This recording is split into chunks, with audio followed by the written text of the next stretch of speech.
Welcome to HoroLogical, where collecting watches isn't logical, it's horological. This channel dives into the art, the science and the stories behind timekeeping, from NASA, Seiko, Bulova, Omega, Rolex to Blancpain. Every episode explores how engineering, history and human obsession come together in the world of watches.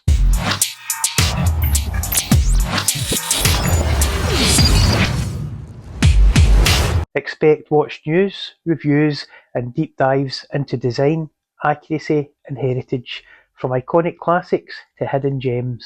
Whether it's a Swiss masterpiece, a Japanese workhorse or a forgotten quartz experiment, every single tick tells a story. There'll be weekly videos every Thursday at 6 PM, and if you're fascinated by precision, performance and the stories behind the dial, you've just found your new watch channel home. Welcome to HoroLogical, my new watch channel where we will look at all things horology. Horology is a scientific study of time and the art of measuring it, encompassing the design, construction and maintenance of timekeeping devices like clocks and watches. It combines technical expertise with an appreciation for the craftsmanship and history of time measurement. The term originates from the Greek words hora, meaning hour, and logia, meaning study of. Hang about till the end of this video and you'll hear my sign off for the first time. Complain in the comments if you never want to hear that again. My own introduction to wearing a watch was via a Snoopy Timex, just like this one, channeling my inner Kevin O'Leary at the tender age of 6 years old. Graduating onto a Casio F87W at 8 years old. Incidentally, Casio introduced the F-series watches in my birth year. This seen me through till the start of high school, where I tried a Seconda dive style watch for a couple of years. The marketing campaign for these watches was beware of expensive imitations. At the time it wasn't all bad, although its insides did resemble an H.R. Geiger creation, and its unreliability got me in first name terms with a local watchmaker. We'll save that story for a future video. My first encounter with a fully fledged mechanical automatic watch, it was peering in the window of my local jewellers. That jewellers was called Hudson's. This was our family jeweller. Before online shopping, quite often one local jeweller would supply engagement rings, wedding rings, random, questionable gift items at all levels of cost and quality for all members of the family. It was a quaint idea for sure. In today's world of uber-connected online price comparison shopping, it's certainly a completely different world back then. Buying things back then as well, it was a take it or leave it experience. They either stocked it or they didn't. So what was this watch? Well, it was a classic Seiko SKX 009 Pepsi bezel, and I was mesmerised. My love for a aluminium bezel, it continues to this day. I've got a few ceramic bezels now, but those aluminium equipped pieces, they still absolutely resonate with me. I was looking the other day at a aluminium bezel Pierce Brosnan era Seamaster, and I was so tempted to pull the trigger on that one. Haven't done it yet, but I'll revisit that at some point. The price for this watch at the time, it was 174 Great British pounds, or the equivalent of $271. Not an inconsiderable cost for the time, and it overpriced. Sans internet comparison age.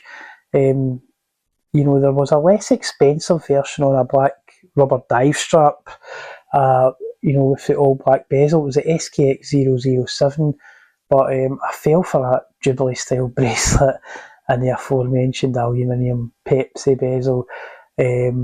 Absolute classic, and it was the most expensive configuration at the time. Go figure, watch collecting, most expensive option.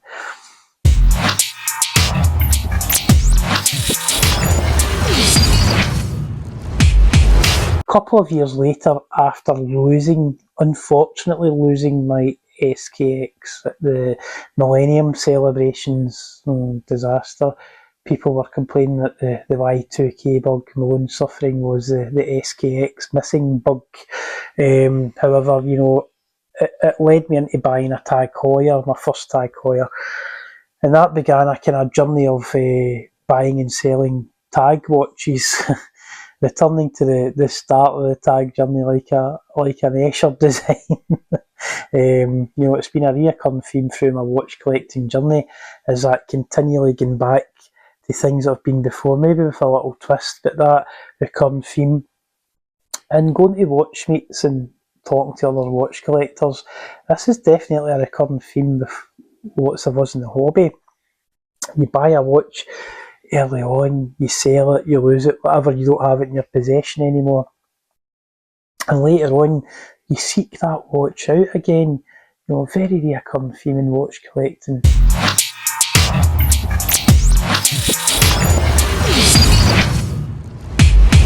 My watch collection today has watches that pay homage in some way to all of those original watches, reflecting the designs that had an early influence on me on this crazy journey of watch collecting. Grab a Nuka-Cola and have a wander through the wild wasteland of some of my current collection. My Timex Expedition Scout Snoopy, a bargain purchase that provides more wearing enjoyment than it deserves. No red strap though this time, sorry Kevin. The Seiko 5 Sports SRPD 53, a direct homage to my long lost SKX. A Tag Formula 1 chronograph, yep, it's the quartz one with the Ronda 5040D movement in it. But there's a bit more to it than that, especially, well, to me anyway. I've got a couple of Casios that probably deserve a future video of their own. Both of them are good. One of them's exceptional at night. A pair of Tissot PRX watches. I've got a 40mm and a 35. The 35 is more faithful to the original kind of C-Star that the PRX is based on. Again, the original C-Star that's a birth year watch for me. Tell me when I was born, by the way. Put that in the comments, you can figure it out. That's a couple of clues now that we've done on that. The C-Star itself at the time was a homage watch to the Rolex Oyster Quartz, and yeah, Rolex played with quartz too. Omega had a C-Master. I think it was the Omega C-Master Quartz reference ST396.0852. It was a 1977 watch, and it was a full year before the original Tissot C-Star PRX. And the homage thing it's been going on for quite some time, and it will require a future video for a deeper dive. It's a bit like that Escher design again at Horology. It just keeps coming back round and recycling. That's the watch game. I've got a couple of other Seikos in the collection. I've got a Seiko Arnie. Not the standard one though, it's something a little bit different, but yeah, I'll do that again. That deserves a video all of its own. I've got the reimagined Seiko Pogue. At least it's a Pogue colourway, Speedtimer, modern, solar, quartz, fantastic watch. I waited ages to get that. It came out in August 2024, and it took me till December to find one that I was happy with. I don't buy Seikos, I curate them. I like to see them and hold them in my hand in person. None of this misaligned stuff. If you buy in person, you can look at it. If you're not happy, don't take it. It's as simple as that.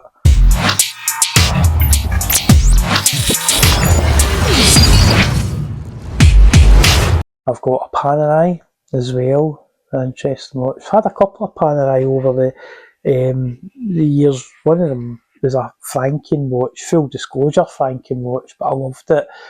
Moved it on. I've now got something a bit more modern from Panerai. We can talk about that at some point.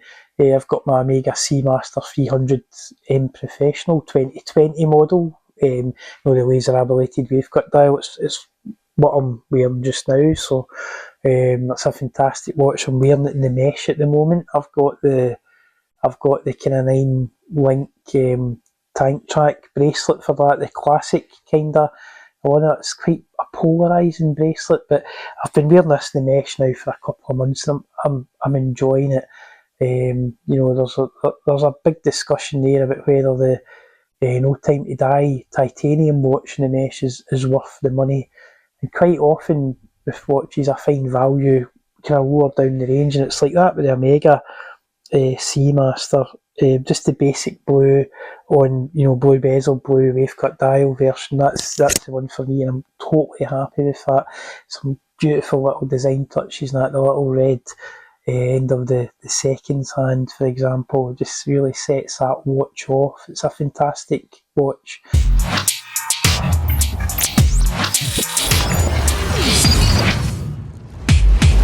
I've also got probably what is the world's cheapest Swiss designed column wheel chronograph in my collection, the old venerable Seagull 1963.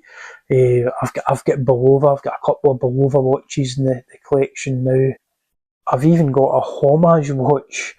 I've held off buying a Seiko Willard because I feel Seiko are price gouging on the Willard. It's that reissue tax that people often talk about with Seiko. So I have got a Willard, but it's a homage Willard. But I love it, and when Seiko do finally relent on their pricing structure for Willards, I will happily run out and add a Willard to my collection.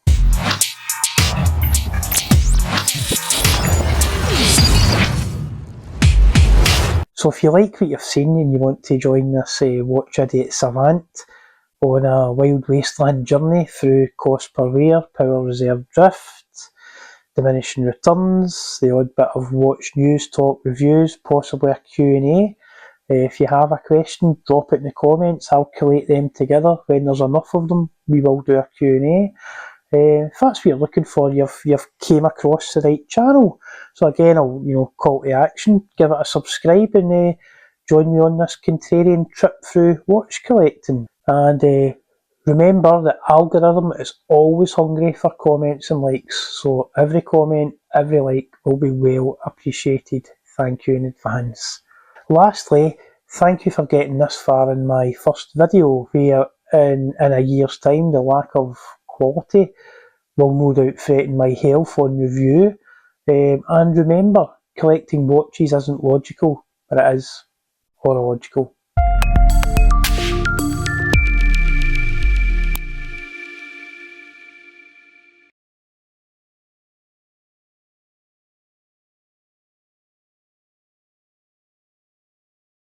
Hi there, welcome back to HoroLogical. In this video I'm going to talk about my Seiko SKX 009 and why I now own an SRPD 53 aka the 5KX. Stay till the end to find out about a key difference between these watches that no one talks about. Don't get caught out like I did. Before I forget, a quick wrist check. I'm wearing today my Laco Augsburg 42mm Flieger watch, a fantastic legible pilot's watch. So, the Seiko SKX, from the moment I noticed this watch in my local jeweller's window, I was mesmerised with the aluminium bezel. The fact that it was a self-winding mechanism with an amazing looking Jubilee style bracelet in 1996, this was a cutting edge entry level dive watch, to me anyway, and £174, round about at the time $271, nearly a month's wage from my part-time hospitality job.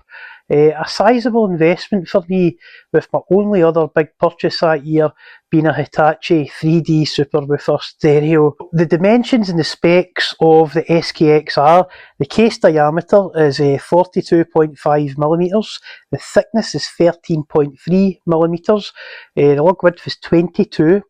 The lug to lug is 45.5mm on my calipers.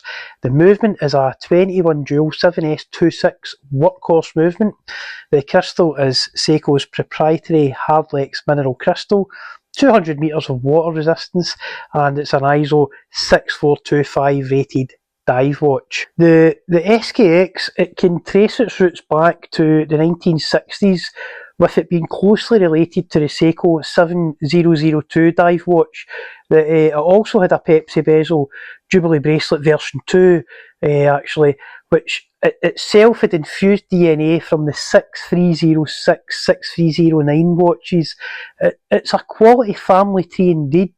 With the SKX, Seiko had a real hit in their hands and created what would go on to be one of the most popular best-selling mechanical dive watches of all time. It's hard in this era of the smartwatch to imagine us ever witnessing anything like it ever again. The case is largely a highly polished finish with some directional brushing on the top. The dial it's a dark navy with printed indices, printed logos and text with amazing levels of lume. Even given its budget price point, it was a standout for lume performance due to the proprietary Seiko Lumibrite used, often beating out watches at many times the price point. The chapter ring, it's a steeply angled affair with a printed white minute track. The SKX had a fully graduated bezel with a sunken lume pip, and the watch fully complied with the ISO 6425 standard of the day. The case had a threaded screw-down crown, and it had a screw-down solid metal case back with the legendary embossed Seiko wave on it. It has a day date complication. To some collectors, it is really desirable to have the kanji Japanese text that differentiates a JDM watch. Those carry a price premium to this day on the secondary market. One of Seiko's quirks with this day date complication is Monday to Friday is black text, with Saturday being blue text and the Sunday being red text, and all on a white date peel background. The seconds hand, it's a reverse lollipop style with the counterbalance portion being coated black. The minute hand, it's an arrowhead, and the hour hand is a syringe. It's a classic Seiko configuration. The 7S26 movement uses the Seiko Magic Lever bi-directional winding system. It has the DiaShock shock resistance system built in. It's a 3 Hz movement, meaning it ticks at 6 times per second. This was a new, in 1996, entry-level movement that released with the SKX. It did not have hacking seconds or hand winding, and the power reserve was around about 41 hours. My own personal SKX was accurate to -8 and +10 seconds per day. There was a convergence in 1996 when Seiko released the 7S26 movement and the SKX at the same time, and they also had helped build and shape the actual ISO 6425 dive watch standards, and the SKX became kind of one of the best value entry points to having an ISO certified dive watch on your wrist. Time stood still for 22 years, where Seiko essentially had this market dominated. Then in 2018, ISO decided to update the 6425 dive watch standards, but a wee bit more than that later. I no longer have an SKX in my collection. My watch was lost during extended Millennium celebrations sometime between 1999 and 2000. I have had a huge nostalgia pang that started round about 2021, and it was round about then I decided I would enjoy having an SKX back in my collection again, and that's where my problems began.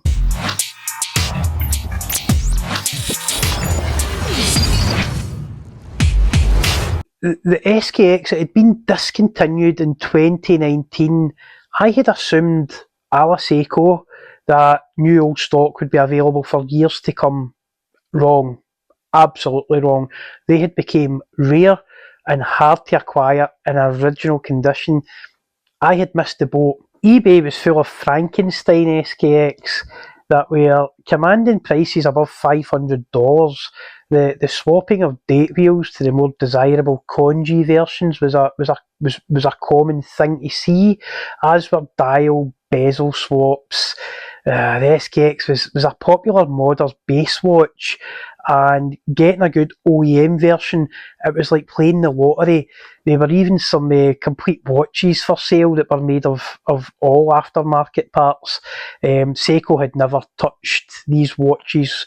No genuine Seiko parts were in these watches at all. This market had more danger than an unscheduled landing on LV426.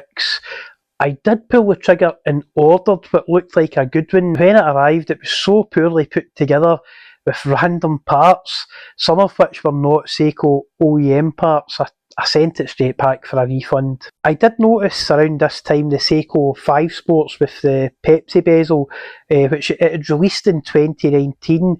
I also noticed these watches were roundly rejected by the community and reviewers alike.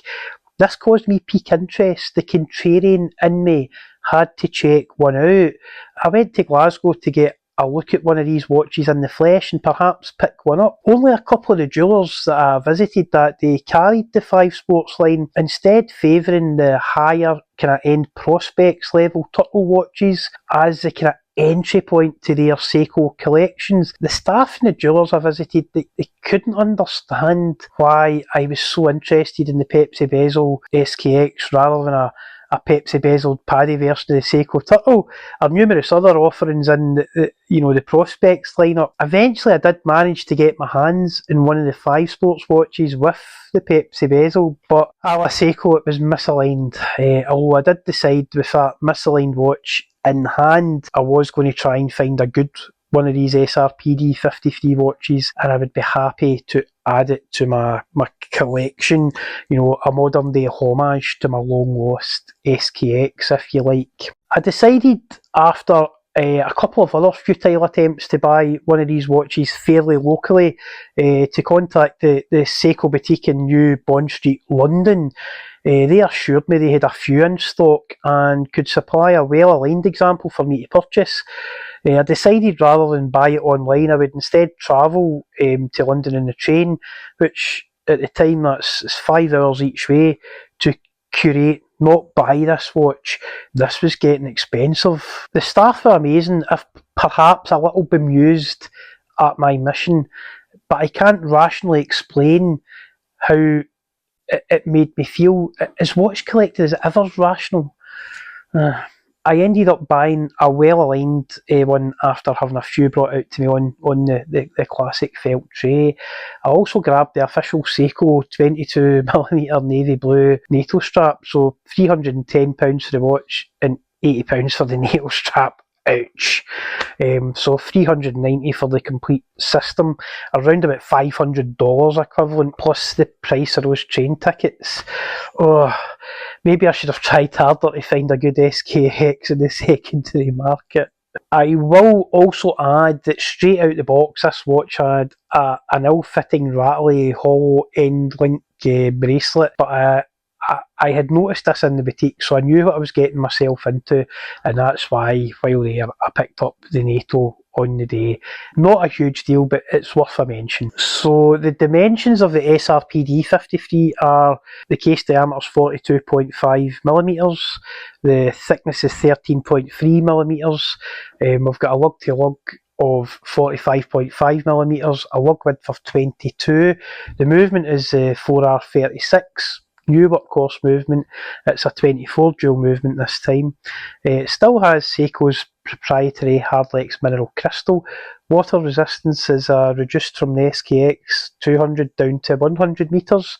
It has no screw down crown, and it's no longer an ISO certified dive watch. So dimension wise, the watch is identical to the SKX, with the omission of the screw down crown being one of the two case differences, but more about that other case difference later on. Seiko added hand winding and hacking seconds to this new movement and kept the 41-hour familiar power reserve. Magic lever, automatic winding and the DiaShock system were still all present and correct. The solid metal case back with the much loved Seiko Wave had now been replaced with a Hardlex Mineral Crystal Exhibition case back, which I actually quite like. The opportunity to do this was achieved with the watch having the reduced 100 metres water resistance, and someone buying their first automatic watch being able to see the movement, it sure is a desirable feature to have.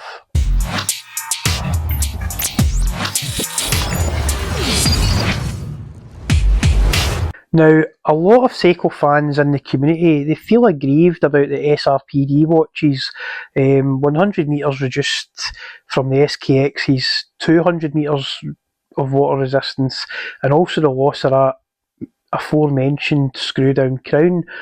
I don't mind these changes. The original Blancpain 50 Fathoms was rated to 91.44 metres, aka 50 fathoms water resistance without a screw-down crown. At the time, Rolex had the patent for screw-down crowns, and I mean, even the original Rolex Submariner had 100 metres of water resistance.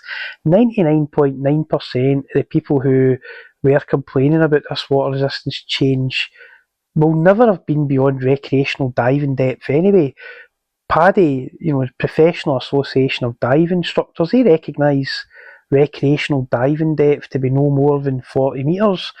After those depths, exotic gas mixtures start to come into play. Most recreational diving, it's actually less than 20 metres. For me, as an argument for disliking a watch, it's a bit of a non-starter.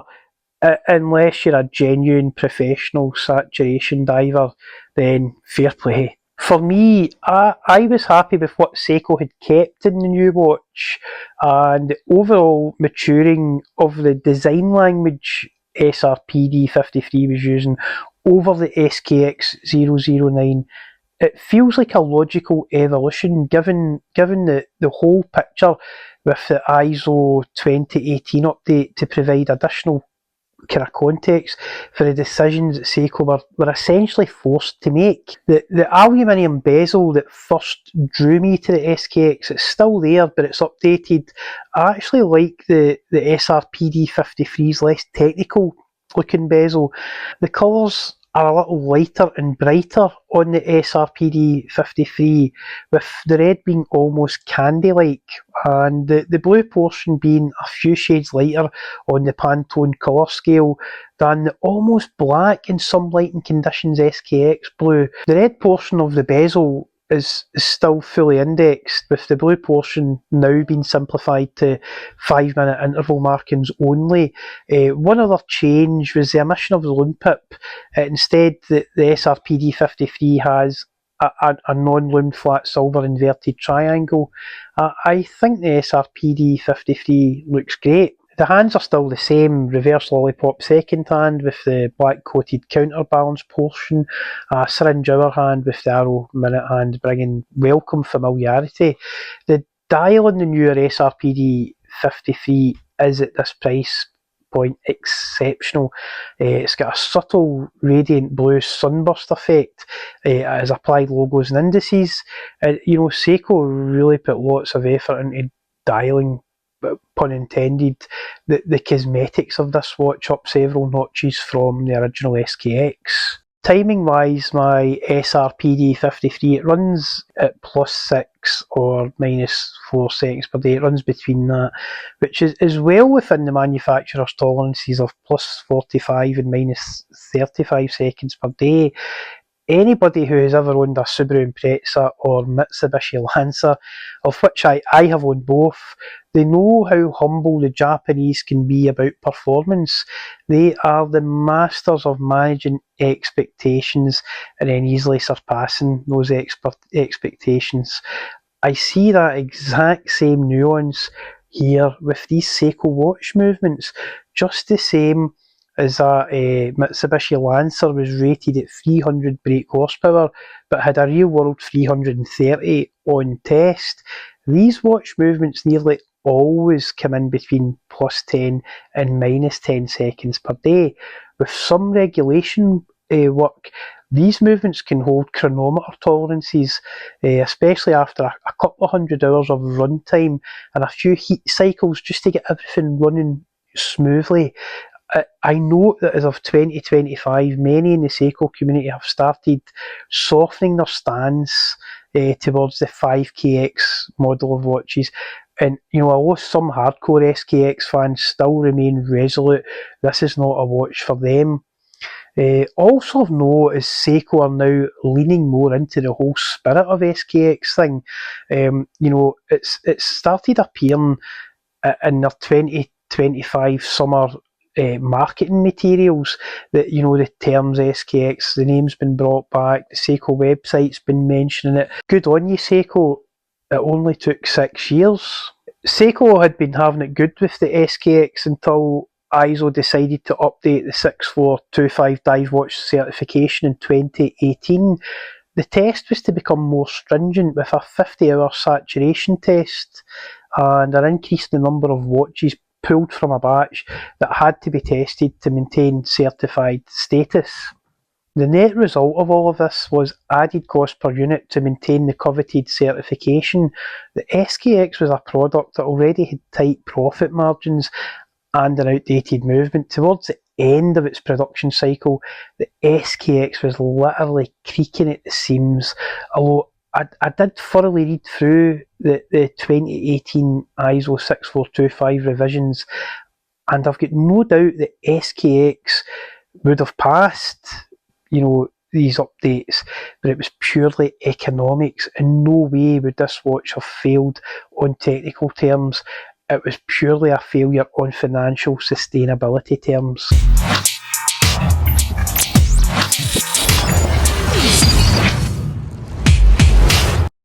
I actually prefer my SRPD 53 to my original SKX. Yes, I enjoy wearing it more than my original SKX. It is just such a more wearable daily watch with the inclusion of hand winding. From a crown, it doesn't require being unscrewed to operate. Anyone who wears watches on a rotation basis knows what a pain it can be to unscrew the crown, to set the time for that watch, to give it some wrist time. I do enjoy the cosmetic changes Seiko have made too. The dial encompasses all the feels of the original, with those elongated syringe tip circles at 6 and 9, the inverted syringe tip triangle at 12. It really has the face of an icon, and in direct sunlight that radial sunburst blue just comes to life. What an effect.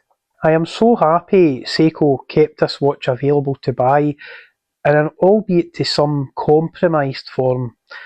But to me, it's a perfect nostalgia piece, and it sits proudly in my top watch box. The one major change I have made to my SRPD 53 since that initial purchase is I now wear it on a tapered Jubilee style bracelet like I had on my original SKX.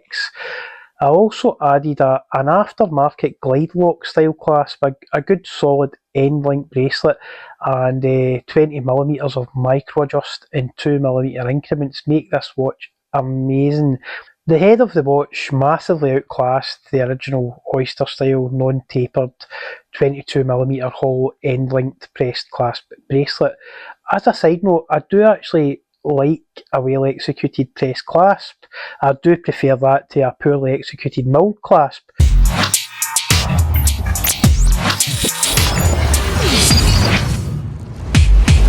When trying to source a good bracelet for these watches, I would recommend Strapcode, Uncle Straps, formerly known as Uncle Seiko, or contact Mark Frinkle at Long Island Watches. They all supply really good quality, good value, if not cheap, bracelets for these watches. And that brings me on to the other case change. The SRPD 53 has the lug holes drilled in a slightly different position to the original SKX.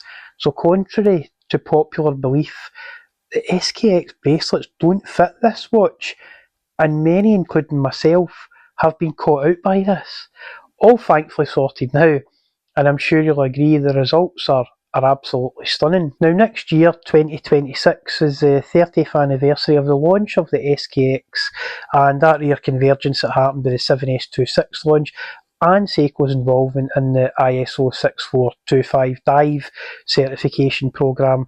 So what will Seiko come up with to commemorate the creation of one of the most popular dive watches of all time? Time will tell, it always does. Let's just hope they don't make a willard of it. Please subscribe for more content like this, and share your thoughts in the comments below. Consider a like, and thank you for watching. And remember, watch collecting, it isn't always logical, but it is horological.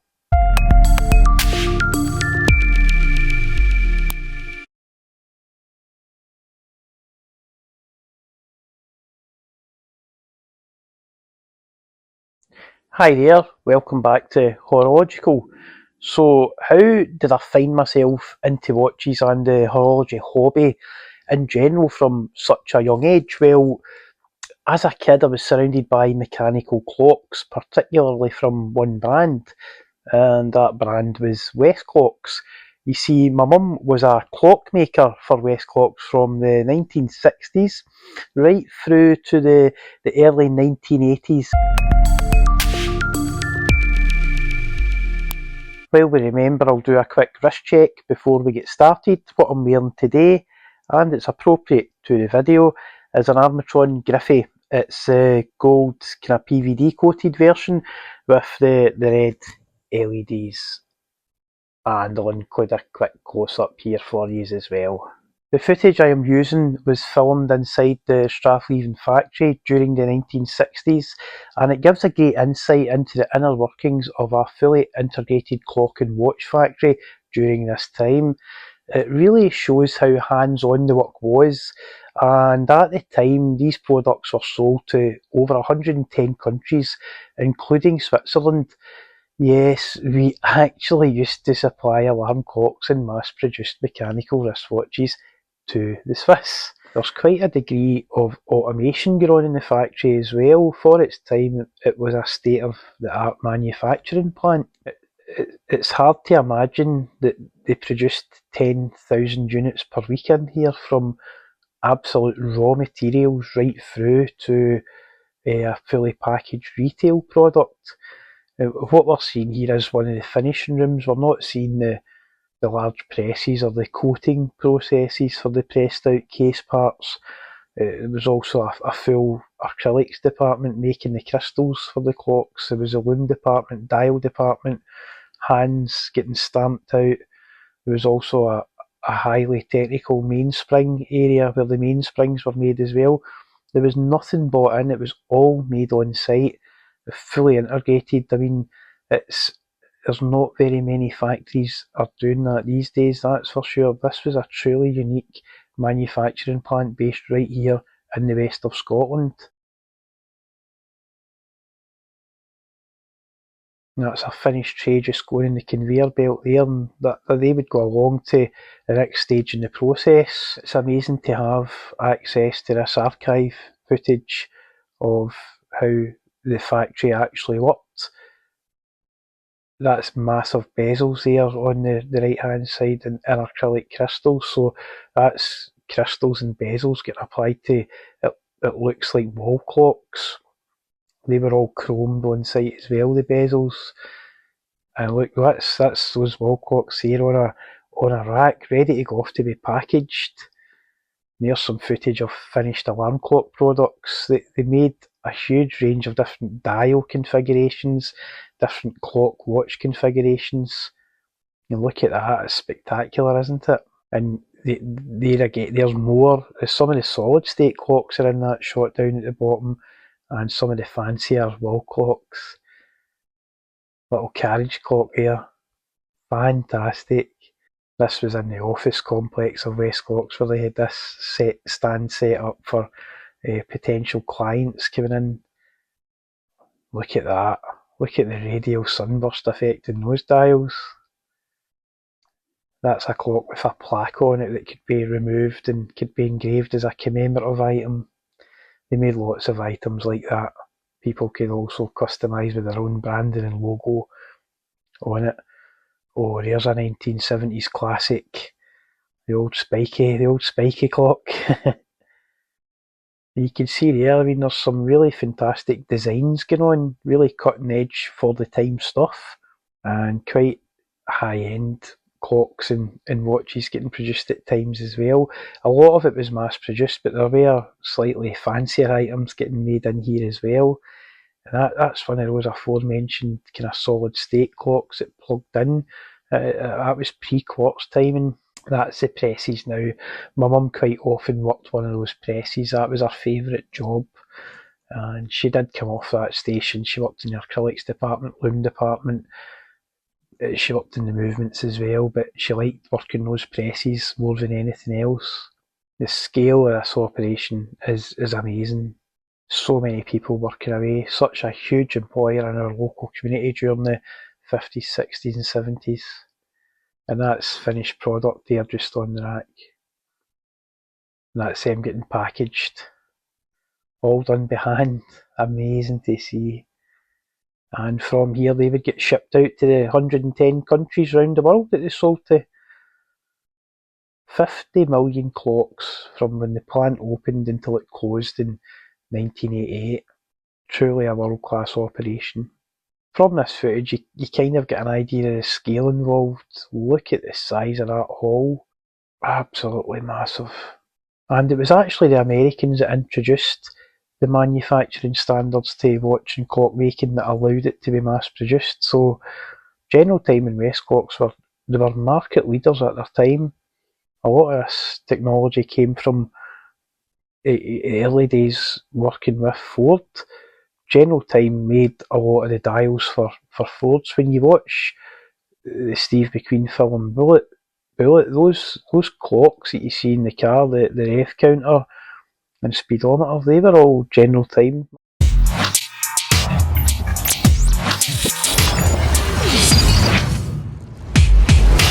General Time were heavily involved in quartz timing development with many mergers and acquisitions throughout the 1950s, 60s and 70s. And even have links to my wrist check watch today, the Armatron Griffey, through shared modules manufactured by a company called Computed Time Corporation that benefited from earlier General Time quartz research. These modules were used in early Armatron watches, and they found their way into the ubiquitous red LED Westclox digital alarm clocks of the 70s and 80s. I'll put a couple of examples of these on screen. There were also links historically with Waterbury clocks, who became Timex. Hamilton, Bulova and Ingersoll all share historical links with General Time and Westclox. Sadly, General Time was distracted during the quartz development phase of the late 1960s, where Seiko were the first to miniaturise the quartz technology to fit in a wristwatch, albeit prohibitively expensive at launch, while General Time and Westclox concentrated quartz development to military and other national interest uses, given the Japanese, who were effectively at the time banned from developing military equipment, they had the edge in consumer development at the time. The quartz crisis hit General Time and Westclox really hard, as they were slow to adopt and transition to the more consumer-led aspects of quartz watch and clock manufacture. That fully integrated factory design that was once a great advantage in the manufacture of mechanical clocks and wristwatches, it was now like a giant iron ball round their ankles. The more electronics-orientated, cleaner production and assembly environment infrastructure required was almost impossible to achieve a workable cost envelope in a factory designed to be a raw materials to fully finished product site. Kind of like trying to produce a modern electric vehicle in a Model T Ford factory. The factory, after several years of decline, finally closed in 1988. They just couldn't compete with cheaper quartz production from, at the time, Taiwan and Hong Kong, then later moving to China.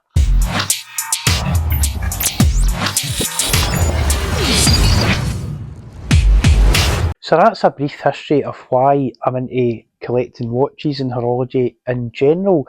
My mum worked at this plant. There was many members of my extended family worked at this plant. My mum's sister Catherine was an office manager for years at Westclox and General Time. In 1974 it did become the actual global headquarters of General Time, and she managed the office for them. And while I was doing the research for this video, I did come across some internal General Time documents, and the revelations that I discovered in these documents absolutely blew me away.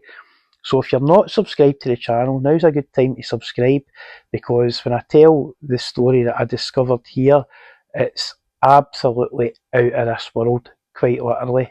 Please subscribe for more content like this, share your own thoughts in the comments below, consider a like, and thank you for watching, and remember, watch collecting isn't always logical, but it is horological.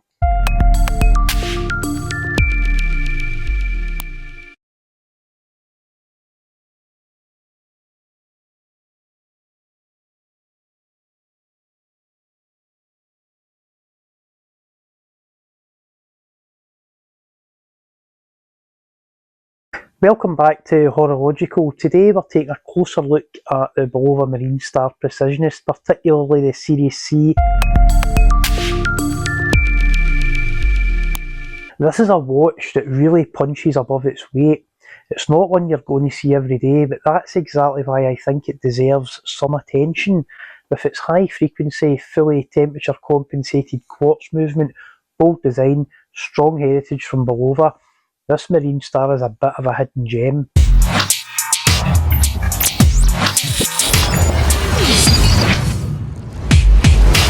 Today's wrist check, I'm wearing a Casio G-Shock 5610. It's got tough solar, multiband 6, total zombie apocalypse survival watch. Absolutely amazing. So first impressions of the Marine Star on the wrist, the Bulova Marine Star Precisionist, it makes a serious statement, big, bold and confident. The wave cut dial has a mega tag and Maurice Lacroix Icon Tide vibes about it. The finishing is impressive, sharp brushing, polished edges, and applied markers that play with the light like a watch at a much higher price point. The bezel is where it gets really interesting. Those cut scallops echo the Omega Seamaster 300 Pro. Side by side you can see the resemblance. The Marine Star clearly borrows from that iconic design language. One difference is the Bulova has zero backplay. Omega, not so much. AR coating is on the inside of the crystal only. I'm looking at you again here, Omega. I've got a Seamaster Pro and there's a couple of little marks on that sapphire where the crystal's fine, but the AR coating has been blemished. Oh, so annoying. It also shares the sporty modern diver energy of the Tag Heuer Aqua Racer with its bold grip and functional tool watch presence. There's a touch of Blancpain bathyscaphe in the clean, purposeful dial with bold applied tool forward indices, and although technically blue, the Marine Star is almost monochrome looking, very Blancpain. Then there's the lugs. The Seamaster is famous for its lyre lugs, but here Bulova has given the Marine Star a lug design that subtly echoes their historic tuning fork logo, a heritage nod hiding in plain sight. I've also seen that settings hand somewhere before. I just can't recall where. If you've seen this settings hand in another watch, get in the comments below and let me know. In hand, this doesn't feel like a budget quartz diver. It feels premium and immediately gives the impression it's punching well above its weight. Under the hood is what makes this watch so special. Bulova's ultra high frequency quartz running at 262 kHz. The accuracy is plus or minus 10 seconds per year. Better than the Grand Seiko spring drive, better than a COS chronometer, better than most luxury watches at any price. The seconds hand, it moves at 16 steps per second. To the naked eye, it looks like a pure glide, just as smooth as Grand Seiko's spring drive. This is an amazing piece of horology technology. The trade-off, that ultra high frequency does reduce battery life somewhat compared to a standard quartz. A similar movement exists inside the Bulova Lunar Pilot, although the seconds sub-dial on that piece is pegged to 2 ticks per second to preserve battery life. This movement is the Precisionist fully unleashed and it looks great in action. Subscribe to the channel. I'll make an update video when this watch needs a battery change. I'll update you on its long-term accuracy and what it's been like to live within the collection over time. Let's talk numbers. The case size is 43mm, bold but still wearable. The lug to lug is 50mm. It gives it good wrist presence without overhanging in most wrists. The lock width is 22mm, it's perfect for the case size and weight. It's a sapphire crystal, excellent scratch resistance and inner AR, showing that Bulova didn't go cheap here. Solid casework, weighty, premium, no rattle, no compromise, with 200 metres of water resistance and a signed screw down crown. Seiko, anybody? Also, the angular brutalist crown guards are another outstanding piece of design. Applied indices, dial detailing and loom application that can go toe to toe with Omega, Tag and Seiko. The bezel action is crisp, functional and satisfying, not loose, not sloppy, zero backplay. Absolutely zero backplay. On the wrist it feels every bit the part of a proper dive watch and way beyond what most people expect from Bulova, really way beyond. The Tag Heuer Aqua Racer, it shares similar bezel design and bold dive watch aesthetics. The Omega Seamaster 300 Pro, the scalloped bezel design is so close you'll notice it instantly in a side-by-side comparison, but the Bulova delivers that looking better bezel action at a fraction of the price. Blancpain Baffy scarf, clean, functional diver ethos with a tool-first mentality. Grand Seiko Spring Dive, both deliver that sweeping settings hand, but the Bulova outplays Grand Seiko in the accuracy stakes. The bracelet has a touch of Rolex Oyster in the link design, however, that brings us on to the watch's only weak point. The bracelet, push pins instead of screws for sizing, a solid Mille clasp with double security but no on the fly micro adjust. These aren't deal breakers, but they hold it back slightly compared to modern Omega or Tudor divers. It is telling that I'm mentioning the Marine Star in that exalted company though, and that's why I wear mine on an Alpine Straps premium silicone, softer and more comfortable than the bracelet. Buckle and tying give instant adjustment, problem solved, keeps the watch water ready, and adds to the modern tool watch vibe. With this strap swap, the Marine Star goes from being excellent to outstanding and also doesn't break the bank. I'll include an affiliate link to this strap in the description below. I'll never recommend anything that I don't buy and use myself. So why is this watch a giant killer? Well, it's got accuracy that embarrasses luxury brands. It's got a sweeping seconds hand as smooth as a Grand Seiko Spring Drive, at least to my eyes. It has strong design cues from Tag, Omega and Blancpain, executed at a fraction of the price, and it is its own product. It has premium in-hand feel that is so often underestimated at this level of the market. At around $995 on release, this watch delivered features that would cost several times more from any of the Swiss giants. One of the reasons I've got a soft spot for Bulova is its history. Bulova was part of a group of American watch companies that contributed to the Apollo missions. My mum's employer was also part of that consortium. I'll link to that video at the end. You should check that story out. So owning a Bulova today, it isn't just about the specs and design. There's also a personal connection to my family's place in watchmaking there. Every watch collector has goals. Maybe it's a Submariner, a Speedmaster, or even a high complication piece of horology. But I think just as noble a goal is every now and again to uncover a true hidden gem, an unrecognised masterpiece. For me, the Bulova Marine Star Precisionist is exactly that. The way the case is cut away and rough brushed at the sides reveals its inner tool watch DNA. The subtle lugs cut to mimic the tuning fork logo, the brutalist angular design cues that run throughout the whole watch, paired with one of the most accurate quartz movements that money can buy. To me, this watch is a masterpiece in my collection. This is my if you know you know watch.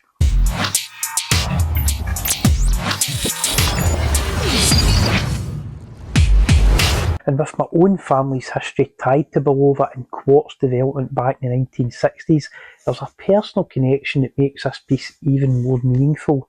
It's just a shame the Bulova Citizen Group never marketed this watch to its full potential, especially with Bulova historically being marketing pioneers, having the first ever paid for radio advert and also having the first ever paid for television advert in the USA. Joseph Bulova was a genius. In my eyes, this watch deserves recognition. Thanks for watching, and if you enjoyed this, subscribe to the channel because we'll be following this watch's long-term progress in the collection. And remember, Watch collecting isn't always logical, but it is horological.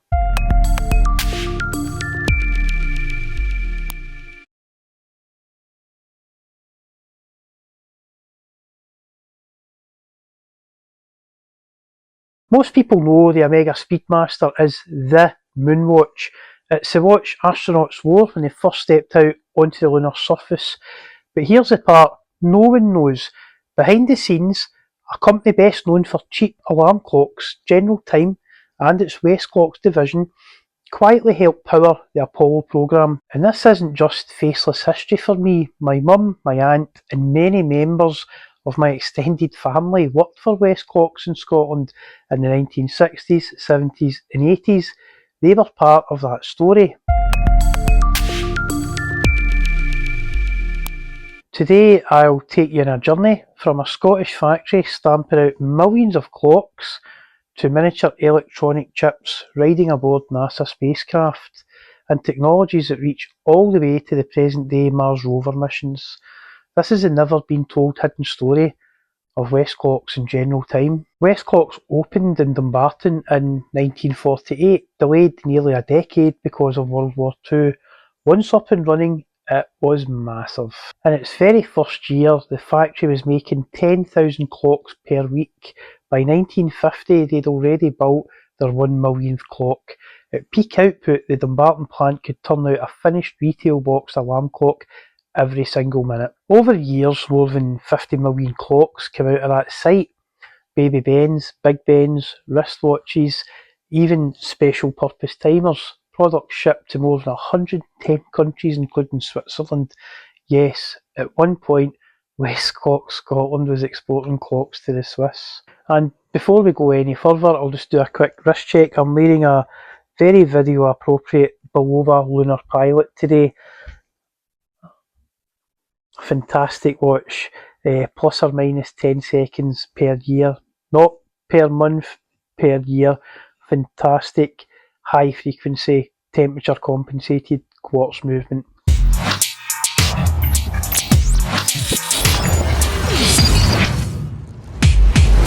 My mum worked across several departments. She was a senior operator stamping out metal cases for Baby Ben and Big Ben alarm clocks.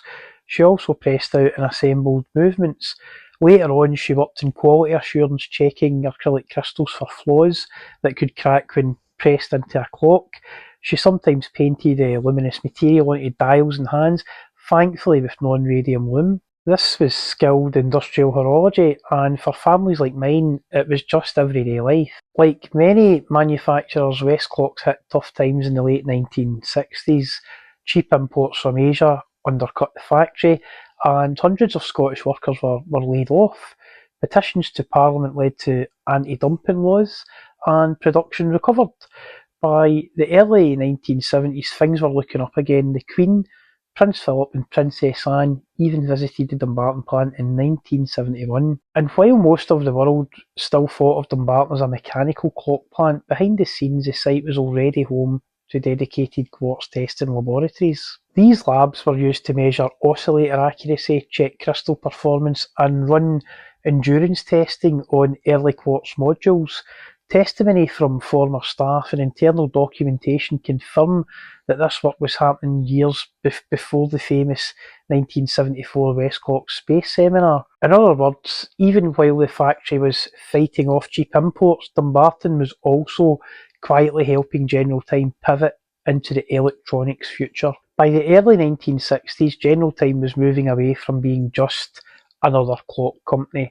In 1961, they created the Electronic System Division in Stamford, Connecticut. One of their first projects was the NEAR receiver, the National Emergency Alarm Repeater, a civil defence device basically designed to wake the population in case of nuclear attack. By 1962, General Time was producing solid-state clocks. That shift from mechanical gears to electronic timing was exactly what opened the door to aerospace and defence contracts. The Auditron wasn't a wristwatch movement, it was aimed at clocks and timers, but it proved General Time was capable of cutting-edge electronic horology. 1967 was the year General Time stopped being just a consumer brand and became a serious aerospace contractor, they made three pivotal acquisitions: Videomapper, a television electronics company which was moved into the new Rolling Meadows Space and Systems division, where General Time established an office complex; Minoco, the miniature electronics component company based in Massachusetts, specialists in quartz and temperature compensation devices; and Lakeville Precision Moulding, producers of ultra-precise moulded components. With these, General Time now had expertise in aerospace imaging, miniaturised electronics, and high accuracy, high tolerance components. They weren't just making alarm clocks anymore, they were building the kind of parts catalogue spacecraft required. Minoco's chips were small, but they solved a huge problem. How do you keep a quartz oscillator stable when temperatures swing violently in space? Their solution: temperature compensation modules.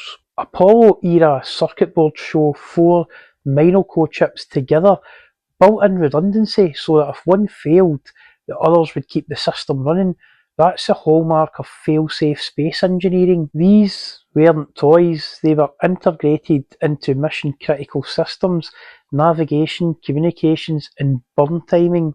And here's the kicker: I found auction listings for mission-used boards showing these exact Minoco parts, pulled from Apollo-era lunar landing modules.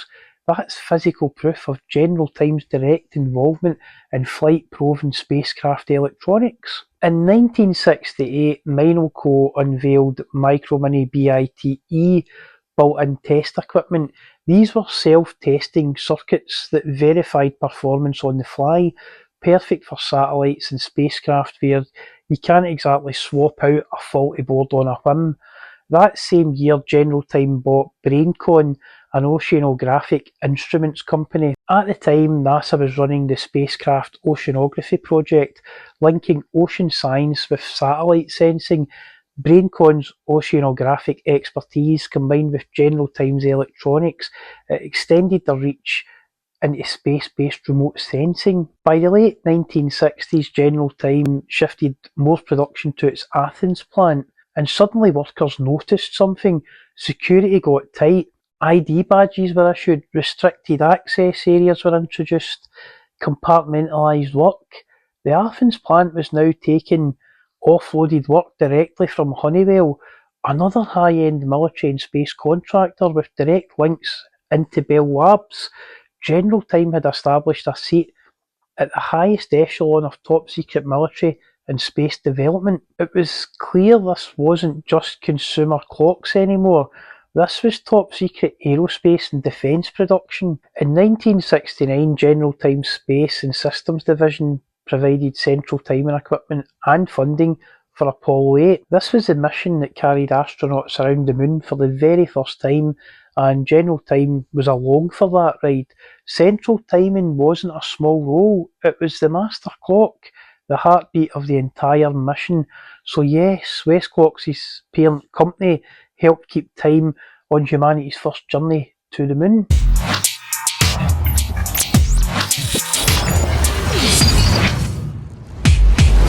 One of General Time's most important hubs was Rolling Meadows, Illinois.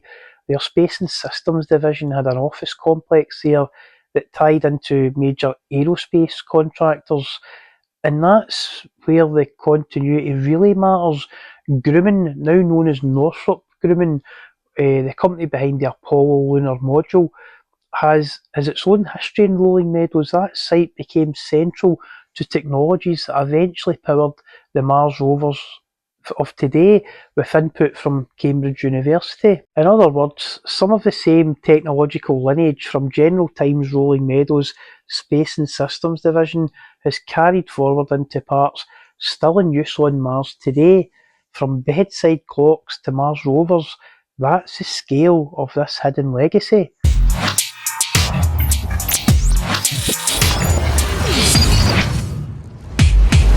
Back home in Scotland, Westclox Dumbarton carried on making millions of clocks, but by the mid-1970s it had built a reputation as a centre for quartz research. Those in-house testing labs, already active in the late 60s and early 70s, made Dumbarton one of General Time's most advanced international sites.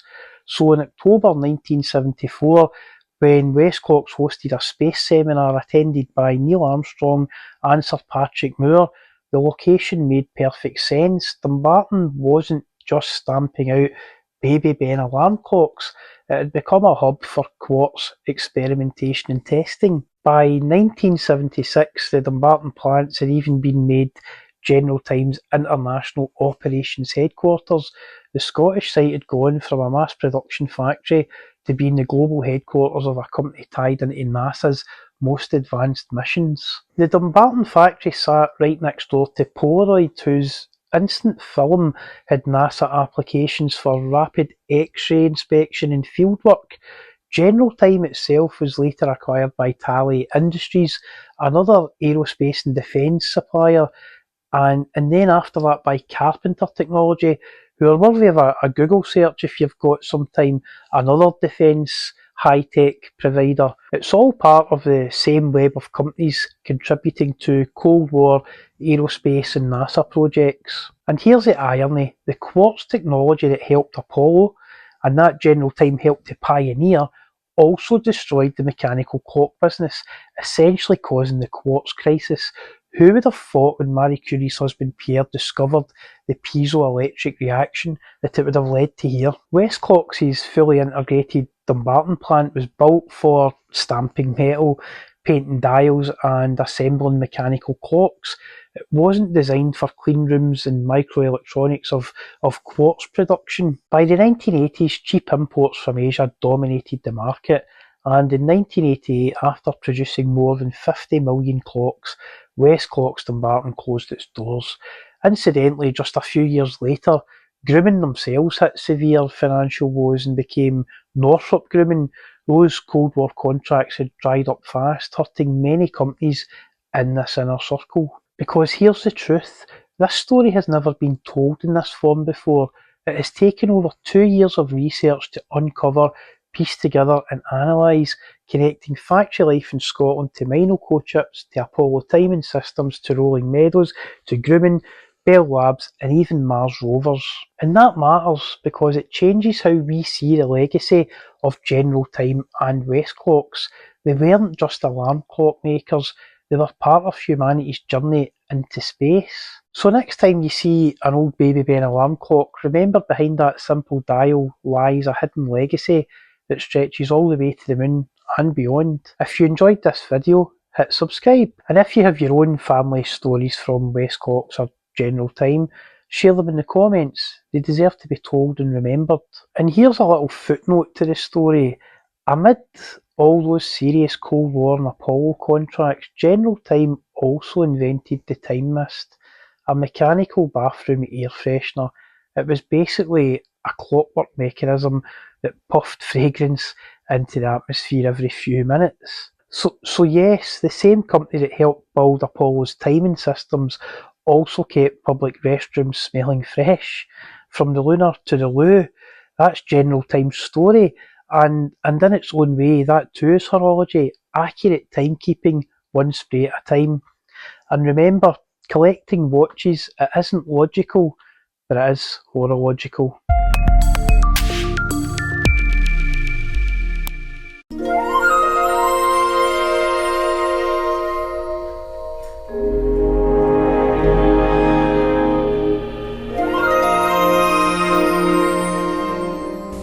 William Bradford, speaking in 1630 of the founding of the Plymouth Bay Colony, said that all great and honorable actions are accompanied with great difficulty, and both must be enterprised and overcome with answerable courage.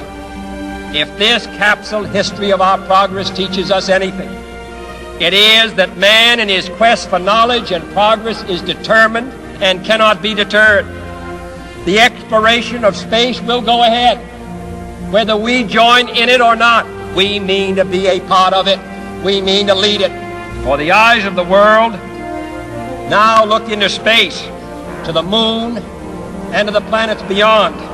our leadership in science and industry, our hopes for peace and security, our obligations to ourselves as well as others, all require us to make this effort, to solve these mysteries, to solve them for the good of all men. There is no strife, no prejudice, no national conflict in outer space as yet. Its hazards are hostile to us all. Its conquest deserves the best of all mankind.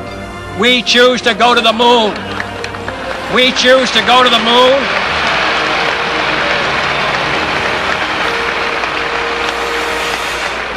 We choose to go to the moon in this decade and do the other things, not because they are easy, but because they are hard. Because that challenge is one that we're willing to accept, one we are unwilling to postpone, and one we intend to win.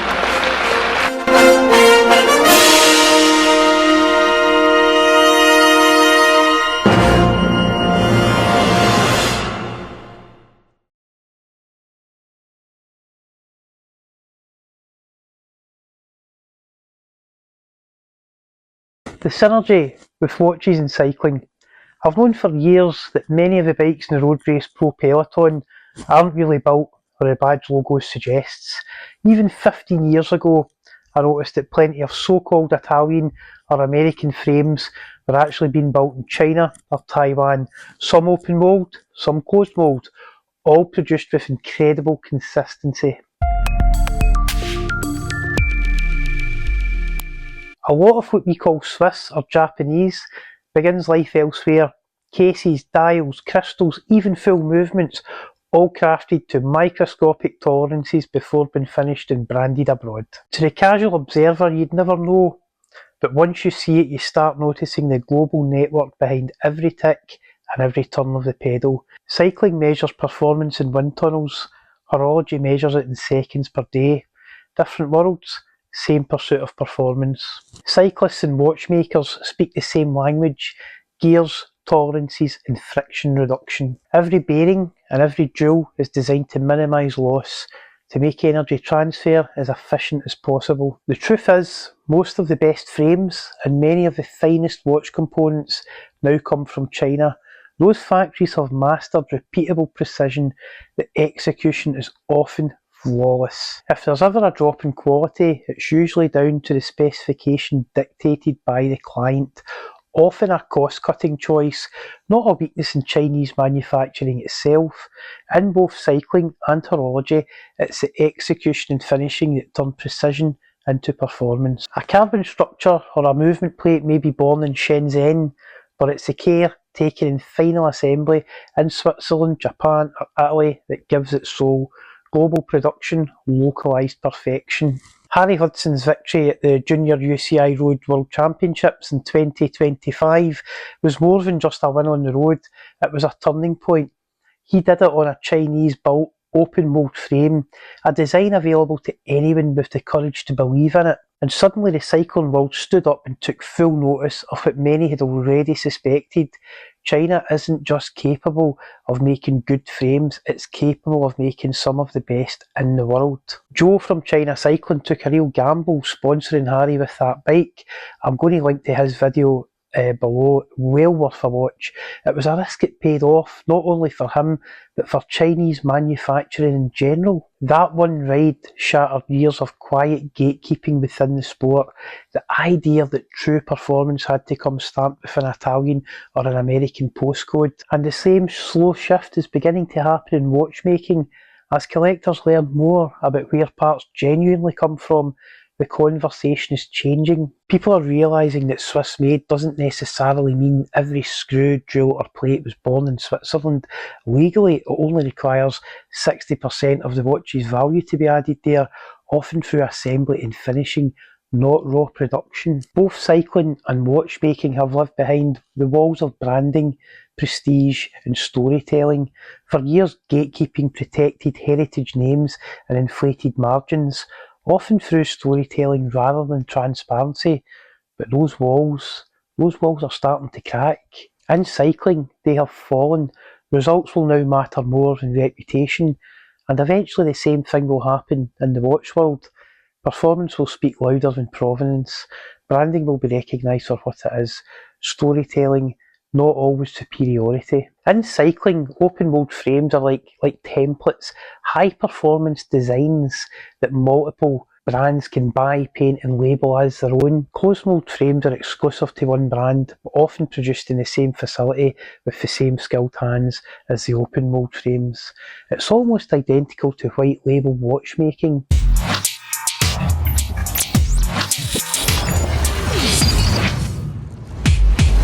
Micro brands and even established companies source their cases, dials, sometimes full movements from shared suppliers.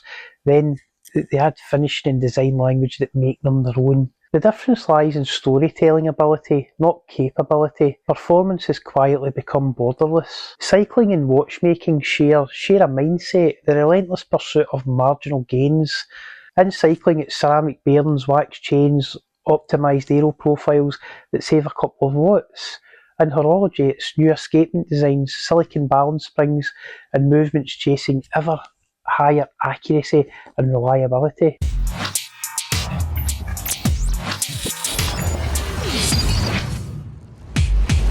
Rolex have spent years developing the new land dweller movement using the chronergy escapement and siloxy hairspring to reduce friction. It should experience less power reserve drift towards the end of its wind. Omega's coaxial escapement follows the same principle. Greater efficiency means less energy required for every tick. Both innovations push the limits of mechanical efficiency, proving that small marginal gains multiplied by millions of cycles define true performance. When I was a teenager, I lost a race because my group set failed me. One bad shift and the moment was gone. Since then, I've always run group sets far beyond my own ability level, not for the status, but for peace of mind. And watch collectors do the same with watches. For much the same reasoning, knowing something is beyond your needs provides comfort, because in that case, the weak point is you, not the design. I'd rather blame myself than blame the equipment.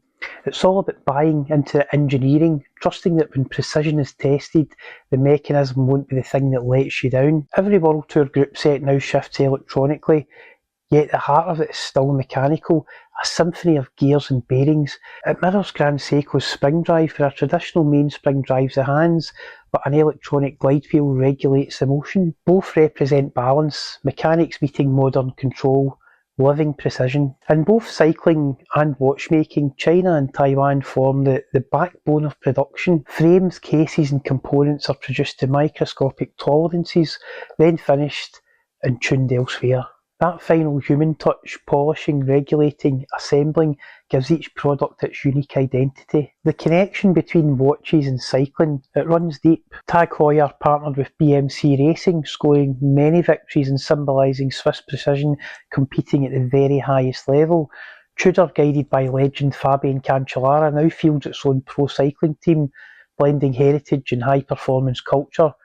Richard Mille equips the world champions of road racing with exclusive haute horology wrist candy, RM25s, RM88s, timepieces extreme as the riders who wear them. And Tissot, the UCI's official timekeeper, ensures every finish is measured with tight timekeeping down to the thousandth of a second.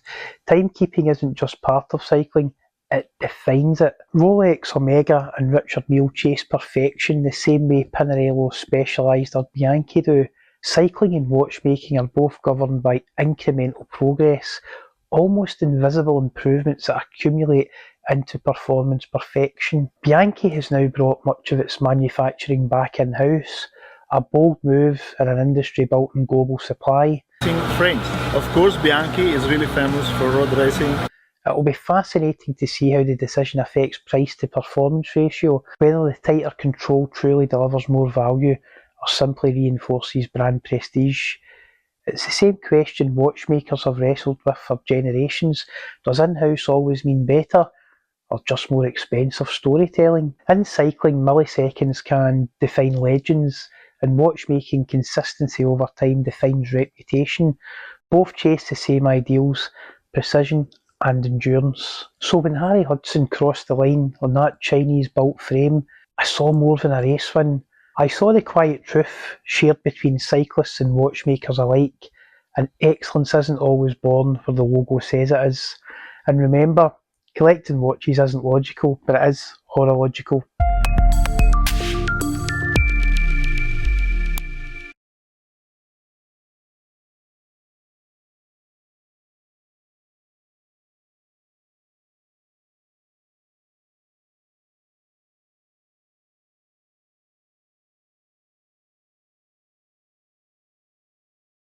Welcome back to HoroLogical. Today I'm not reviewing a watch, I'm reviewing Watch YouTube itself, because something is changing fast. For years, independent watch content creators helped shape this space freely, honestly and passionately, but now the big brands are moving in. This is the coming Watch YouTube takeover.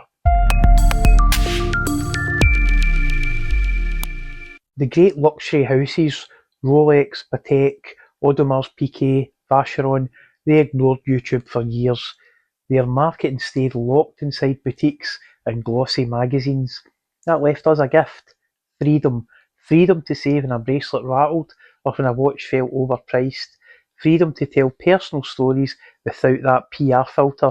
YouTube doesn't reward brand polish, it rewards connection.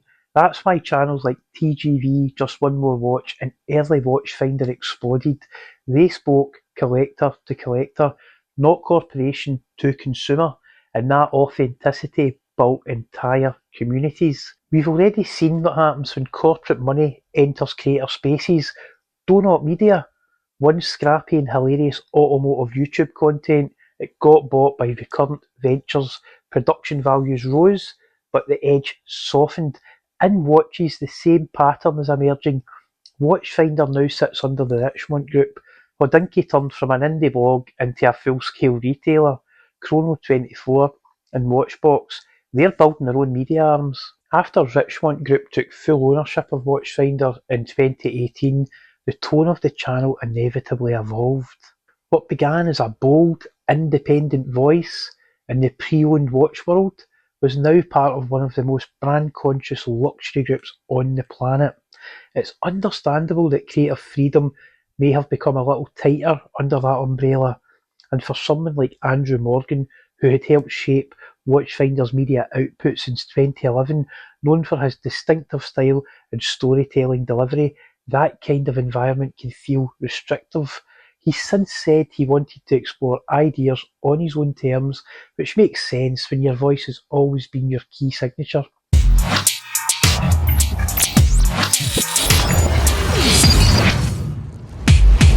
Then came a moment that perfectly captured how far this shift has gone, when Teddy Baldessar, one of the most well-known creators in the watch niche, was chosen to host the Rolex Landdweller launch video, filmed for the Watches and Wonders 2025 release and held under tight embargo for over a week. Now let me be clear, this isn't a knock on Teddy. In fact, it's a measure of his success. He earned that invitation through years of hard work, consistency, and a genuine passion for watches. But symbolically, for me, it marked a turning point. The biggest luxury brand on earth had turned to a YouTuber, and that changed the rules forever. The line between independent creator and representative began to blur. What once felt like independent commentary now sat shoulder to shoulder with corporate storytelling. Again, Teddy deserves credit for proving that a creator can reach that level, yet for the rest of us, it showed how close the corporate and creator worlds have now become. Here's the warning sign. When a creator can no longer say the bracelet's the weak point, like I recently did when I was talking about the Bulova Precisionist Marine Star watch, that independence is gone. Corporate-backed channels can't risk negativity. Every adjective is filtered through a lens of brand protection. Cheap bracelet becomes lightweight design. Overpriced becomes positioned at a premium. Marketing language replaces the collector's truth. Once shareholder money begins to drive the content, YouTube stops being a community and becomes an asset class. Videos are built to sustain valuation, not stimulate conversation. Engagement becomes a financial metric, not a human one. It's no longer about the watches, it's about protecting share price. But independence still matters, and it's powerful. Small creators can react in real time, speak freely, and build trust, one honest sentence at a time. We can say when something feels off. We can laugh, question, and experiment. That agility, that sincerity, it's what the corporate world can't manufacture. It can't be bought. We're now living at the end of the first golden age of independent watch content creation. When the corporate wave fully hits, only the voices grounded in truth will survive it, because once content exists to protect a share price instead of the truth, the hobby stops being about watches and starts being about the shareholders.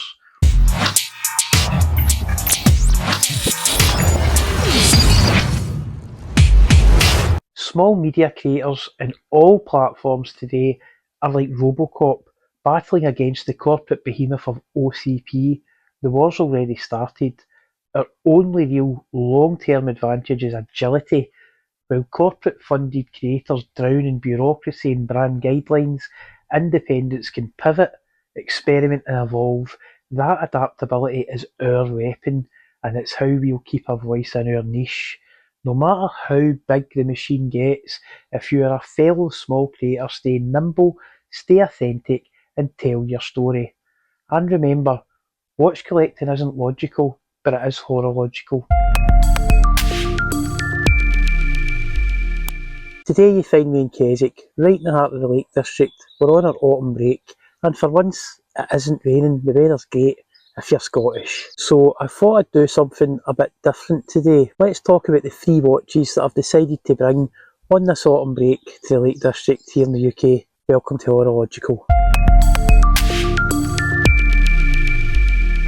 So first of all, I'll do a wrist check what I'm wearing. One of the watches that I've brung, it's my Omega C-Master 300M Professional, and I bought that Bulova Marine Star Precisionist quite recently, and I've done a video about it. That video's been doing quite well on the channel, and I thought I've actually put my Omega on the same strap. The lug width's different. It's 20mm in the Omega, it's 22 in the Bulova, but I've put the same silicone strap on because I just enjoyed it so much in that Bulova. I was swivering whether to bring the Bulova with me in this trip, but the Omega won out. It needs some wrist time, and I've been wearing the Marine Star Precisionist quite a lot recently, so this is a bit of time to get reacquainted with the Omega.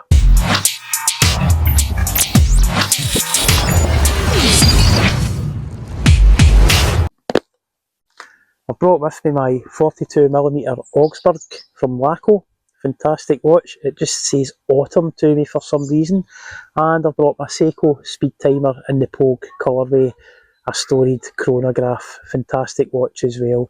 So hopefully I've got all bases covered with what I've brought, and let me just talk you through my rationale. So first of all, let's talk about the Omega C-Master.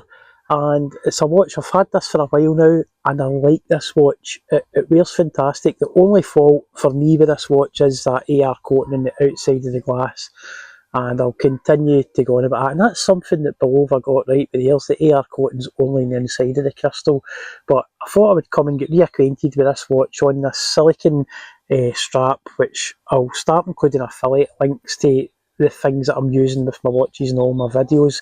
Some people have private messaged and asked, where did you get that? How actually is it? So I'll try and be a little bit more descriptive about what I'm actually using, and it's not always about spending lots and lots of money.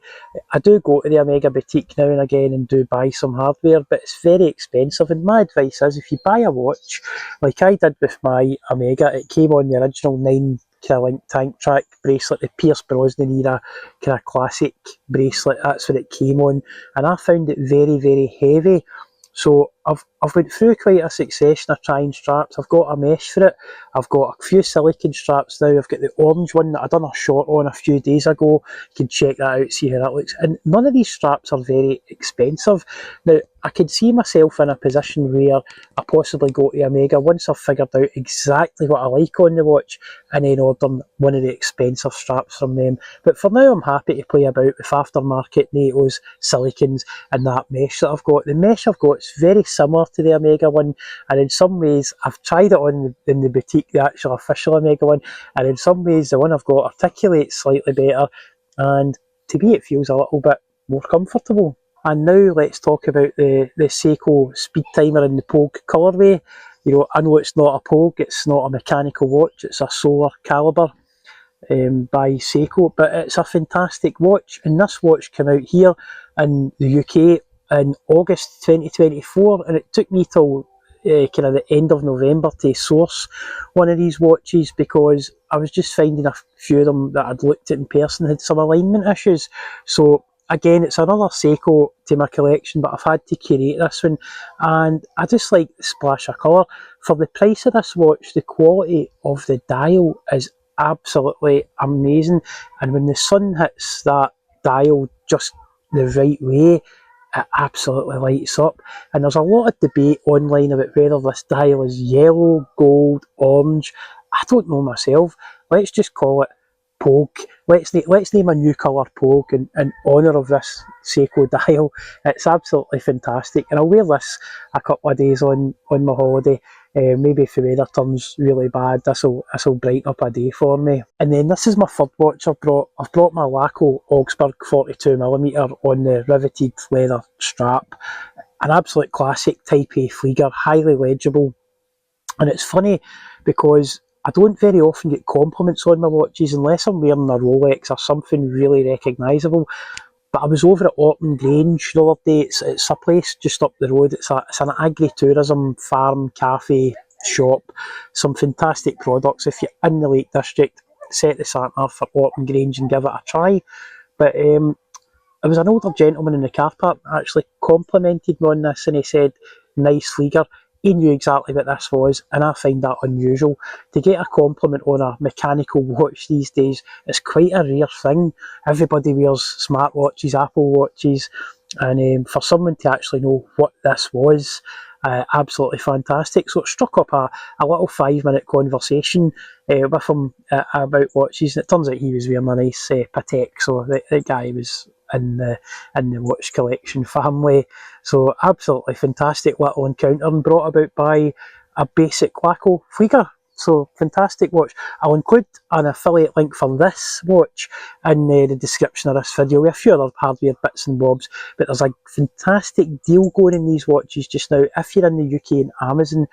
And basically what it is, before Laco updated this watch with hacking seconds, there's a load of old new stock. So if not having hacking seconds doesn't bother you, you know, if you're okay with that, I would suggest get yourself one of these in your collection, because it's an unbeatable price, and I can honestly say that the wearing experience of this, it wears like a Flieger 4 or 5 times the value.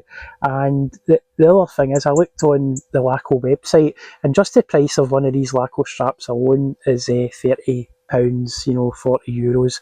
So the fact that you're getting this watch for the price and that link that I'll put below with that strap is absolutely phenomenal. Don't miss out, because I'm sure these will go pretty quickly. I'm sure they'll go fast. They're very, very reasonably priced. So that is my 3 watch collection for this holiday, and I've put them in the right way this time as well. They're both the same way, OCD and all that. So let's talk about another bit of news for the channel. I launched the channel just under 2 weeks ago, and I've had almost 10,000 views already, so I must thank everybody for the views. I could be doing a few more subscribers, but I'm sure that will come in time. We're going to continue making good, honest, from the heart, horology related content. So I've got a few interesting things coming up as well. I got behind the scenes access down at the New Balance factory just yesterday, and I've done some filming there in their heritage room, and it's quite a poignant time because they've just launched a watch in collaboration with Tag Heuer, and I don't want to spoil too much about that, but we'll speak about that in a dedicated video dedicated to the synergy of sneakers, trainers and watches. And I'd been working on this video script for a while, and then this launch with Tag Heuer and New Balance together, it literally just happened as I was, you know, just packing to come in this trip. So a bit of a convergence again. On HoroLogical, we do like an odd convergence now and again. SKX, you know, if you know, you know. And one other thing's kind of happened of note. I was trying to purchase a Panerai, I sold my old Panerai 132.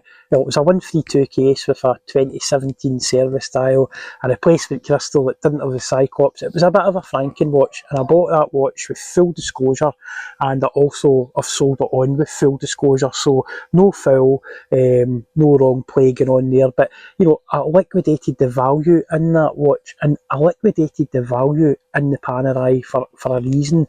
I'm on the hunt. I've been in the hunt for a new Panerai, and I've got some criteria that I want to stick to for this purchase. I want to go carbotech. When wearing my 132 all day, I was suffering from a bit of wrist fatigue. It's a heavy watch, and that's one of the reasons I actually took the strap that my Omega Seamaster came on off, and I've replaced it with kind of different, that I'm trying out different things. The system's just a bit heavy.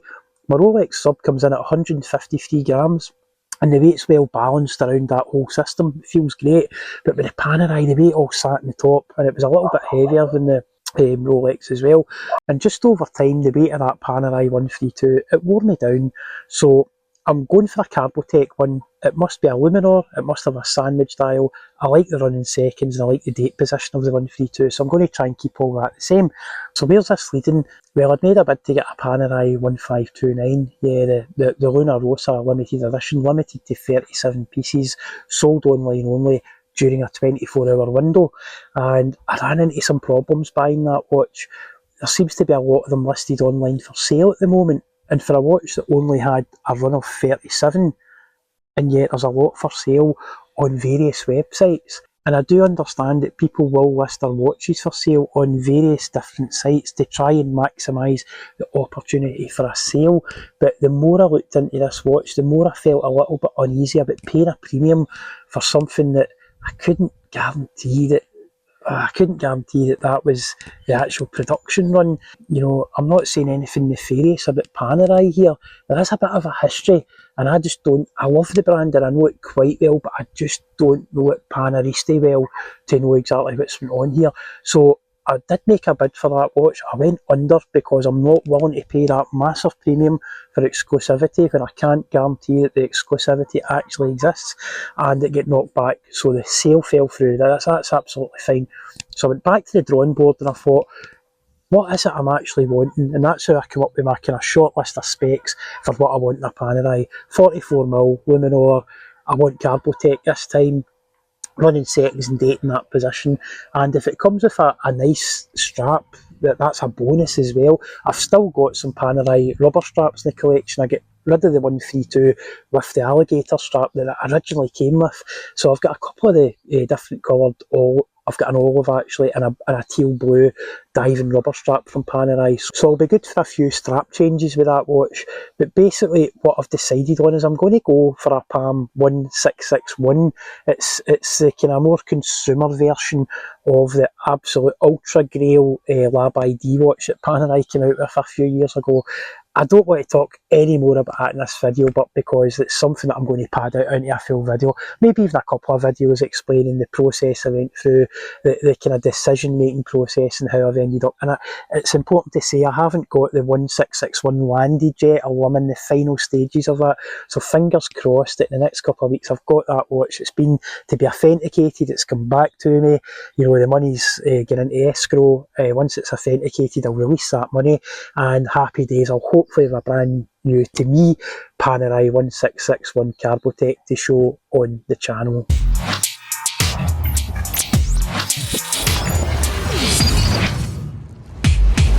So that was my lineup of watches for this trip. We've got a classic Flieger, a colourful storied chronograph, and the old faithful Omega Seamaster that I really need to get reacquainted with, which is fine, and it is wearing great on this silicon. I must just add that.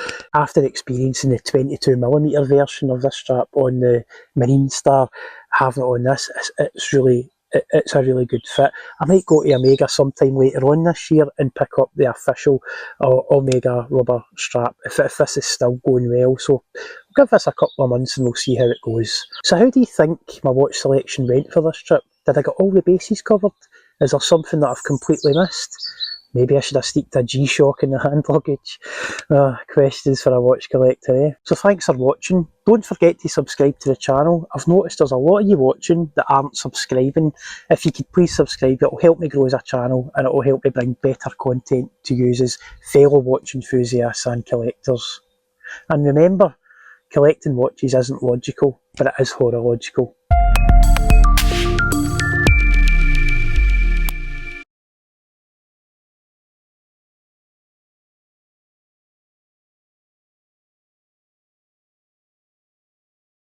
Welcome back to HoroLogical. In this video we're going to explore the hidden synergy between watches and sneakers.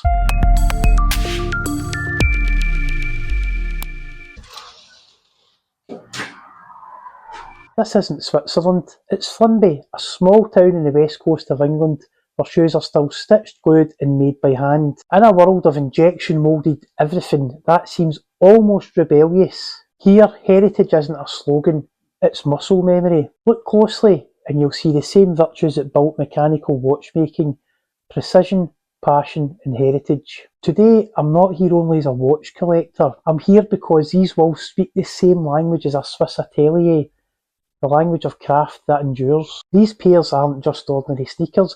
The 576s, the 1500s drawn by Stephen Smith, the quiet genius behind New Balance's golden era. In the sneaker world, Stephen Smith is their Jared Genta figure, the designer's designer. Genta gave us the Royal Oak, the Patek Nautilus. Smith gave us the 574 and the 1500.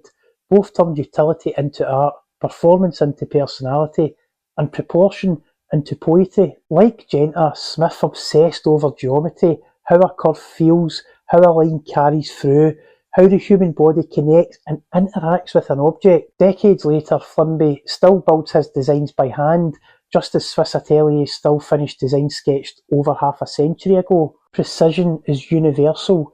Whether you're adjusting a balance wheel or aligning a toe box, a heel cup, the goal is the same.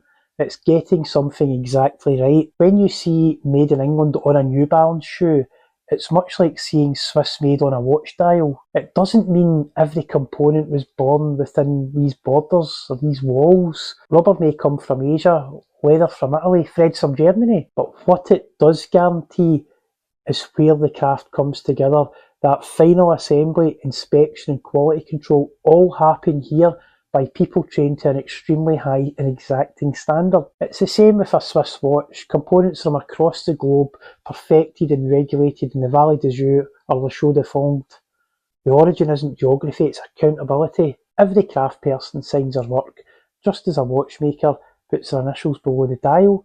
The shoemakers here all fill out an authenticity card for each pair of shoes. Both leave fingerprints of pride. None of my pairs of New Balance are shelf pieces. There's no garage queens here. They're all worn and used as intended, just as I do with my watches. Craft only becomes real when it's actually lived with, because when something is built to last, it isn't meant to stay pristine, it's meant to gather and earn character. The very best designs don't stay locked in studios. They evolve until more people can experience them. Like a watchmaker perfecting a movement for production, Flimby's Made in England stands for something. It refines a hand-built prototype into something repeatable without being fully mass-produced. You can buy mass-produced versions at a much more affordable price. Just like watches, there are tiers. It's a democratisation of craft in action, an idea born at a workbench and finished in the real world. And here's the fascinating thing, the New Balance 1500 and the Seiko SKX dive watch, they both prove that good engineering transcends time and technological advance. By modern standards, they're both technically obsolete. The SKX has been discontinued, and running shoes have become so advanced they sometimes look alien, yet both remain respected amongst enthusiasts in the quiet if you know crowd. They endure because they work, because they feel right, they have that hidden Q factor. When something is engineered honestly, whether it's a stitched leather shoe or whether it's a Rolex 32-35 movement, that earns its place in history. Sneakers and watches succeed for the same reason: they fit the body. Every ankle, every wrist, every stride is different. That's why both worlds obsess over adjustability and comfort. A shoe must flex where a foot flexes. A watch bracelet must fit and articulate just right. Both are fusions of body and device, technology tuned to humanity. When the fit is right, you stop noticing it's even there. The shoe disappears, the watch on wrist disappears. You just move, and time moves with you in step. Steve Jobs understood that balance between craft and simplicity. For decades he wore one uniform, black turtleneck jeans and New Balance 991s. Simplicity, he said, was the ultimate sophistication. His design partner, Johnny Ive, carried that same mantra into the Apple Watch.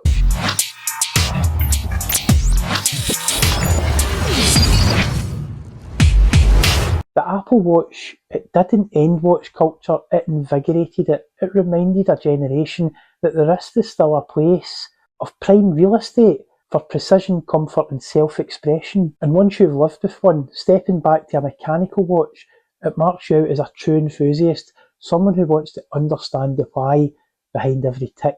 Jobs once rejected a Mac prototype just because the logo alignment fell off.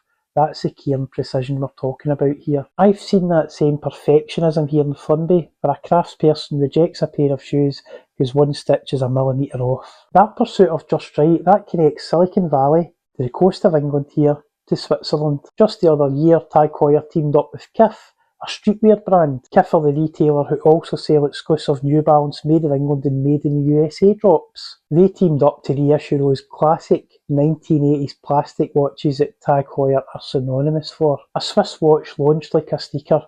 Colourways, limited edition, online queues. Heritage had met height and it worked. Tag Heuer have since put the Formula 1 watches back into full-time production, albeit with an updated solar calibre. What Stephen Smith did for sneakers in the 1980s, Tag Heuer done for watches. They made precision joyful again and reminded collectors that designs can be serious but also fun at the same time. Tag Heuer and New Balance were both years ahead of their time.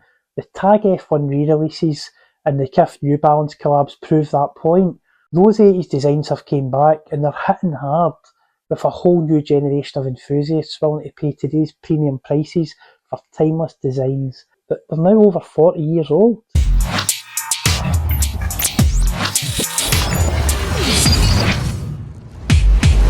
It's by no accident that Tag Heuer have released a smartwatch in collaboration with New Balance just last week. Just as I was packing to come on this trip, I can almost unequivocally guarantee that these collaborations between sneaker companies and watch brands are going to become more common as time goes on.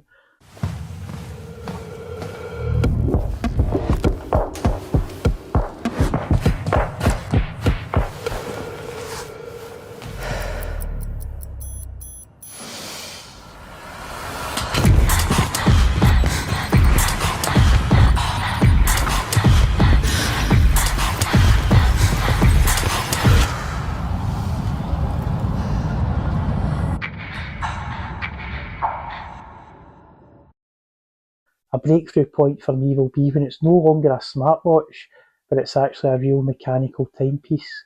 How good would that be? Every scuff, every crease tells a story, just like the nick in a case back of a watch. The moment something becomes too precious to wear, it stops living. My personal collection of New Balance 1500s, those come from Stephen Smith's original drawings. Most of my watches trace back to drawings before I was born. Different industries, same DNA. Proportion, patience and precision. Genta, Smith, Ive, Jobs, they were all chasing the same goal, to make complexity look effortless and to keep the human at the centre of design. The continuum of craft, that isn't nostalgia, it's a relay.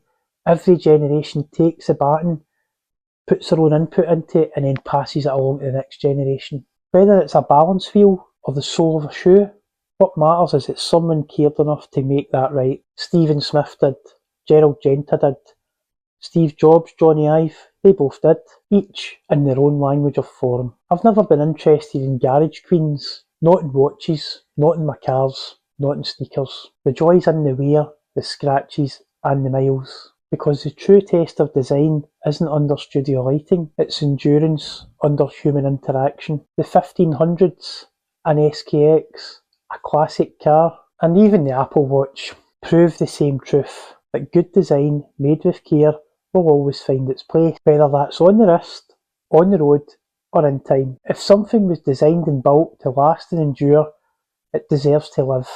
And remember, collecting watches isn't logical, but it is horological.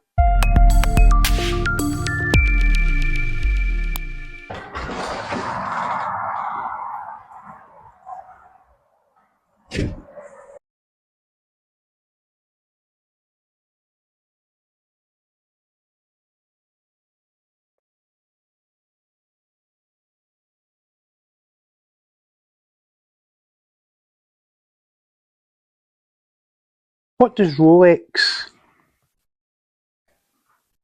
Monopoly and this pencil have in common? Welcome back to HoroLogical.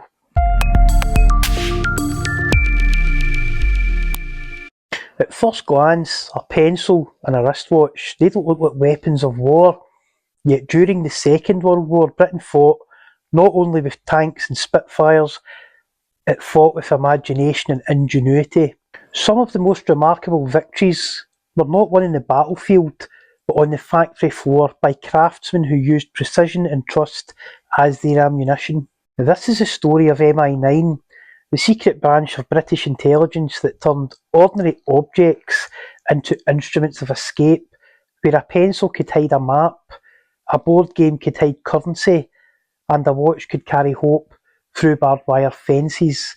A story that connects Cumberland Pencils in Keswick and Rolex in Geneva, two companies separated by miles, united in the belief that craftsmanship could keep people alive. In 1939, the War Office created MI9, charged with helping Allied airmen and prisoners of war escape and hopefully evade capture. Its chief architect, Christopher Clayton Hutton, was part showman, part engineer.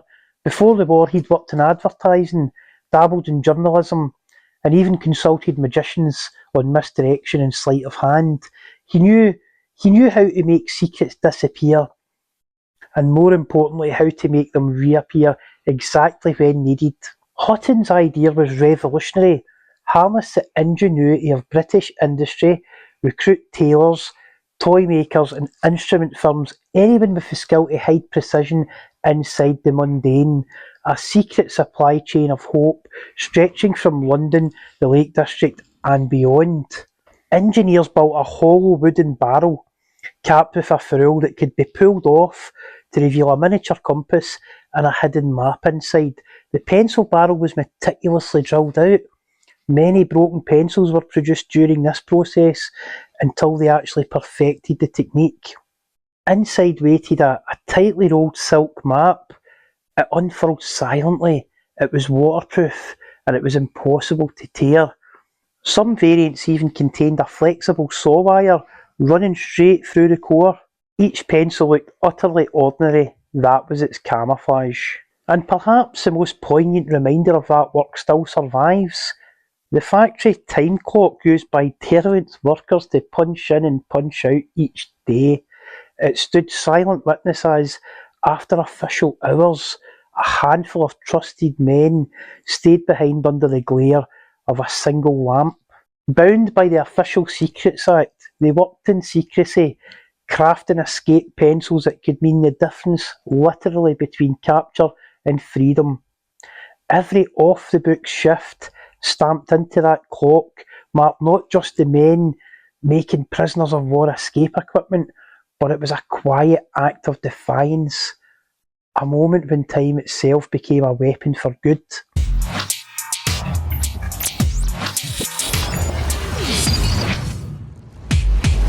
They were quite literally doing overtime for freedom. These escape pencils were slipped into survival kits and Red Cross parcels bound for prisoner of war camps, a simple object infused with ingenuity and hope. MI9's success depended on Britain's craft industries, those already fluent in microns and tolerances. Watch component makers fabricated the miniature compasses the size of shirt buttons.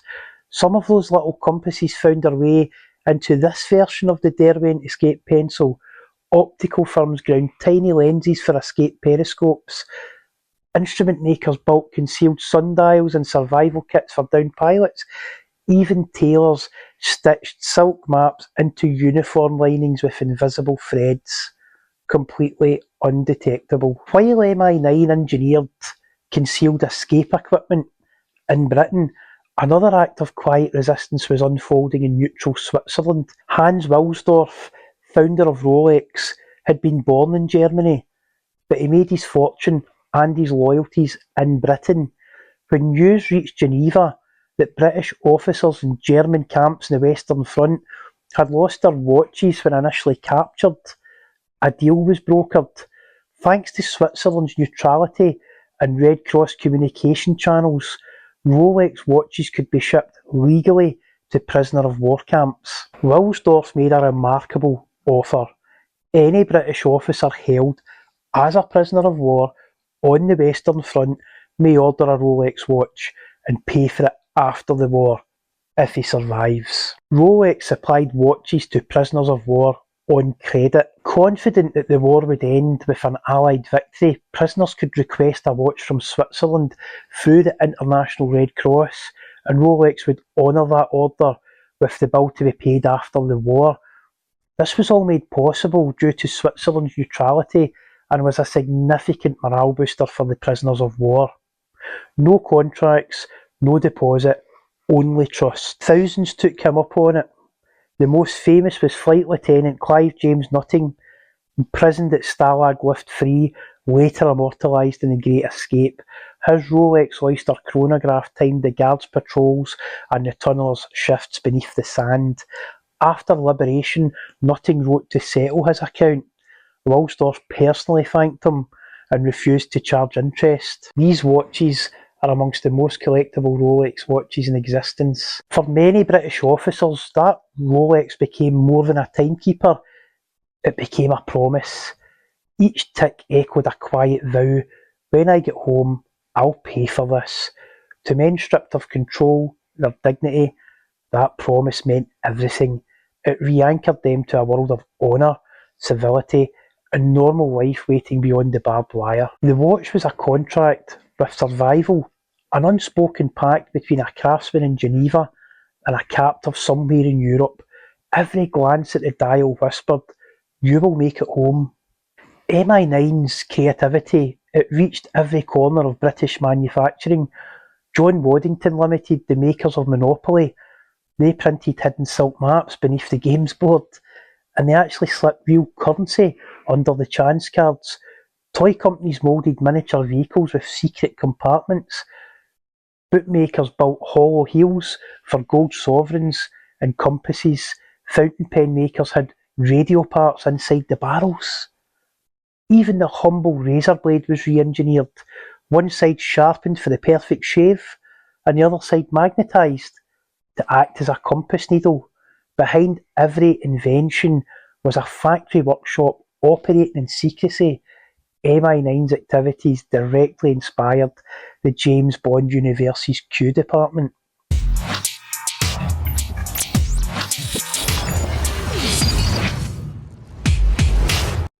The one thing the prisoners had on their side was time. Time to look through those boxes of pencils and find the one or two in a box that could contain hundreds, a large box of pencils, and they could find the one or two pencils that contained the hollowed out one with a map and that little mini compass. The men knew it was there, the message got to them it was there, but somebody had to actually sit and go through those boxes and find it. Same with the Monopoly games, there could be piles of these games to be distributed out to the men. There was maybe only one or two sets of the real currency, but the men had time in their hands to go through every single object with a fine-tooth comb. This was something the German guards couldn't do. They couldn't devote the time to going through every single parcel delivered, checking if there was anything nefarious in it. So time played to the British prisoners' advantage in this case as well. In captivity, time was both tormentor and companion. Days dragged, yet timing was everything. Guard rotations, food drops, the instant a tunnel might break through. Others coveted the watches just to hear the tick, a heartbeat, reminding them they were still alive. Time measured patience, not just seconds. For those with a Rolex on their wrist and a map inside a pencil, it measured hope. There is an ethic that runs through all true craftsmanship. The idea that precision should serve purpose. During the war, that purpose was freedom. A pencil could carry a map and a miniature compass. A game could conceal real currency. A watch could restore hope. Hans Wilsdorf and the engineers of MI9, they never met, yet they worked towards the same goals. They had faith in human fortitude expressed through ingenious design and trust. Their creations remind us that mastery of the small, a spring, a compass, a blank of wood, can alter the course of history. After 1945, MI9's operations were classified and then quietly forgotten. Factories returned to making standard pencils, fun but ordinary toys, and charging up front for watches, as was the practice of the day. Yet their wartime efforts left a lasting mark on both industry and identity. Today, the Derwent Hidden Map pencil stands as a tribute to the people in that Lake District town that once helped escaped prisoners find their way home. And Rolex, still synonymous with precision, carries the memory of Wilsdorf's wartime gesture, an act of trust unimaginable in today's modern world. The craftsmen of Britain built the tools that could help a man escape. They engineered the means to slip past walls and borders unnoticed. But Hans Wilsdorf, he gave something deeper. He gave them hope. He understood profoundly that a watch on the wrist could do more than measure seconds, minutes and hours. It could instill a sense of honour and desire, not just to survive, but to resist, escape, evade, and hope for a better future. Watches became aspirational objects. Every Rolex that ticked inside a prison camp was a reminder that someone somewhere still cared. It was a belief that could not be broken or silenced. British manufacturers gave escaped prisoners ingenious ways to navigate and survive, but Wilsdorf gave them the will to break out and survive. They had to pay for that watch after all. Altogether, they proved that the greatest function of time is not to mark our limits, but to remind us what we're capable of in the darkest of times. When we look at a watch or sharpen a pencil, we rarely think of war or captivity, but during those darkest years, these small objects carried enormous weight. They measured more than minutes, they measured hope, and they gifted freedom. They proved that trust could survive even in confinement, and that ingenuity could bloom in the bleakest of places. A pencil helped men find their way home. A watch helped them believe they'd get there. Together they show that the finest tools humans have ever crafted were not for destruction but for freedom.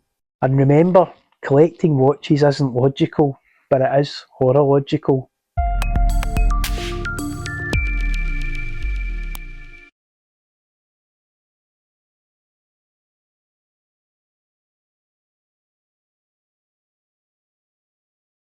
After almost one calendar year of ownership, I am unequivocally qualified to state this watch is a serious issue. Welcome back to HoroLogical. So a quick bit of background in this watch. In 1973, Colonel William Pogue suited up for Skylab 4, America's final Skylab mission. On his wrist was the official Omega Speedmaster, the NASA-approved chronograph for every astronaut. But under his sleeve there was another watch, a watch he'd purchased himself for $71, a Seiko 613960005 Speedtimer. NASA had delayed issuing his official Omega Speedmaster. He had grown to implicitly trust that Seiko because before the mission, Pogue had used that Seiko during countless training sessions, timing rocket burns, engine tests and simulator runs. And when launch day came, he took it with him, quietly, without permission. For 84 days in orbit, that gold-dialed, Pepsi-bezeled Seiko orbited above the Earth, timing experiments, exercise sessions and sunsets that lasted a matter of minutes each. The secret of this watch was only discovered years later. That humble, self-winding Seiko was the first automatic chronograph ever to orbit the Earth from space. It's important to say this watch today, it isn't a Pogue, it's not a mechanical chronograph, it is a Seiko quartz solar caliber that's in this watch, but it pays direct homage to that watch that Colonel William Pogue had in his wrist all those years ago. So let's go through this Seiko Speedtimer with the Pogue colourway. So the case diameter is 41.5mm, the thickness is 13.3mm, lug width is 21mm, lug to lug 46mm. The movement is a Seiko V192 quartz solar caliber. It's got a domed sapphire crystal. The water resistance is quite respectable for a chronograph 100 metres. The OEM bracelet tapers from that 21 at the end links down to 18mm at the clasp. And sized for the perfectly average 7-inch wrist, i.e. mine, it weighs 154 grams. When you first pick this watch up, it's got a quality weight and feel about it. It's got a fun vibe because of the colourway. And one of the things that attracted me to this watch was the earlier versions of these watches gained a nickname from the community. That nickname was Setona, the Seiko Daytona, and that put me off buying one. I didn't want to go about with one of these in my wrist with people thinking you're possibly a Daytona wannabe.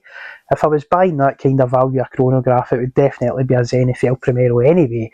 But when Seiko brought this watch out, there is no mistaking this watch for anything else. It is a product of entirely its own making, with that sunburst radial yellow, orange, gold dial and that Pepsi bezel. It is a design that is uniquely Seiko's. The minute I seen this watch, I knew I had to have it. The case is quite a simple affair. It's mostly high polished, a little bit of brushing on it, and some very shallow chamfering work at the top of the sides. It's certainly not a Christopher Ward light catcher case, let's put it that way, but it is very tool watch forward. This watch has real wrist presence. It looks fantastic and it feels fantastic. When the bracelet is fitted just right, it sits amazing on wrist. For the money, it's a fantastic watch. At this price segment, the dial punches well above its weight. No one online can agree what colour this is, so I've just nicknamed the colour Pogue. This colour is called Pogue. I'm going to write to Pantone to get this put on their colour scale as Pogue. It has a standard tri-compacts chronograph layout to the face of the watch. The 3 o'clock sub-dial is the 24-hour one. In most chronographs this is a particularly useless complication, but I'll forgive it in this watch. This watch was a space-used chronograph, or at least it's paying homage to a space-used chronograph, and in that particular situation, having a 24-hour sub-dial could prove to be particularly useful. The 6 o'clock sub-dial is the minute counter for the chronograph. It's got a lovely red hand that pays homage to the original Pogue watch, and it's got a clever little Easter egg of a power meter built into it, so when you're not using it as a chronograph, it shows you how much energy reserve the watch has got. And incidentally, the watch will do, when that little red hand on that 6 o'clock sub-dial says full, the watch has got a full 6 months of power reserve in it. The 9 o'clock sub-dial is the running seconds for the watch, and it's a great way of hiding the fact it's quartz. It does tick away 1 tick at a second. It's not a smooth sweep, but it's a little bit innocuous here sitting at the 9 o'clock slot. It has the date in one of those typical Seiko positions between 4 and 5 o'clock, and the date's quite deeply recessed, and the reason for that is it's a sandwich dial construction where you have the coloured faceplate and top, and then below that where the sub-dials sit, the sub-dials are actually solar receptors. So I quite like the fact that these sub-dials, they've got multi-uses. We've got one that's a power reserve, a minute counter, and it's a solar receptor. Fantastic design by Seiko. But the effect of that is the date wheel is below that again, so it's like the third layer down. It's quite deep down there, and it does make it at obtuse angles a little bit difficult to read. It's just so deeply recessed. A lot of people have said the watch would benefit from not having the date wheel at all, and I kind of agree with that. It is a little bit deep. One of the outstanding features for the watch, for me anyway, is that Pepsi bezel tachymeter. You'll know how I feel about aluminium bezels, especially in the Pepsi colourway from watching earlier videos. I think it's a fantastic combination, and Seiko have done a fantastic job with this in this watch. The crystal quality in this watch is excellent. It has AR coating on the underneath, none on the outside. Take some notes on that, Omega, please. and it's got that gentle dome. It doesn't give mass distortion like a vintage domed crystal would, but it's there and it just speaks quality. A chronograph with a nice domed crystal on it is a nice thing to behold. The movement is rated in Seiko's manual has been accurate to plus or minus 15 seconds a month. In reality, I've only noticed a deviation of a couple of seconds per month, so it's an extremely accurate calibre in this. And again, it's an example of Seiko under-promising and over-delivering on the accuracy stakes. The crown in this watch isn't signed a la Seiko, but it does have a nice little channel cut out on it, and when you do click it out and you hack the watch, you're adjusting the watch, it does have a quality feel about it. It's a nice crown in this watch, and it's a nice size to use.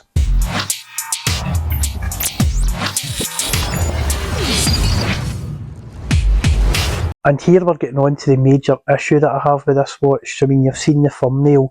So the major issue is the bracelet. The OEM clasp that comes with the bracelet, it's actually quite good. It's milled out underneath and it is a pressed upper. The problem with that pressed upper is it's only got 2 positions of micro adjust, and when I was messing about with the calipers looking at what was going on here, the adjustment points in the clasp aren't enough to give you the full adjustability that removing an end link does. So what that means, if you remove an end link, the watch could be too tight. If you reinstall that end link back into the bracelet, the watch could be too loose with not enough micro adjust to take that up. But I've got a solution for that. Hang back to later on and we'll come on to that solution. The other major issue that I have with the bracelet is Seiko have just picked a random bracelet from their back catalogue and they've fitted it to this watch.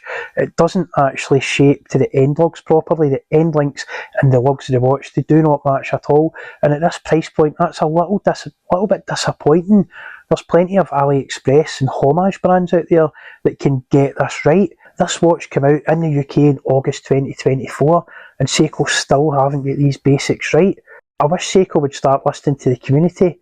It's not a huge change to get these things right for a company the size of Seiko. They're not doing this because they have to. This is a business decision they're making to do this, and that's highly disappointing. But apart from the woes with the bracelet, I absolutely love this watch. It looks great on wrist, it has great functionality, and as a quirky daily wearing piece, it fits into my collection almost perfectly. So what did I do to fix the issues with this watch? Well, I got onto Uncle Straps, formerly known as Uncle Seiko, and they have produced a nice outer for this clasp, and it has 3 positions of micro adjust. It also weighs a little bit less. The OEM Seiko clasp outer is 9 grams.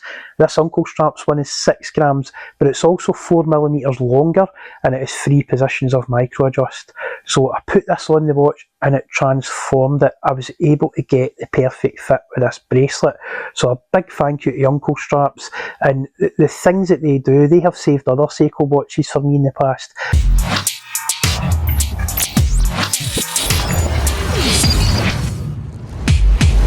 And Uncle Straps actually saved my Seiko Arnie wearing experience. The metal keeper that came with the Seiko Arnie, it was as if it was Shiratsu polished into a samurai blade. After wearing the watch all day, your wrist was literally cut. So Uncle Straps produced a little silicone keeper for that watch, and it transformed the daily wearability of that Arnie. So a big thank you to them, because that's 2 Seiko watches they have practically saved for me now. Here in the UK at the moment, we're now approaching winter, we're in late autumn. The cold weather's about to really hit hard. So the watches that I tend to wear on a daily basis, I take them off bracelet and I put them on strap. So I've ordered this bison strap for this Pogue watch. I'd seen a picture in an online forum of this watch on a vintage tan leather kind of calfskin strap, and I thought I've got to get one of those for myself. So this is the watch on the strap, and I'm going to wear it like this at least until spring next year, when I'll put the bracelet back on and see how we get on with that. So that'll take that pathetic end link fixing out of my mind for at least a few months, and I'll see how I get on. I will report back either through a post or a short update video on the channel just how I'm getting on with the watch on the leather strap. But for now, this is how I'm going to wear it, and I'm sure you'll agree this watch has the potential of being an absolute strap monster in the collection long term. At the price point that this watch sits at, both in the UK and in the USA, there's absolutely nothing competes with it in terms of backstory, quirky looks and actual functionality. it is an amazing proposition of value, this watch. I would thoroughly recommend adding one to your collection, with the caveat, we know the bracelet's a weak point. At Seiko, this is a common thing with them. Yet another watch in the budget category that punches well above its weight. Would I buy it again? Absolutely, I would buy it again, in a heartbeat. And remember, collecting watches isn't logical, but it is horological.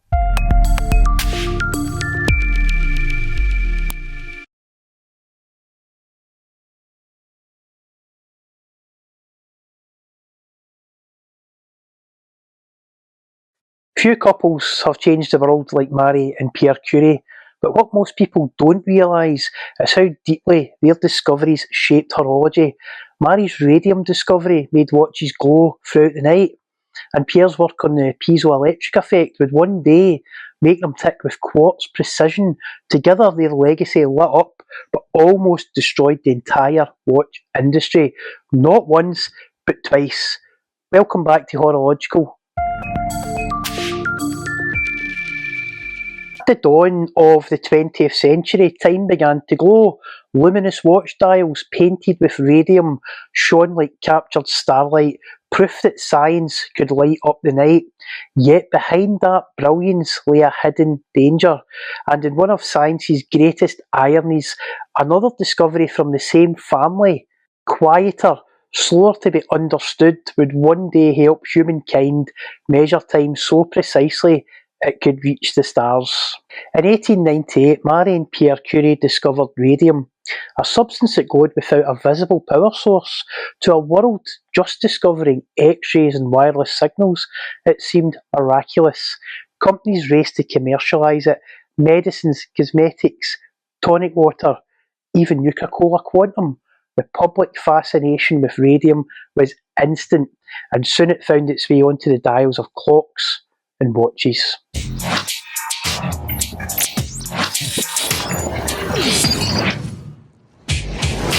By the 1910s, radium was the miracle ingredient of the watch industry. Mixed with zinc sulfide, it made numerals and hands visible throughout the whole night. Perfect for soldiers, aviators and shift workers. Brands like Westclox, Ingersoll, Elgin, they embraced it as a mark of modernity. But for the workers, mostly young women, just left school and with keen eyesight, would later become known as the Radium Girls, that progress came at a terrible cost. Trained to shape their brushes with their lips for precision, they unknowingly ingested tiny amounts of radium with every single stroke.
The results were devastating.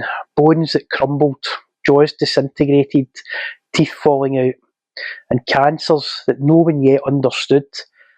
Their fight for justice would change industrial health and safety forever.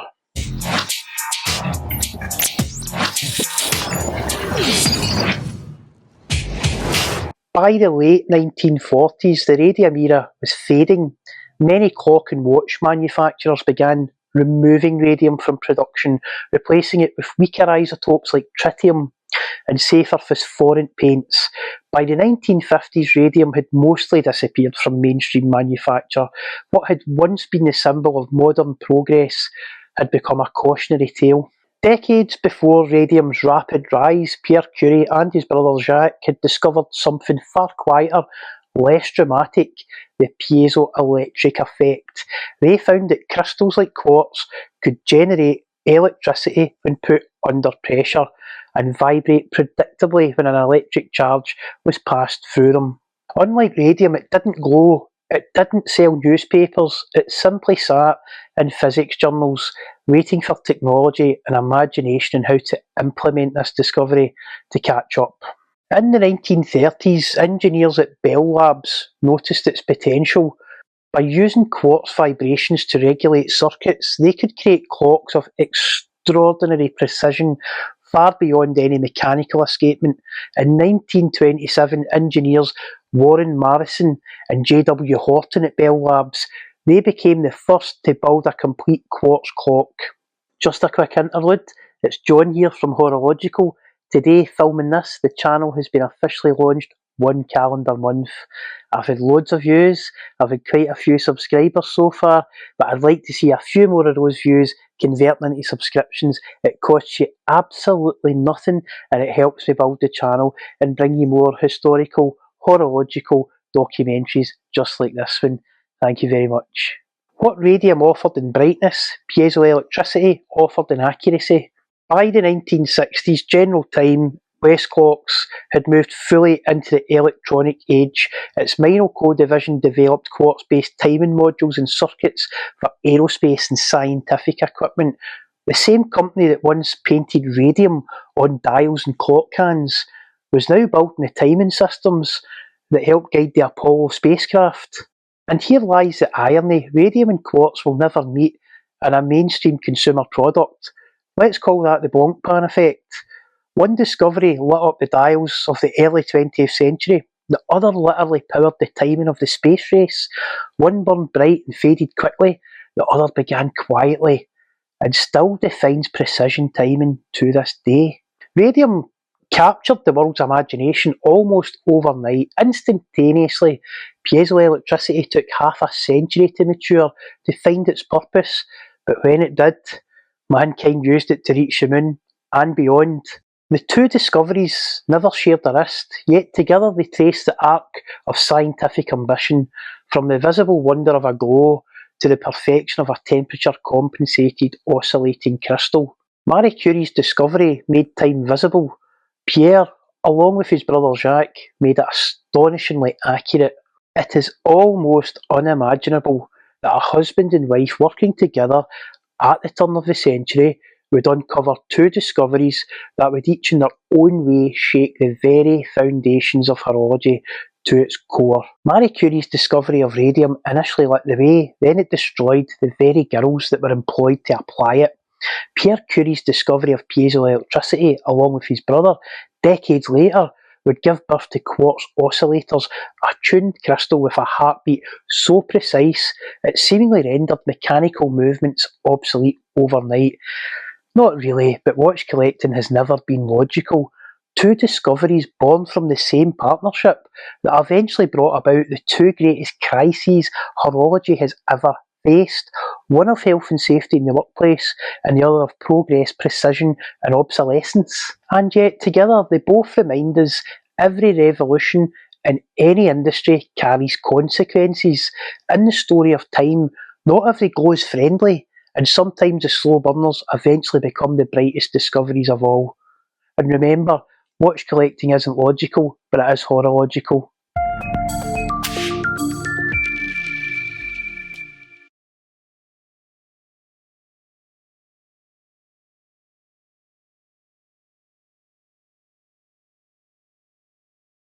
So, I got another Panerai. Just when I thought I was out, they pulled me back in. Huh? Zappuccino. Welcome back to HoroLogical. There are two sides to Panerai. The one that honours wartime divers and luminous dials of the past, and the one that keeps experimenting like an engineering laboratory. The Palm 1661 sits right between them, a watch born from Panerai's wildest experiment, the Lab ID, but designed for real-world wear. This is a story of how carbon fibre, once an exclusive motorsports material, became part of Horology's DNA. In 2017, Panerai unveiled the Lab ID Palm 700, a concept watch that looked more like an Area 51 project than a simple mechanical wristwatch. Its case was made from carbotech, a layered carbon composite. Inside, a movement engineered to run 50 years without lubrication. Plates, bridges and pivots were coated with carbon and DLC, an experiment in frictionless horology. At $100,000 and a production run of only 50 units, the Luminar 1950 Carbotech Palm 00700, the original Lab ID watch, released in 2017, complete unobtainium. The Lab ID wasn't meant for collectors, it was a proof of concept. It was Panerai's McLaren F1. This was Panerai's moonshot project. Panerai's Carbotech isn't merely a design statement, it is a physical expression of motorsport grade engineering translated into watchmaking. It borrows directly from the logic of carbon ceramic brakes and Formula One monococks. Introduced in 2015, Carbotech is a laminated carbon composite made by stacking ultra-thin sheets of unidirectional carbon fibre, each bound with PEEK. I genuinely think the Panerai marketing executives have a night out every time I watch a YouTuber says PEEK when discussing Panerai Carbotech cases. This one's on me. Polyether ether ketone, a polymer celebrated once fully cured for its thermal stability, chemical resistance and structural integrity. The layers are compressed under precise heat and pressure, forming an anisotropic matrix. Its strength and stiffness vary by fibre direction. Just like the layup of aerospace and racing composites, this directional reinforcement it gives Carbotech an exceptional strength to weight ratio, resisting torsional stress and impact while remaining 14% lighter than grade 5 titanium. Unlike homogeneous metals, its laminated structure disperses stress across multiple planes, reducing fracture propagation. The marbled matte striations, they're not decoration, they're the physical fingerprint of the carbon itself. No two cases are the same. Every single Panerai Carbotech watch is essentially a piece unique. A quick point of note, never store a Carbotech watch head without its spring bars installed. Earlier Luminor models used large threaded steel bar systems, but these newer references, they rely only on standard spring bars and they seat directly into the lugs. Because of the directional nature of carbon fibre layups, the lugs represent the only realistic point of potential weakness in an otherwise near indestructible case.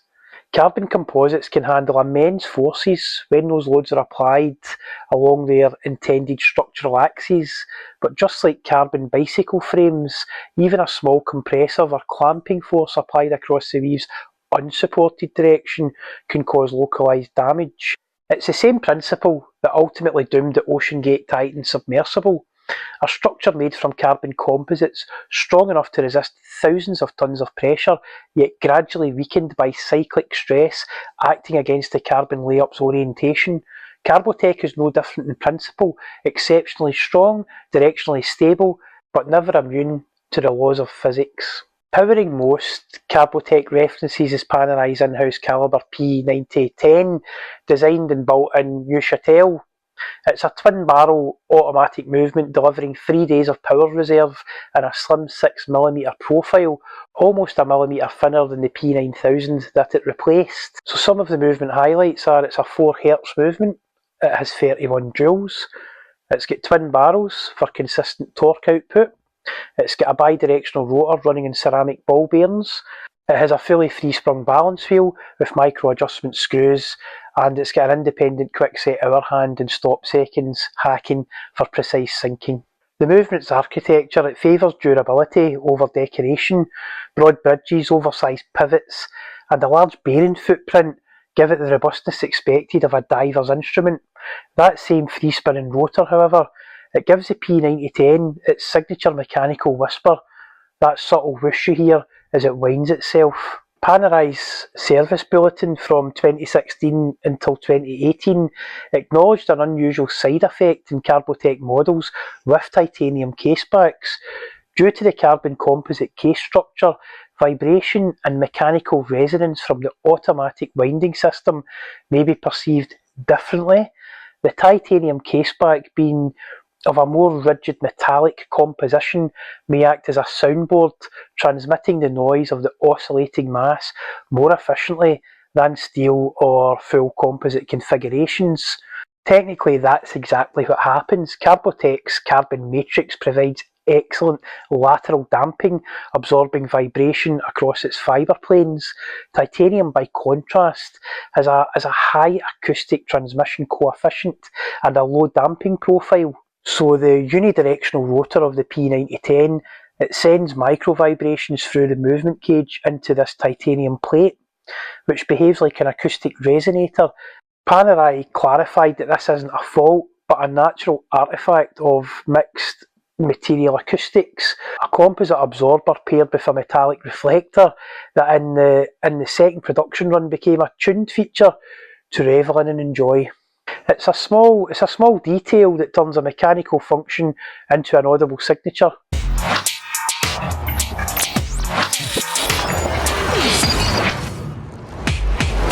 So my first impressions of this watch were, when I picked it up, how light it was. This watch is just round about 100 grams, and my old Panerai was 180 grams.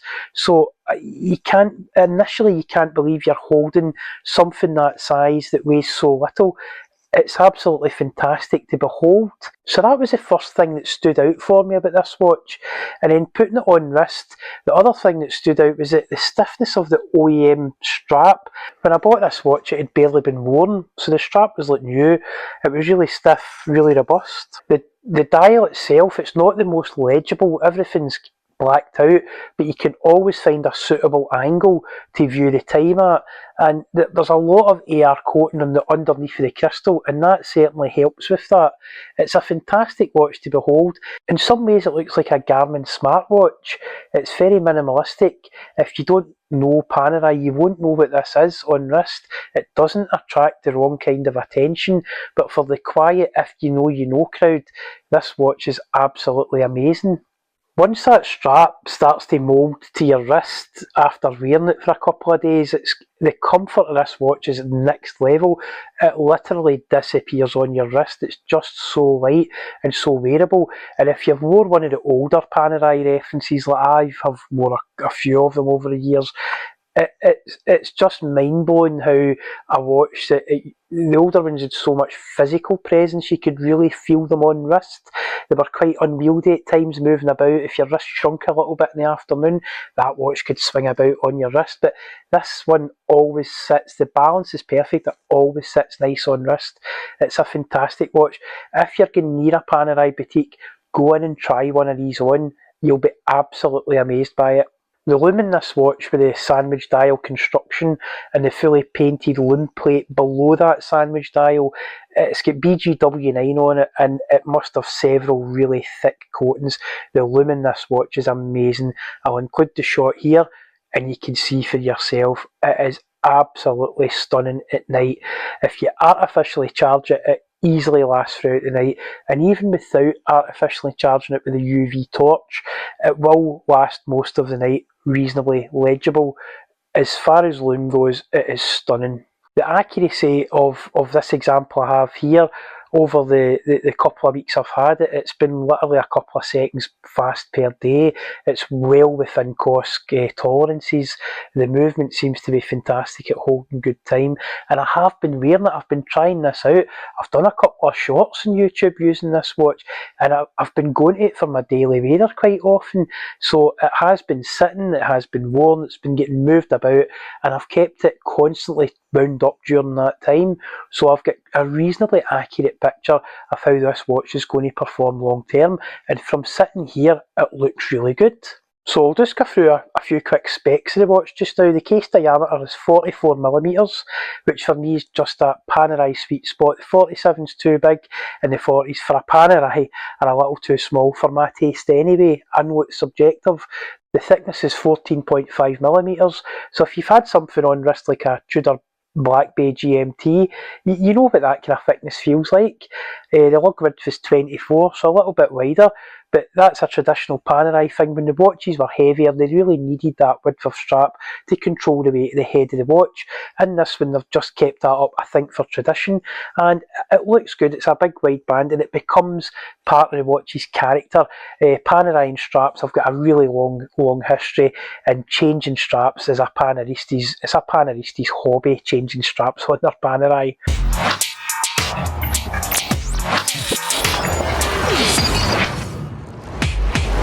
The lug-to-lug is 46mm, so it's more than manageable.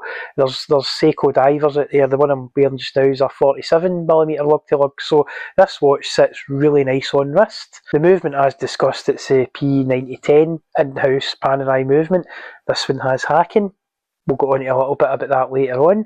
It's a 31 joules 4Hz movement, as was mentioned. Sapphire domed crystal, and the crystal quality is really, really good. I sometimes get out the diamond tester, not just to test if it is sapphire. You know, with Panerai it's going to be sapphire, but depending on how high that reading goes, you can tell the quality of the sapphire quite often as well.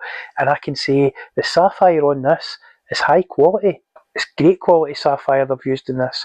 The water resistance is a full fat 300 metres, so we're not getting that compromised Luminor Dewey 30 to 50 metres water resistance. This is a full fat 300 metres, and in my opinion, if you're going to buy a Panerai, that's what you should be looking for.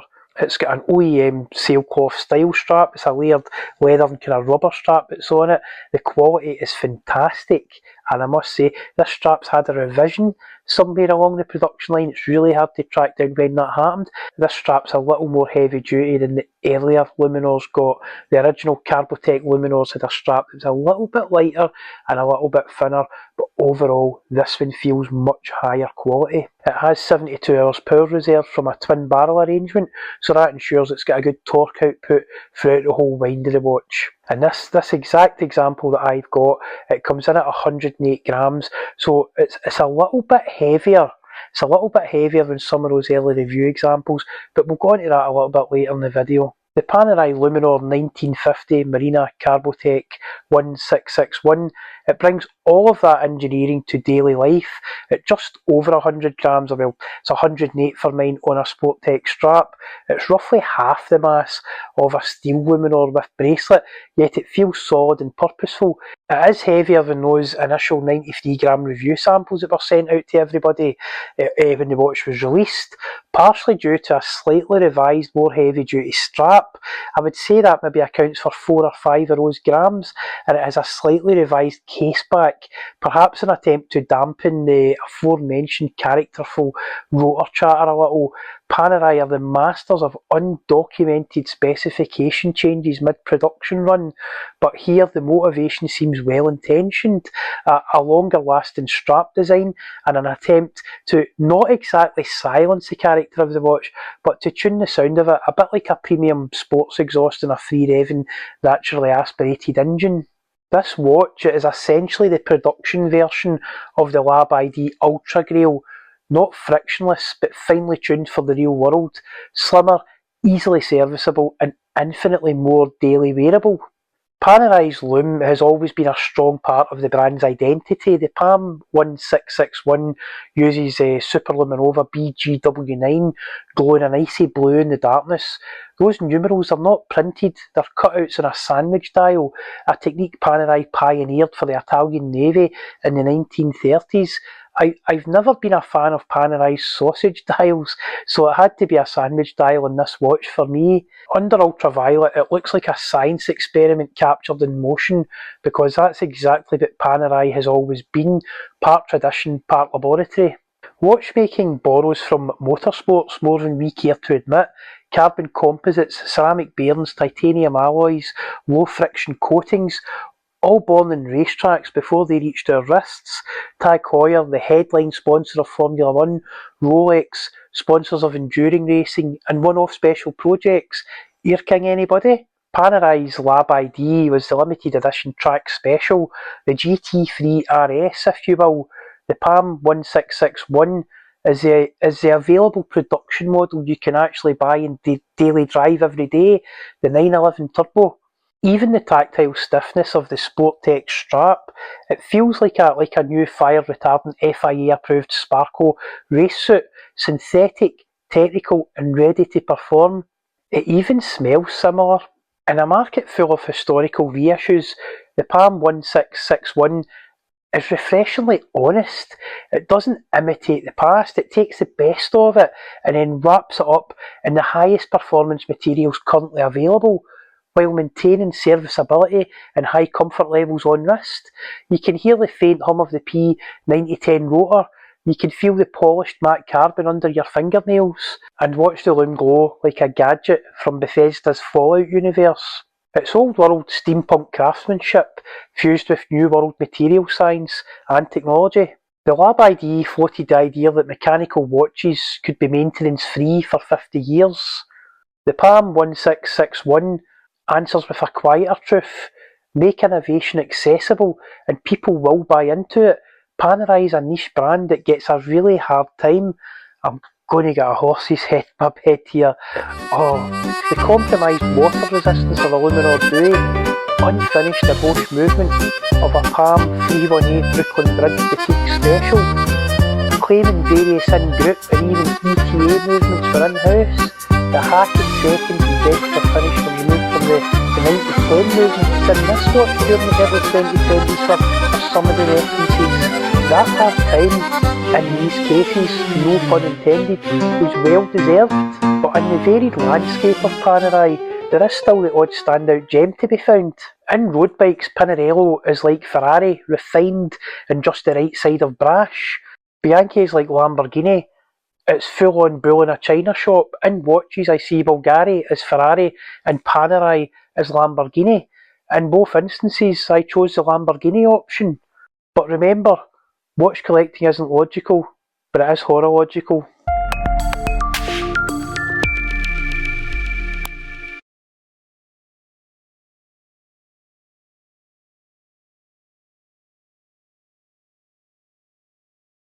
Richard, Mille and Tissot, they couldn't be further apart.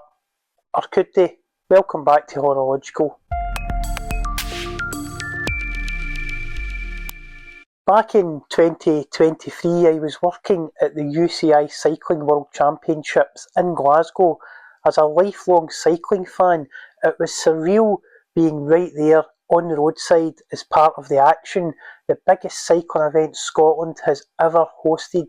It was wet, loud and electric, and even though I was working, I couldn't help but get swept up in the atmosphere.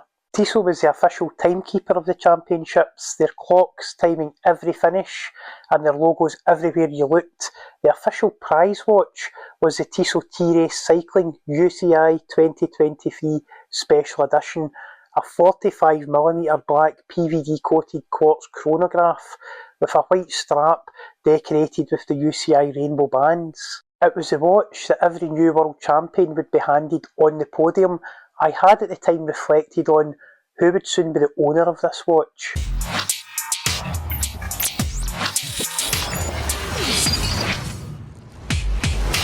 Here's a picture of me in the television getting soaking wet in the Glasgow rain as a member of the Dutch national team goes by, providing shelter for Mathieu van der Poel in the early laps of the city circuit. During one of my breaks, cold, soaked and looking for shelter, I ducked into the Tissot hospitality tent. The staff were brilliant, friendly, welcoming. They even handed me a cup of coffee as I warmed up from the cold. They let me take a closer look at a few of the watches that were there, including that exact UCI Special Edition winner's watch. It was a quiet 5-minute moment out of the rain that really stuck with me, and as it turned out, it connected me to what would become one of the most dramatic finishes of the entire World Championships. Later that day, I was standing just down for the corner of Bell Street when Mathieu van der Poel came flying through the city circuit. On the wet cobbles, he suddenly slipped and went down hard. The crowd gasped, but he was straight back onto his bike within seconds. He ripped the broken boa dial clean off his shoe and started hammering again, laying down what must have been a 500 angry watts through those final laps of that circuit. He didn't just recover, he absolutely smashed it, powering to one of the most memorable World Championship victories in years, winning by an incredible 1 minute 37 seconds over second placed Wout van Aert. And I couldn't help but think earlier that same day, I'd actually held his prize watch in my hand. The order of finish that day was Mathieu van der Poel in first place, a Richard Mille wearer, Wout van Aert in second place, a Rolex Daytona wearer, and Tadej Pogačar in third place, a Richard Mille wearer again. Quite literally top tier watches at the finish line that day. The whole experience that day made me appreciate Tissot even more.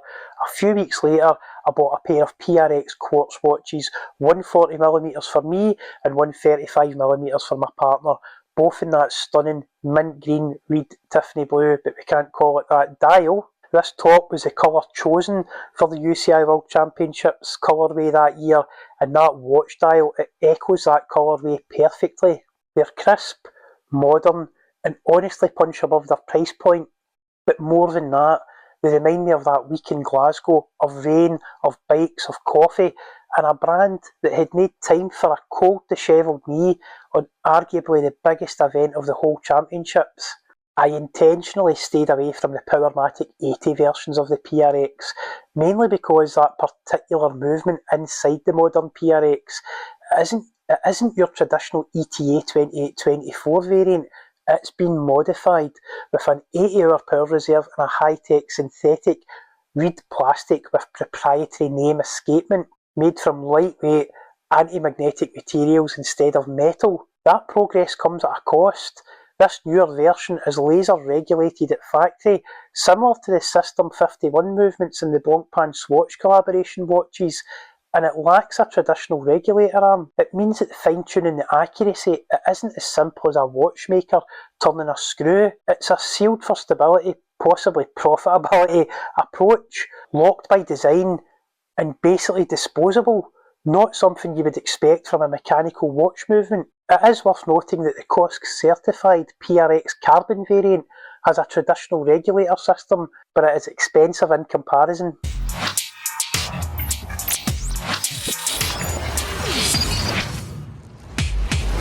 Of course, among marquee road professionals themselves, another watch brand name dominates: Richard Mille, Mathieu van der Poel, Tadej Pogačar, Mark Cavendish. All of them, they are supplied them, wear Richard Mille watches. They are a headline sponsor of Team UAE. and they have had massive success in recent years in the pro peloton. These are ultralight, shock-resistant pieces of mechanical art, carbon, titanium and precision engineering worth more than an entire fleet of carbon pro bicycles. It's performance and passion fused together. Tissot represents timing and heritage. This is the watch company that keeps the race moving and the timing accurate, and it's no easy task with the amount of bikes in the pro peloton all requiring an individual transponder and extremely high polling rates for timing accuracy and split decision resolution at the finish line. Some cycle races are so close that even the experts sometimes struggle to decide who crossed the line first. Tissot upholds those high standards that the sport demands, and in conjunction with high frame rate cameras and highly accurate timing zones and gates, integrity is maintained by the timing partner at all times. Richard Mille represents innovation and prestige, the watch brand that celebrates victory, but what really sets Richard Mille apart isn't just the 6 and 7 figure price tags or the skeletonized movements that they often use, it's the philosophy behind every partnership.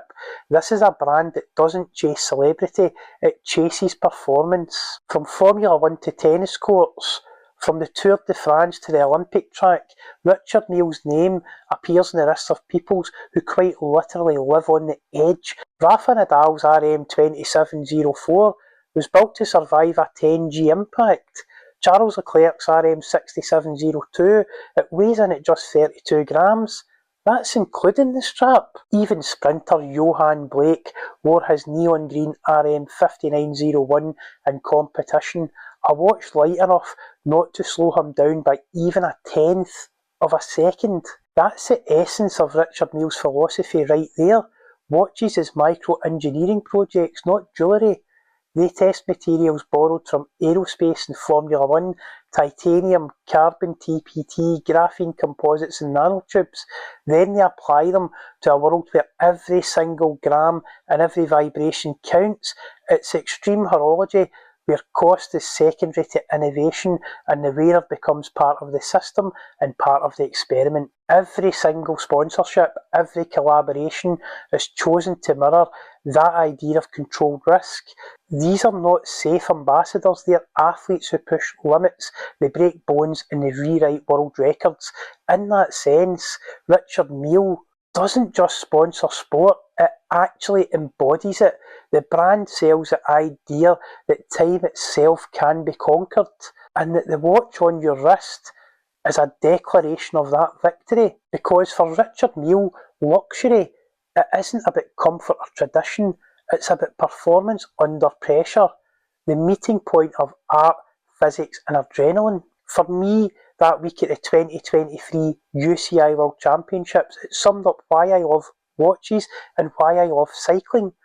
They both capture moments that matter, and sometimes you only realise afterwards just how special those moments actually were. If you enjoyed this video, you'll love my Panerai carbotech deep dive linked on screen. And remember, collecting watches isn't logical, but it is horological.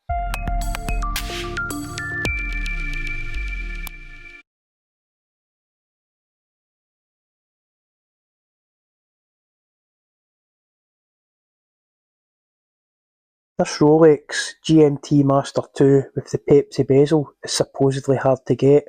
It's not. Welcome back to HoroLogical.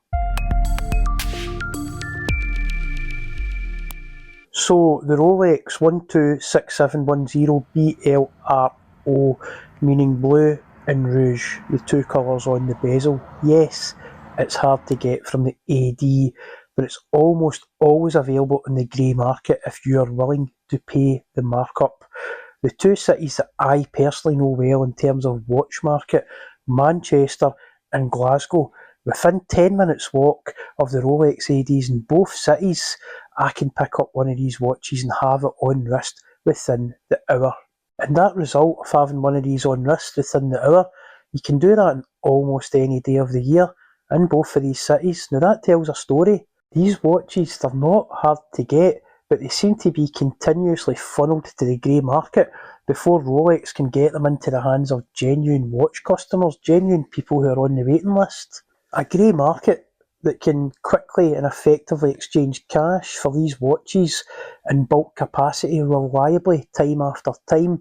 That trumps calling individual clients who might say now's not a good time financially, or they may not be able to drop everything there and then to attend in person and go through the picking up ceremony at the Rolex AD for one of these watches.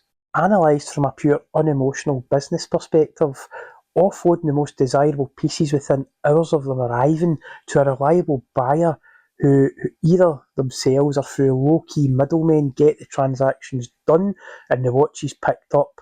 Even selling at market value, that reliable, quick monetisation pipeline enables the AD to convert watch deliveries in record time, no pun intended, and get the next delivery in at no short-term cash flow risk to themselves.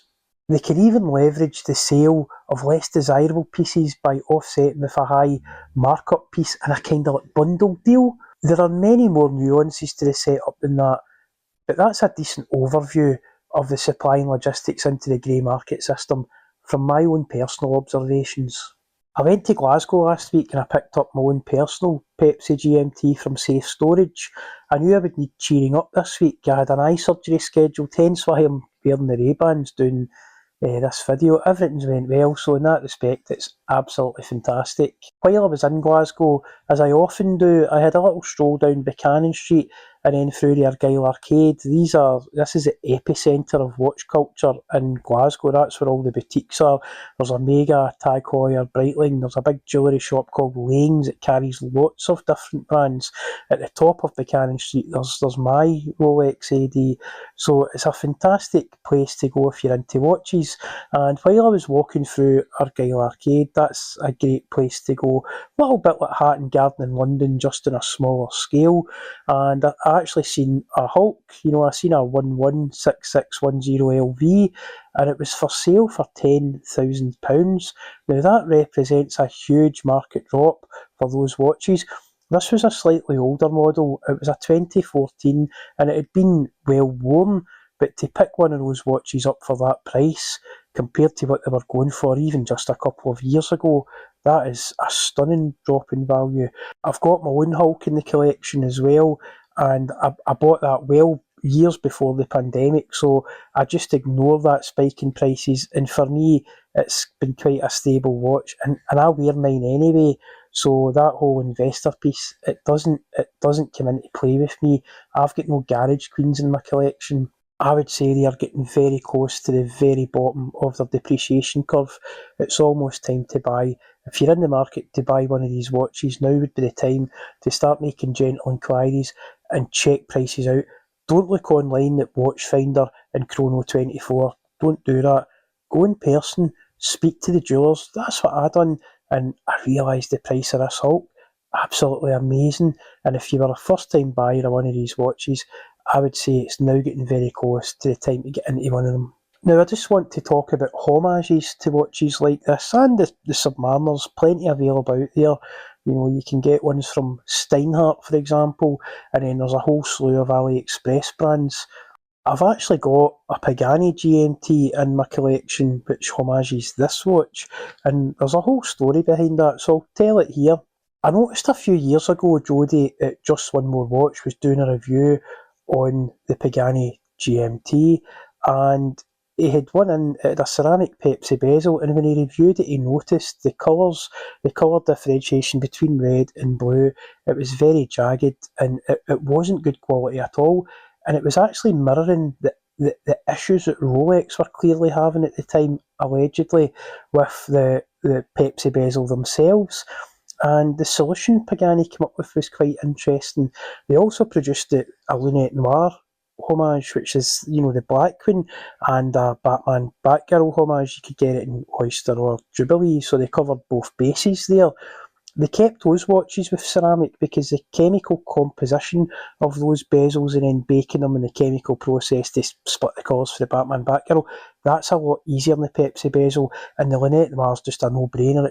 You're missing a couple of steps of the process and just baking that black ceramic. So Pagani's pragmatic solution to this problem was they just pulled all the ceramic bezels off these watches and scrapped them and stuck aluminium versions on, aluminium Pepsi bezels on a modern form factor GMT. Now that was something. These watches were only on sale for a short period of time, but the minute I noticed them for sale, I had to jump in one. I just had to get that in hand and check what that's like.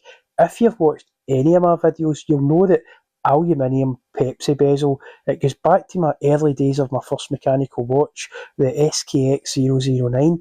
That is my favourite combination of bezel. I just had to get one of these. I ordered it as a novelty, and I love it.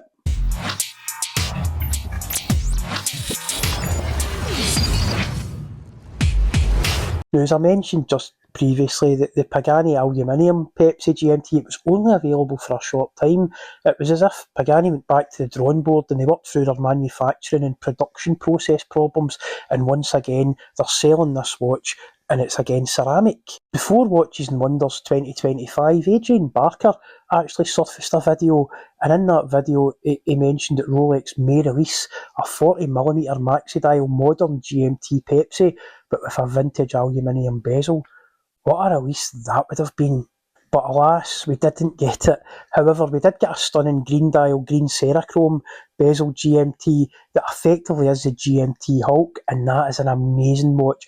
I've never had the opportunity to have one in hand and look at it, but I can't wait till I get the chance.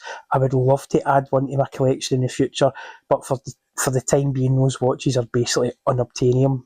I did reflect at the time when I seen that Adrian Barker video. That's exactly the reason that I bought this Pagani GMT with the aluminium Pepsi bezel, and it's a fantastic, quirky, unusual little homage watch to have in my collection.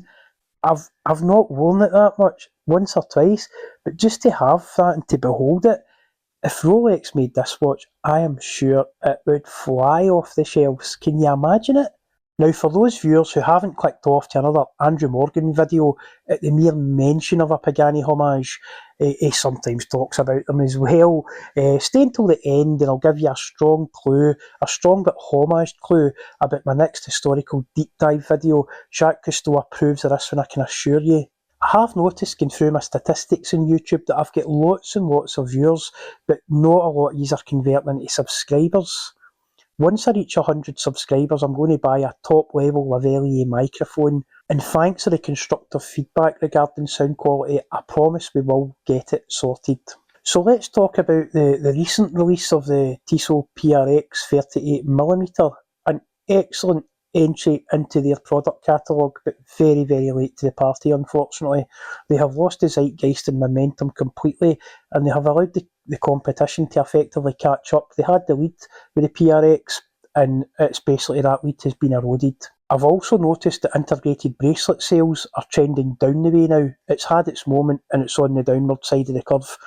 Again, Tissot, unfortunate timing. This watch should have been released 18 months ago. And I do root for Tissot. I've got a video up about Tissot and the synergy with Richard Mille. You could watch that one, and you see my history with Tissot. And I really hope I eat my words and this watch becomes a good seller for Tissot. From the little bit of research I've managed this week, I could see that no pun intended, I could see that the Tissot PRX 38, it still has the lack of an easily regulatable movement, unfortunately. So I'll watch the sales for this watch quite closely, especially over the festive season, and we'll see how it does.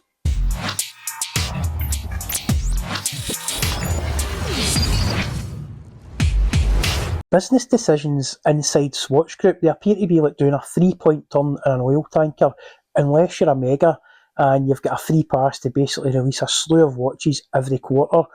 A watch collection swelling faster than a high springtime Severn Moor. Another new Omega Speedmaster, this time the grey side of the moon. Oh, really? Expect these to be readily available on the grey side of the watch market at 25 to 30% off a retail in January and February. Just tell Santa to hang tight and bring you a grey market gift voucher instead of the watch. And now for a quick update on my own personal watches, my Panerai 1661, it's now on the Officine Panerai teal blue rubber strap, and I've got an olive strap held in reserve in the strap bag.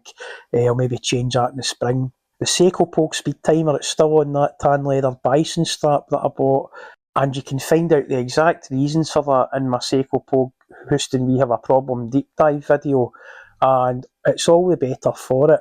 I'm actually going to take recommendations in the comments for this video for a new bracelet for this watch.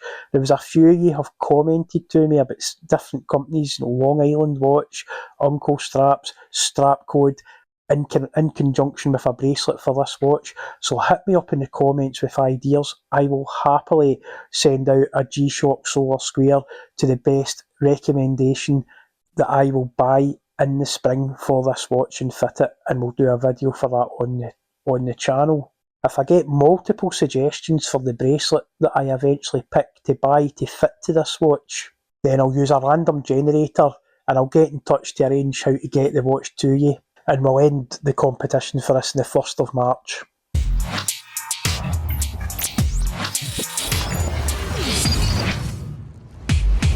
My Bulova Marine Star Precisionist, that's still on the silicone strap that I changed it onto for reasons outlined in my deep dive video on that particular giant killer of a watch. And lots of the watches in my collection they're on my Buy Me a Coffee page in my affiliates link section, along with straps, hardware and some storage solutions, and it's all things that I own and have used. I'll only add things to those lists when I've been living with it and using it.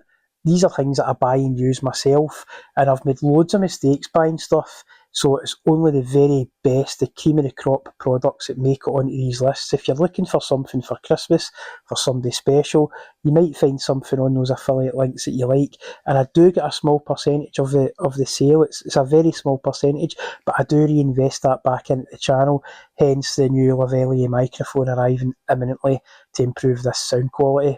And I would just like to say a big, massive thanks to all my subscribers so far. And if you're not subscribed already but watching this, why not? It's completely free. And sound quality is about to improve exponentially, so the DJI marketing department tells me. And remember, watch collecting isn't logical, but it is horological.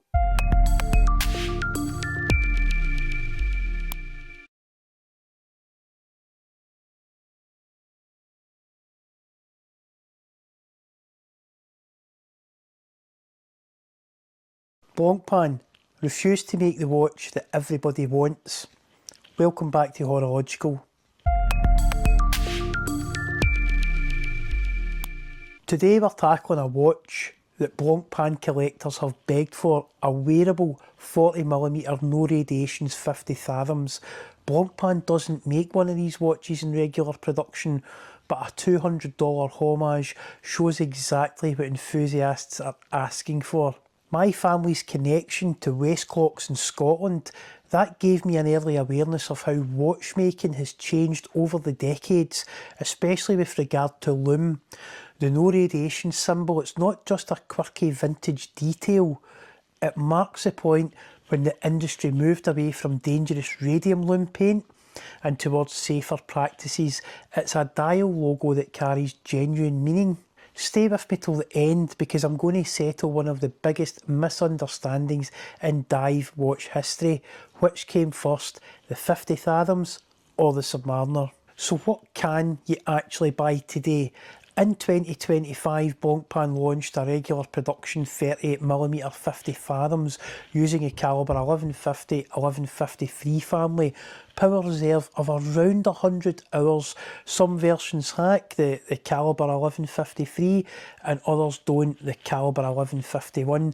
Movement finishing levels are high, really high, nice with a sapphire exhibition case back. At the other end of the size spectrum, the 45mm 50 fathoms automatique with the calibre 1315, the flagship dive watch in the Blancpain catalogue with a movement to match, 5-day power reserve from a triple sequential barrel arrangement, hacking seconds, silicon balance and serious robustness and horology levels of finishing, 18 karat gold rotor, ongulage, perlage, exquisite hand finishing with a price and exclusivity to match. So your current choices are 38mm or 45mm. What's missing is a standard production 40mm 50 fathoms watch. They only make these as limited edition specials. The 2021 No Radiations was limited to 500 individually numbered pieces globally. Let's look at a watch spec slide of that exact 2021 Blancpain 50 fathoms No Radiations reissue. So we've got a case diameter of 40.3mm, we've got a thickness of 13.2mm including the domed crystal, we've got a lug width of 20mm, lug to lug's 46mm, and it has the in-house caliber 1151 automatic 3Hz non-hacking movement. Power reserve is 100 hours coming from sequential twin barrels. The crystal is box domed sapphire with AR coating on the underside. The water resistance is 300 metres and the weight is 93 grams on the OEM strap that it comes with.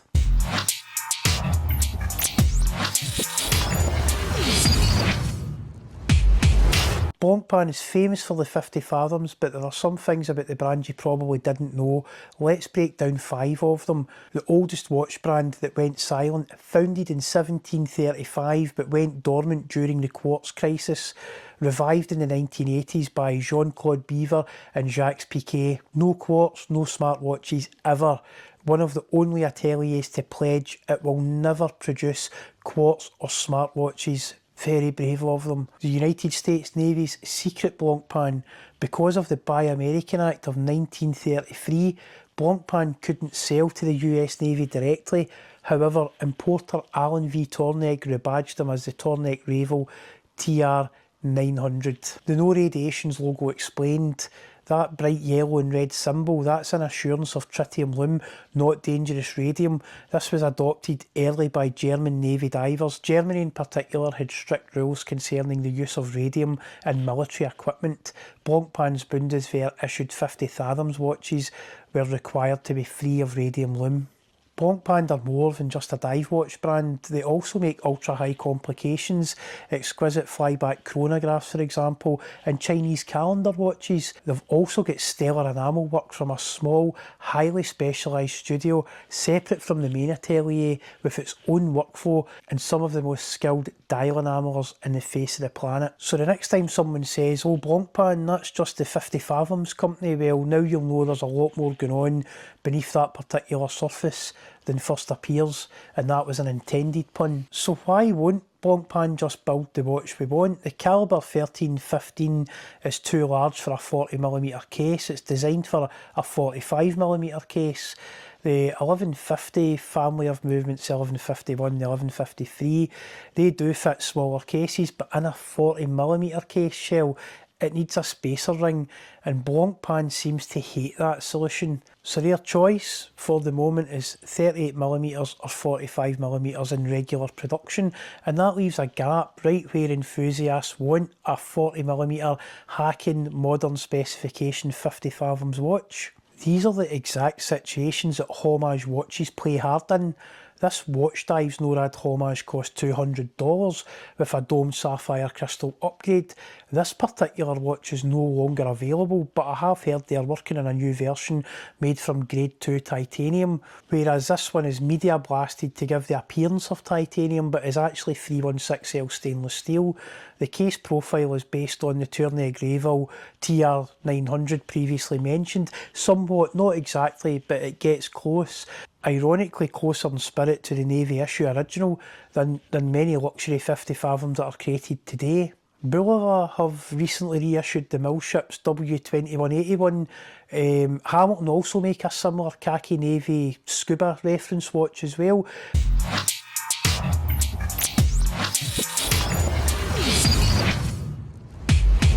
Bulova, Hamilton and Tornegg Ravel, amongst a few others, were essentially competing for the exact same Navy supply contracts, and that's why there is design overlap between all these watches.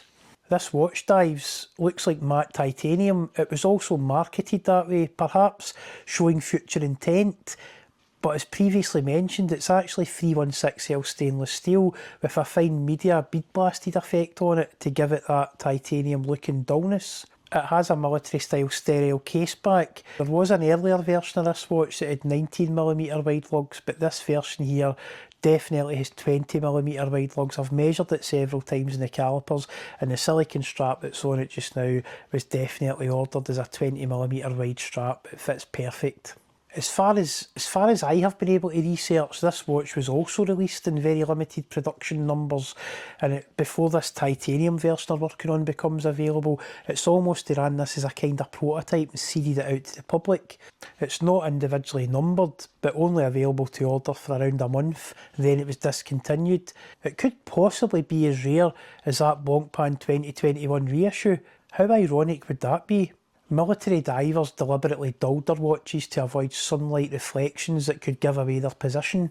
And here's where my own personal experience proves the point. Snorkeling in Corfu 20 years ago, I wore a shiny luxury dive watch.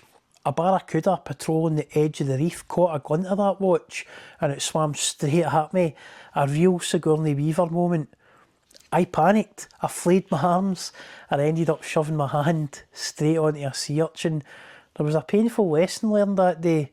Shiny ain't safe in predator-infested waters. That's why I question Blancpain's current approach. Their modern 50 Fathoms offerings, they lean heavily into polished luxury finishing, stunning on land, but arguably less suited to actual diving than the old matte tool-forward designs they once pioneered. Blancpain are rightly leaning into their heritage, but their business decisions and what collectors actually want are starting to drift apart. There's a real cognitive dissonance in that strategy. I swapped the cheap but passable NATO this watch arrived on for an Alpine strap silicone with yellow stitching. It matches the NORAD's logo pretty well, and it makes it a joy to wear. I now have a bit of a history of using these straps in my daily divers.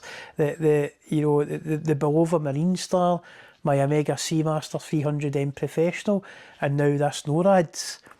I'll just chuck a quick spec slide on screen and we'll talk through this actual watch now. So we've got a case diameter of 40mm, a thickness of 13.2, a lug width of 20mm as mentioned, a lug to lug of 48. The movement is an NH35 Seiko automatic, 3Hz movement. Power reserves round about 41 hours. The crystal is a box dome sapphire. Water resistance is a stated 300 metres, and the weight is 91 grams on this Alpine silicone strap. The NH35, it hacks and hand winds, but it leaves a ghost date position. The NH38 movement from Seiko would have fixed that, but it costs more, it's a lot harder to source in bulk, and for a $200 watch it's an understandable compromise.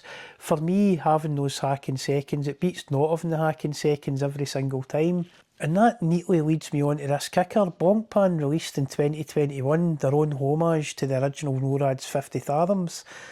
It had no hacking settings. It also came in the modern 50 Fathom style case, sized at 40.3mm instead of 45. It used the caliber 1151 movement. It didn't have hacking settings. A watch at that price that didn't hack. It also had the Invicta style Blancpain text on the side of the case. This much anticipated watch was limited to 500 pieces worldwide, and quite frankly, this watch had missed the mark. A quick summary: the Blancpain NORAD's 2021 reissue, authentic but no hacking. Watch Dive's homage, $200. It has hacking, but it is a ghost date click. No watch is perfect, it seems, even one at almost 100 times the price.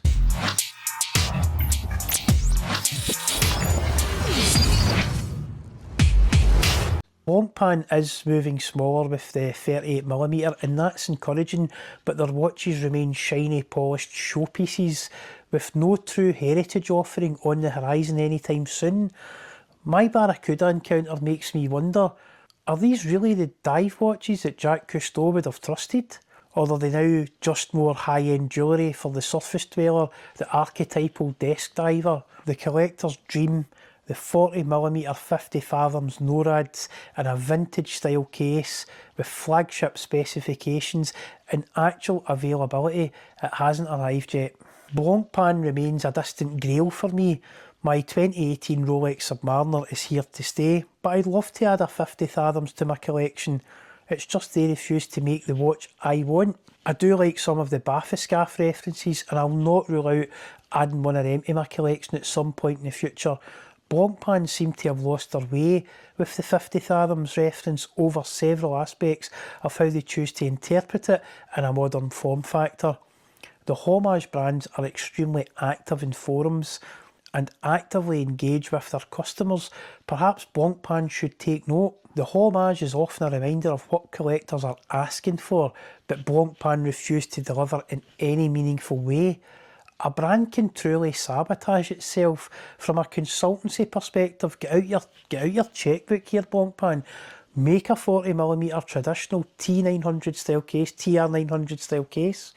No date, with hacking settings, less decorated movement, military style case back.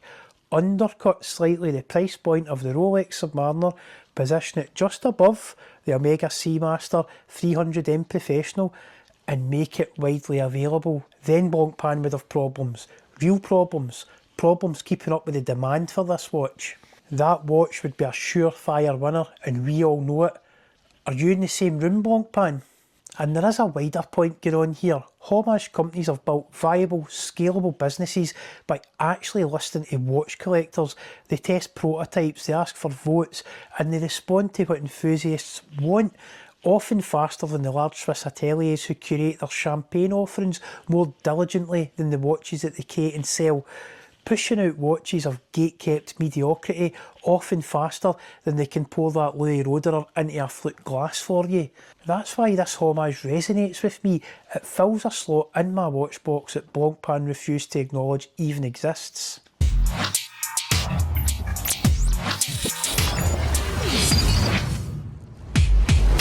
In the world of Blancpain vintage auctions, there's a shadow story collectors also can't ignore. Independent researchers allege that some of the eye-watering prices for early 50 Fathoms examples weren't purely the result of bidding wars, but may have been driven by insider participation, with Swatch Group themselves being accused of quietly bidding on their own heritage pieces to push values higher and increase historical brand equity to mythical levels. It makes sense. If you've got a marketing budget of £100,000, what kind of penetration in today's saturated market is that going to make? Not much, but if you pay that for a watch, it becomes front page news, especially in horology related magazines and press websites. Look at how the Paul Newman Daytona became front page news, or one of those Monaco watches that Steve McQueen wore in the Le Mans movie. As watch collectors, we all know those stories, and Blancpain have become a brand that has also accessed that kind of marketing story. And here's the twist: whenever you place a bid online at Christie's, Phillips, Sotheby's, Bonhams, your IP address is recorded. They know exactly where those bids have came from. If multiple bids really did originate from inside Swatch Group networks, as alleged, the auction houses would definitely know this. But no auction house has ever confirmed or denied these rumours officially. There's no forensic proof in the public domain, and no legal case has ever forced full disclosure. Yet the silence from the auction houses themselves, while under fierce scrutiny, speaks volumes. The net result of all this? Classic Blancpain 50 Fathoms references, especially the NORADs and the Tournette Rayville models, they have become unobtainium for ordinary watch collectors, locked away in the world of six-figure auctions and sealed provenance. And that's exactly why homage brands and alternatives thrive, because they give enthusiasts a way to actually experience and interact with these legendary designs in hand and on wrist without auction price gouging or manufactured corporate gatekeeping. So here's the question: would you pay Blancpain money for a product widely acknowledged as being flawed and compromised? A hard to obtain product that doesn't quite hit the spot? Or would you compromise with an equally flawed homage product but at 98% less financial outlay? For me, this homage isn't a substitute for a Blancpain.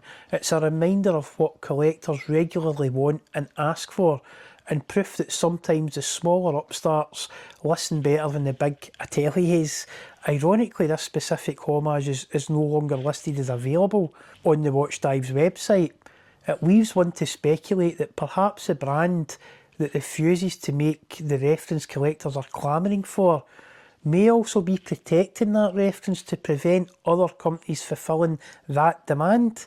Or maybe Watch Dives are watching the scarcity business model of the Swiss and copying that as well as copying the watches.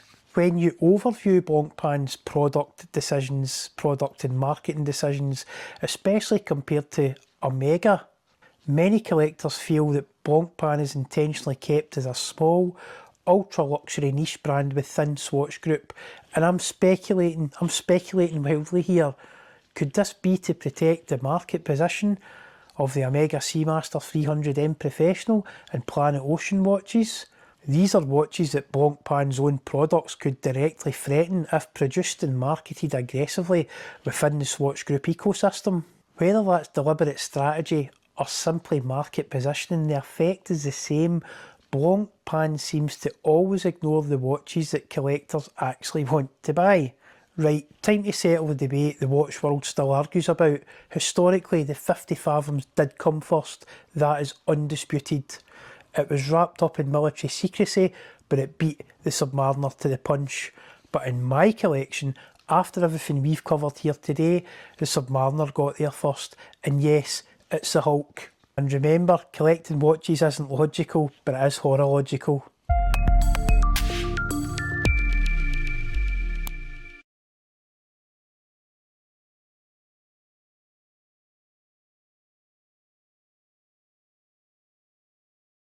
There are watches that look good, there are watches that feel and look just right. Let's talk about why that's more intriguing and complex than first impressions. Welcome back to HoroLogical. Before you even raise your wrist, something in the proportions, the balance, the spacing, the overall visual equilibrium, it resonates in a way you recognise instantly, even if you can't articulate why. The sensation feels intuitive, natural, almost biological. That reaction is not luck, it's not mysticism, it's the result of proportional mathematics, quietly shaping watchmaking for generations.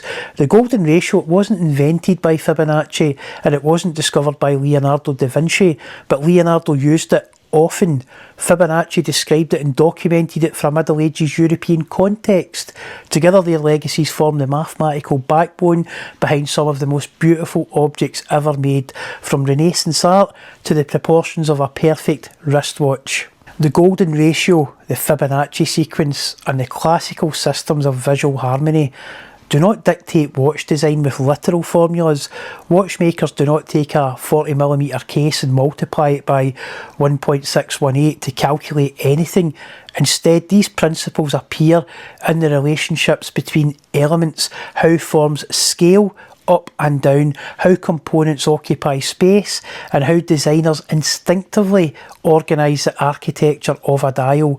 The influence is subtle, but the results are profound. Case proportions, harmonic relationships, not literal ratios. One of the most reliable signatures of a well-balanced watch is the relationship between case diameter and lug-to-lug length.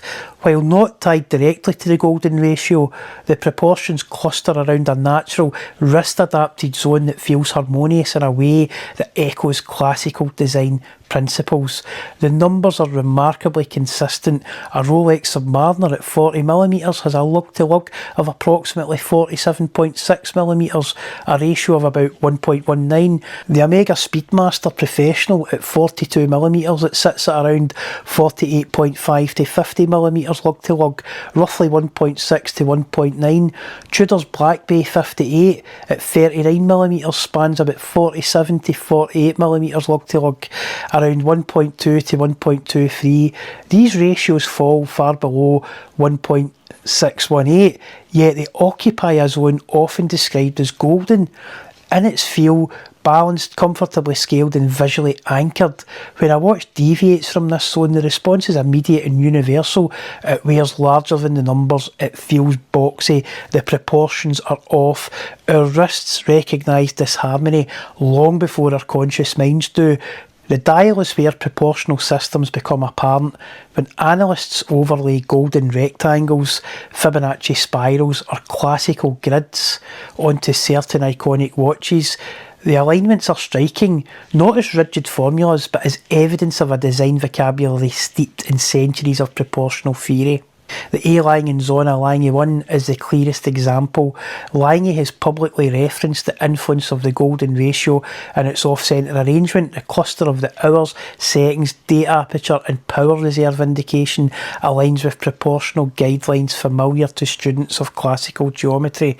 The Audemars Piguet Royal Oak, while not officially described by AP as a golden ratio composition, sits comfortably within analysis that shows the octagon and dial subdivisions aligning with golden rectangles. Gerald Genta was known for his sensitivity to harmonious proportion. These alignments reflect an educated design instinct rather than literal calculations. The Omega Speedmaster's Tri-Compacts layout also reveals harmonic spacing when analysed through these frameworks. Similarly, many Cartier Tanks and Santos models reflect the influence of architectural proportional systems, a natural heritage given Louis Cartier's fascination with classical French design. None of this requires explicit invocation of the golden ratio. It is enough that the proportions conform to the same organisational logic that has governed art, architecture and typography for centuries. A dial designed along these principles feels calm, legible and resolved. A dial that violates them, it feels busy, tense or unsettled.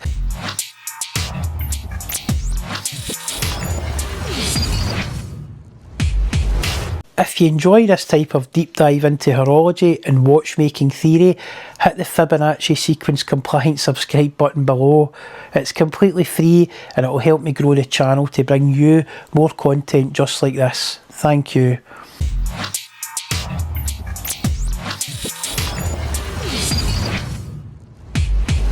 Hands and markers follow a hierarchy that closely mirrors the psychological clarity created by Fibonacci-like scaling. The minute hand is typically around 1.5 to 1.6 times the length of the hour hand. Seconds hands nearly always extend towards the outer track, and hour markers follow a hierarchical pattern: long at 12, medium at the cardinal axes, shorter at intermediate positions. This sequence creates an intuitive priority of information. The eye knows where to look first, what to interpret next, and what to treat as contextual background. It is proportional order in functional form. Once again, the link to Fibonacci is not one of derivation, but of resemblance, a natural hierarchy that mirrors the way the human perceptual system prefers structured information. Even bezels, often dismissed as purely functional components, exhibit proportional tendencies that fall into harmonious patterns. Dive bezels frequently use numeral sizing, marker thickness and triangle geometry that produce balanced, aesthetically stable layouts. Whether intentional or instinctive, the consistency across brands is notable. Blancpain, Rolex, Panerai, Doxa, Seiko, many others utilise marker scaling that echoes classical proportion. The effect is not about mathematical purity, it is about visual stability. A bezel that aligns with harmonic proportion looks balanced even at a glance. When it doesn't, the eye senses it immediately. Bracelet taper is one of the most underrated contributors to a watch's comfort and beauty. The ubiquitous taper from 20mm to around 16mm at the clasp is a subtle echo of sequential proportional reduction. Each link narrows slightly, creating a flow reminiscent of natural contraction patterns. Rolex executes this with exceptional finesse. Omega follows similar logic with some of their watches. Even entry-level brands replicate the principle because the human wrist prefers it. Poor taper disrupts the entire aesthetic. Good taper disappears entirely. Harmony is felt more than it is seen. Case shapes, logos, classical symmetry, proportion also appears in shapes that recur throughout watchmaking. Panerai's cushion cases align closely with golden rectangle-like structures. Omega's symbol fits comfortably within classical grids. Even the spacing of the Rolex coronet shows deliberate arc and interval design. None of these are advertised as exercises in the golden ratio, but analysis consistently revealed classical proportional thinking behind their construction. Designers trained in industrial and graphic design naturally lean towards these systems because they create stability and recognisability. The same is true across creative disciplines, architecture, typography, product design, photography, and even automotive design. The Porsche 911 provides a powerful analogy. Porsche does not officially claim to design the 911 using the golden ratio, yet independent proportional analysis of that car throughout the generations of it show that the car's silhouette aligns closely with golden rectangles, spirals and harmonic subdivisions. The roof apex often aligns with golden verticals. The rear window fits naturally within a golden spiral. The relationship between wheelbase, overhangs and body length sits near harmonic ratios. The classic round headlights, they occupy positions that follow proportional spacing systems, analogous to those used in human facial design. This is not numerology, it is industrial design functioning within the constraints of natural proportion. The 911 evolves endlessly, wider, longer, more aerodynamically refined, yet the proportions remain so consistently harmonic that the car's identity survives every iteration and every generation.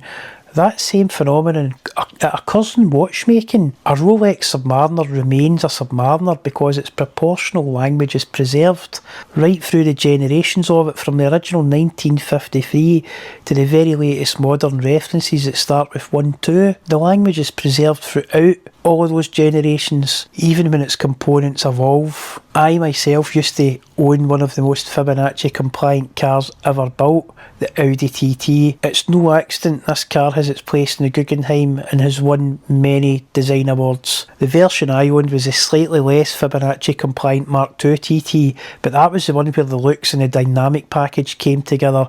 I would say the best in its 25-year production run. Let's talk about H.R. Geiger and the geometry of the uncanny. An unexpected but instructive parallel comes from the work of H.R. Geiger. Geiger never claimed to use Fibonacci or golden rectangles, yet analysis of his biomechanical art reveals structures deeply rooted in natural growth patterns. The elongated arc of the xenomorph skull aligns convincingly with a golden spiral. The repeating vertebra-like elements in Necronome 4 follow proportional spacing reminiscent of Fibonacci sequences.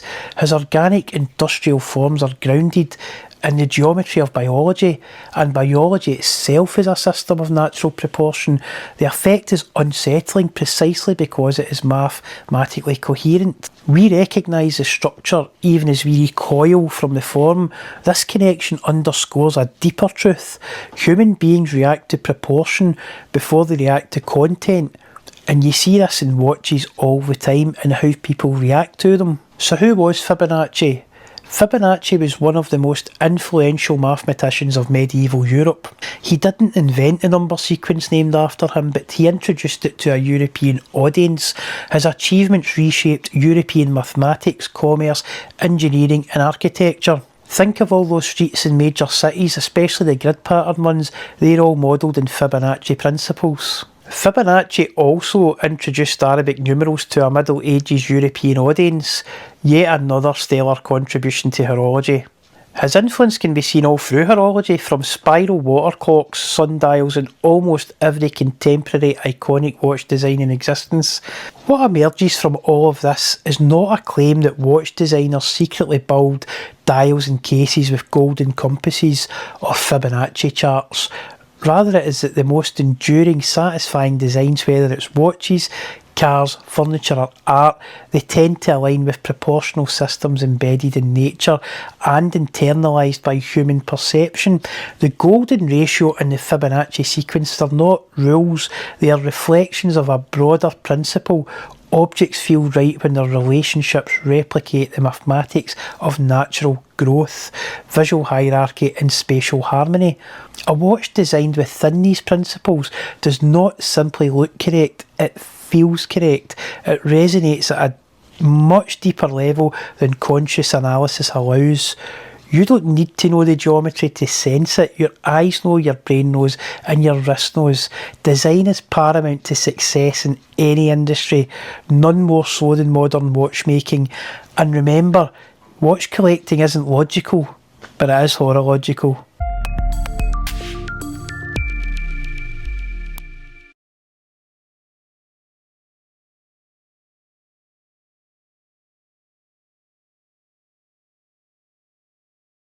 There's a brand new Omega Planet Ocean, and I got to spend 30 minutes with it in the boutique last night.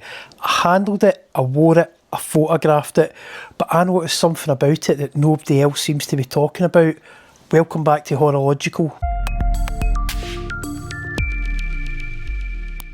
This watch is absolutely stunning, bold, modern, sculpted, brutalist and robust, almost perfect. But we'll talk about the only issue I found with it later on in the video. Despite the new case, the integrated strap system, those brutalist end links and some of the best case finishing Omega has produced in years, there's just one thing holding it back from being Omega's new Rolex Submariner competitor. It could also reflect in the soon to be released Seamaster 300M Professional 2026.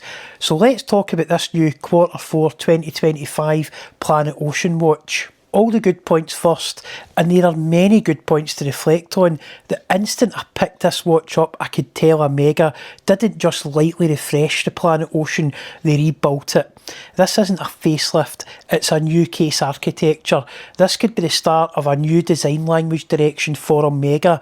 This is an important watch. It's an important release that seeds the path for the new Seamaster 300M Professional. Sharper lines, more confident transitions, stronger, brutalist, modern and deliberate. Rather than inherited from previous generations, the finishing is spectacular.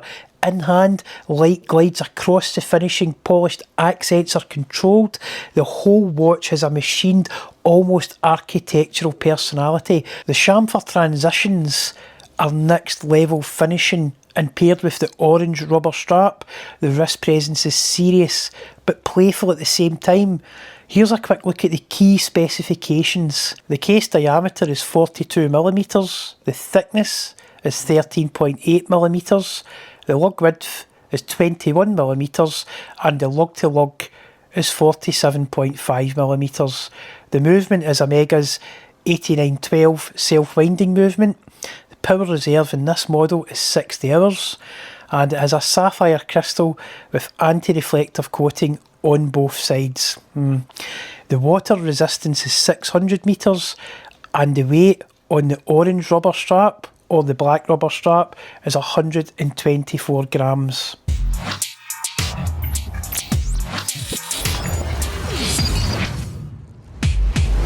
One of Omega's most interesting decisions here is the integrated strap and bracelet system.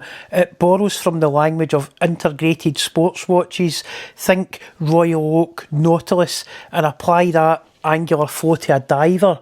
The overall result is impressive. The strap flows directly into the case. The end links look like industrial architecture. The watch feels more premium and more cohesive. And the best part, it finally gives the Planet Ocean a much stronger identity, one that doesn't live in the Submariner's shadow. This case might be the most confidently finished Planet Ocean Omega has ever produced. This is bold, sharp, modern Omega, not derivative, not imitative. And if this is the direction for the entire line, including the forthcoming Seamaster 300M Professional, then I'm absolutely all for it. The configuration I handled, the orange rubber strap, it was available to me on the night with no wait list at £7,400.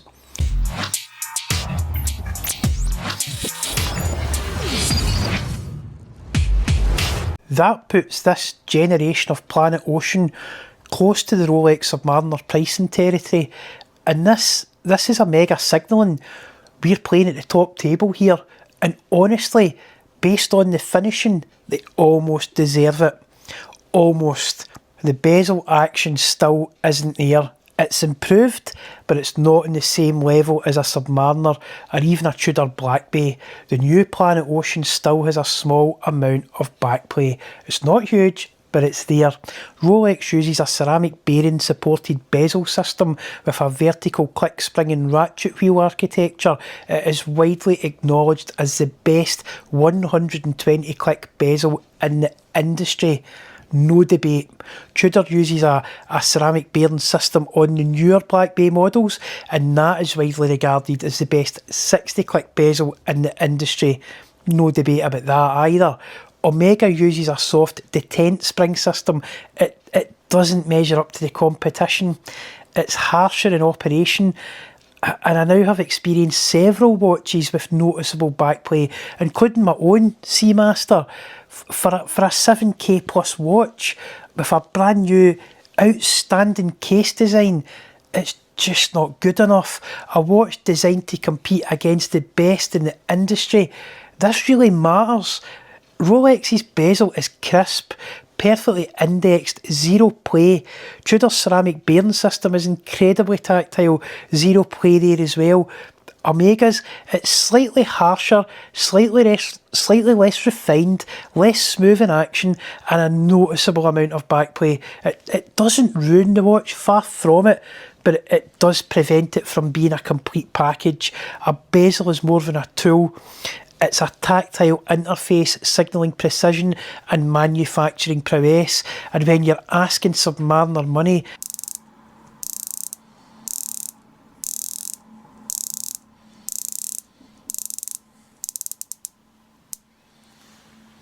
the bezel has to feel as premium as the rest of the watch, and that's the thing.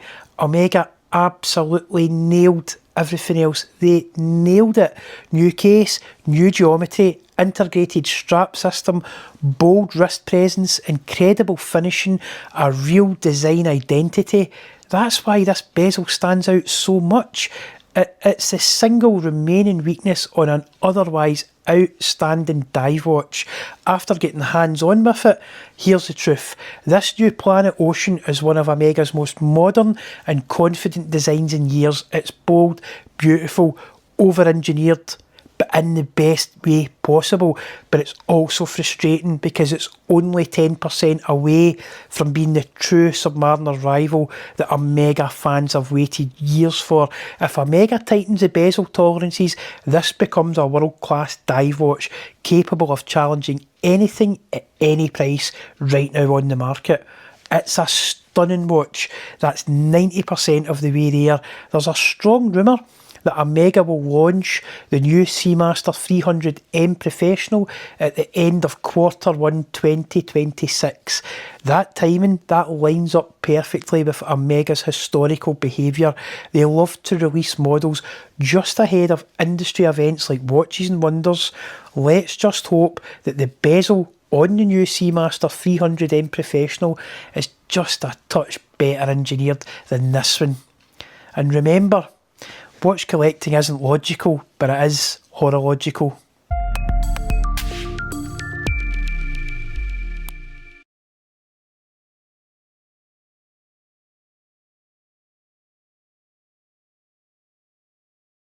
There's much more to good design than just the Fibonacci sequence, although that's a great starting foundation. Let's explore some other aspects of what makes watches so special. Welcome back to HoroLogical. If you strike a tuning fork, it rings for a while. That lingering vibration is called Q factor or quality factor. It measures how long something keeps resonating after it's been excited. Every watch oscillator has a Q factor, but so does taste. Some designs don't just look right, they vibrate right. They hum at a frequency that feels tuned to us. Today we're going to find out why certain watches, sneakers, sounds and even flavours all seem to share a hidden inner rhythm that makes them special, because HoroLogical might just be the hidden Q factor of Watch YouTube. In physics, Q factor measures energy efficiency, how sharply something resonates. In watches, it governs the balance wheel's oscillation, the purity of a quartz crystal's frequency, even the ringing tone of a sonnerie au passage complication. Christopher Ward bel canto, but outside of acoustics engineering, the same rule applies to aesthetic resonance when form, function and feeling align so precisely that you can't quite explain why it works, only that it does. I call that latent resonance, the invisible tuning between design, culture and emotion. And when that tuning is perfect, you have found strong, hidden Q factor. Take watches and sneakers, two completely different worlds united by performance you can wear. Both translate engineering into identity. Rubber, carbon, titanium, knit, different materials, same mission, grip, flex, resilience. When you snap a diver's clasp or lace a shoe, you're performing the same ritual, securing precision to your body. Limited edition drops, that's just the Q factor of culture, timing, scarcity, anticipation. When a watch launches at midnight on Hodinkee and sells out in 3 minutes, it's not just marketing, it's resonance. It literally pulses through the community. The Submariner and the Air Jordan 1 sneakers, they share a sense of functional heritage turned symbolic power. Although the Blancpain 50 Fathoms and the New Balance 650, they both came first, the same synergy, but a different, more niche resonance, a different style of Q factor, no less important, but noticeably different. They all began as tools, some became absolute totems, others not so much. That's the difference between a high Q design and another object that fills the same role but doesn't resonate quite so strongly. They still have their place, just not at the pinnacle of desire. They appeal to a more contrarian personality, and ironically that can be a good thing too, depending on your own personal Q factor sensitivity. Humans read objects like sentences. We look for rhythm, contrast and balance. Design theorists call this gestalt perception. We seek harmony between separate elements. A well-designed diver, think Seiko SKX, it feels intuitive because every element aligns with the body. Crown at 4 o'clock, it avoids the wrist bone. Indices are bold enough for a split second glance. The bezel has the same tactile logic as the tread in a car tyre or the grip tape in a skateboard. Sneaker panels, camera grips, even bicycle handlebars, they follow identical heuristics function that feels inevitable. That's the hidden grammar of ergonomics. Design that disappears because it's already in tune with our senses. In food, umami is that savoury harmony that you can't quite define. Design has the same phenomenon, unexpected combinations that satisfy. A bronze case that patinas against turquoise loom, for example, a dress watch on a natal strap, matte dial with gilt accents. They shouldn't work, and yet they create tension and a strange, desirable harmony, an unctuous kind of savoury treat that is often enhanced by powerful accompaniments like wasabi or perhaps a sweet acidic chutney. The Bulova Marine Star in brushed steel with its brutalist angles next to that refined dark blue bezel, that's visual umami, industrial but elegant in the same glance. So is an Omega Seamaster on a NATO strap or a Panerai Luminor on rubber. Luxurious form meeting tool forward purposeful intent. Our eyes crave that push-pull. That's umami in design, the Q factor of surprise. To decode your own personal resonance for objects, test for LINK, link. Legacy, does it carry a story worth knowing and telling? A Blancpain 50 Fathoms hums with decades of dive history. Intent, was it built for clear purpose? The SKX wasn't a decorative piece, it was a 6425 ISO rated reliable dive watch that real divers knew could take the odd knock and return for more. dive after dive. N, needs. Does it meet human ergonomics beautifully? The Grand Seiko SBGA 211 Snowflake, it uses titanium not for hype but for lightness and on-wrist comfort. That's sympathy and materials choice. And K, kudos. Does it form respect across multiple contextual planes? When a G-Shock is on the wrist of a rescue diver or a rapper, that's cultural bandwidth. That's wide cultural bandwidth across a huge spectrum. The stronger the link, the stronger the Q factor. Let me give you a perfect example of how the hidden Q factor works and why size, specs and even correct proportions don't always matter. Take the Bulova Lunar Pilot. People always say it wears huge. And they're right, it does. It's big. It's an unapologetic slab of a watch with real wrist presence. And in strict ergonomic terms, yes, its oversized footprint does have a little bit of, it does detract from a little bit of its pure Q factor, but here's the truth. A collection made entirely of 40mm cases with 20mm lug widths isn't really a collection. It's the same watch repeated over and over and over again.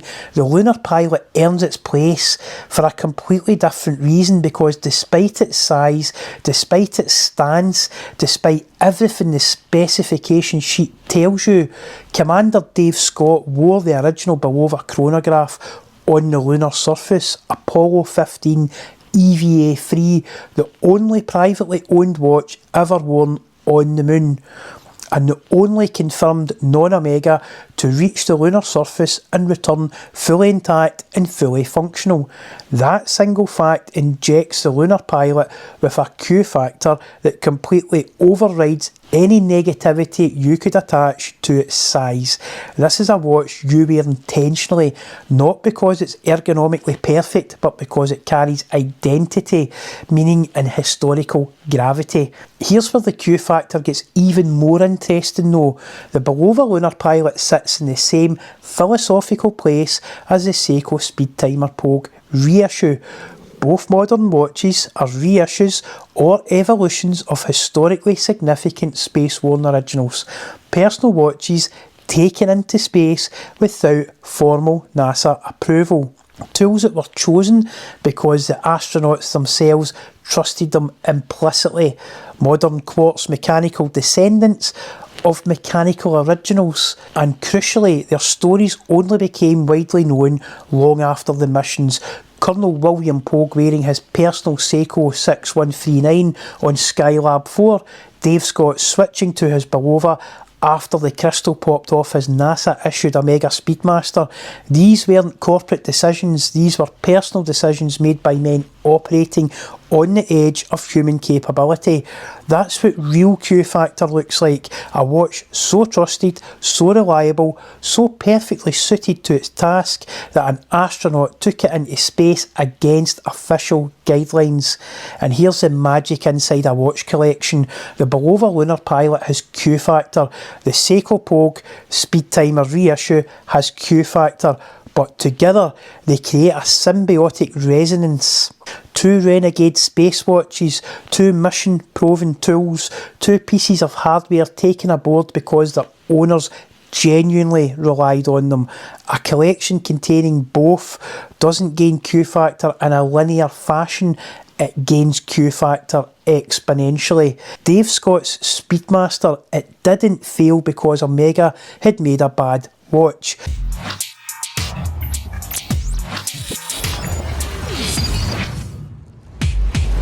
The crystal popped off after an extended EVA, with the watch exposed to temperature extremes at the edge and likely beyond what NASA had originally qualified that watch for. This kind of real world stress, crystals popping, watches pushed past their tested envelope, reinforces exactly why Omega had already begun developing the Project Alaska Speedmaster, an experimental design with a red anodized thermal shroud engineered to survive brutal temperature swings in lunar service, a genuine engineering response to real off-world conditions. So the Bulova Lunar Pilot didn't just survive the moon, It survived an environment where even NASA's most trusted wrist-worn timing instrument reached its operational limits, and that makes its Q factor almost unmatched. Resonance isn't just physical, it's emotional persistence. Why do we keep thinking about a watch we once saw in a shop window? Because its vibration matched our own. I've spoken at length now about my family connections to the Scottish Westclox factory, creating mechanical alarm clocks that would tick in bedside tables all around the world. Decades later, when I hold a vintage Westclox alarm clock, it resonates on a much deeper frequency. Heritage, family, time itself, that's real hidden Q factor. When mechanics synchronise with memory, a watch can become a tuning fork for personal association and history.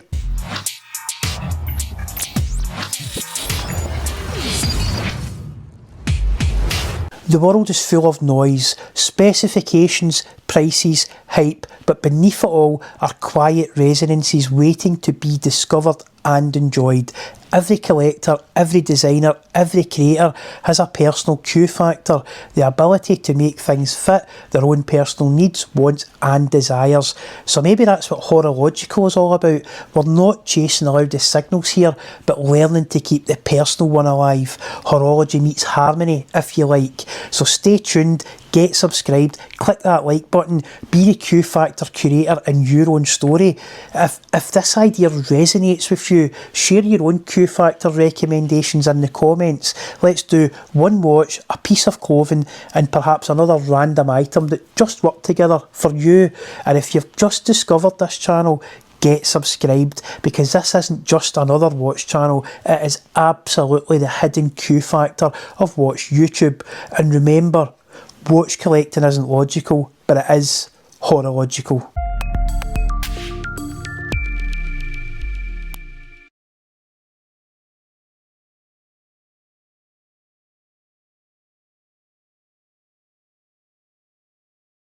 When a watch survives the jungle, survives Hollywood, survives expeditions across frozen continents, and survives moments in real life, you then begin to understand why some watches become icons. This is the Seiko Arnie. Welcome back to HoroLogical. Most people know the Arnie as the watch that was strapped to Arnold Schwarzenegger's wrist in Commando and Predator, a rugged and a digi weapons grade watch perfectly matched to the action movie era of the early and mid 1980s. But for me, the Arnie is far more than a Hollywood prop. This is the story of my Arnie, a green turquoise bezel version named the Tropical Lagoon SNJ 039P1, a watch my daughters bought me, a watch I modified, and a watch that ended up tied to a moment in my life that changed everything. In the 1980s, watches weren't chosen by brand alignment or sponsorship departments. There were no glossy brand deals, no marketing driven product placement. Props teams and stunt coordinators chose watches for one reason: they had to work. They had to survive extreme heat, extreme cold, impacts, explosions, water, mud, real stunt work, not CGI. It was the 1980s after all, and the Seiko H558, the original Arnie, it earned its place the hard way. In Commando, it's there during the mall fight, the phone booth takedown and the grenade-fueled final assault. Let off some steam, Bennett. In Predator, it's strapped to Arnold's wrist as he crawls through mud, sets jungle traps and faces one of cinema's greatest creatures, get to the chopper. This wasn't a fashion choice, it was a tool chosen because it survived where everything else had failed. The original Arnie, it wasn't created for collectors or boutique shoppers, it was engineered as a professional adventure diver watch hybrid, a watch for people who needed reliability where failure actually mattered. Long before Hollywood took notice, the Seiko H558 had already proven itself. Arctic and Antarctic expeditions, Himalayan climbs, military personnel, privately purchased, not issued, survivalists and search and rescue teams. In Predator, Dutch is adamant at the start with Dylan that they're a search and rescue team, not assassins. Technical divers, mountaineer Richard Dickie Brass, the first person to climb the 7 summits, he wore a Seiko H558. It functioned at minus 40 degrees on polar expeditions. It survived altitude swings that made mechanical watches struggle. It handled salt water, shock, pressure, and was legible in the dark. In the 1980s, Seiko were not following trends. They were leading the pack. They were creating the trend. And then there's mine, a bezel that shifts personality from turquoise to deep blue, depending on the light. A saturated, almost luminous shade of blue that feels alive.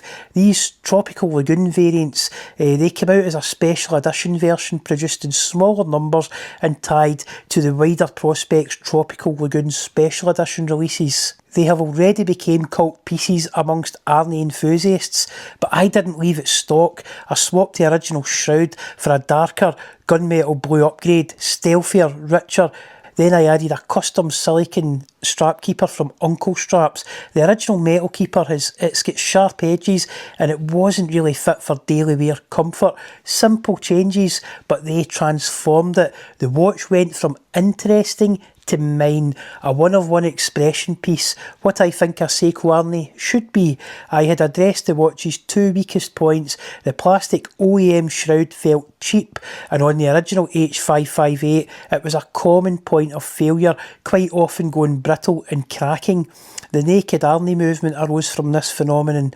The replacement 316L stainless steel gunmetal custom shroud I fitted, it removes any chance of cracking, and it brings this more authentic looking Arnie up to spec with its bigger brother, the SNJ 035P1, which had a metal shroud straight out the gate, but not the form factor of the original H558. The irony of removing a plastic shroud, replacing it with a metal one, whilst also removing the metal keeper and replacing that with a plastic one, well, silicone, it's not lost in me, but it's all about choosing the correct material for the job in hand. This watch carries more than colour and specifications. My daughters chose this watch for me on Father's Day.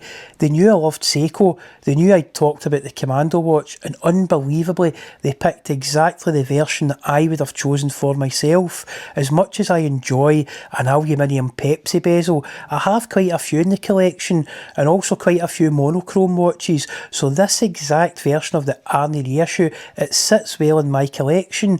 It was the first watch they ever selected for me, and because of that it carries immense personal meaning even before gathering memories. And then everything changed. A drunk driver hit my car with an effective impact velocity of 70 miles per hour, one of those impacts that rewires how you think about life.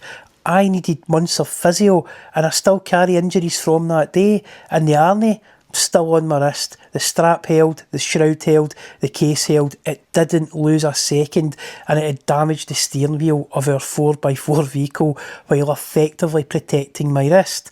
After that, this watch wasn't just sentimental, it wasn't just a cool 80s movie prop reissue, it wasn't just an icon, it became a talisman for me. The Arnie's story, it isn't just built on emotions and movies, it has a technical pedigree to back it all up. A full ISO certified 6425 diver, shock resistance, magnetic resistance, water resistance, darkness legibility, temperature stability, strap and spring bar integrity tests passed with ease, pressure and condensation tests. On the caseback, the legendary Seiko Tsunami Wave, a symbol reserved only for Seiko's true dive watches, and the original H558, it was the world's first ISO certified Anna Digi diver, a hybrid creation decades ahead of its time.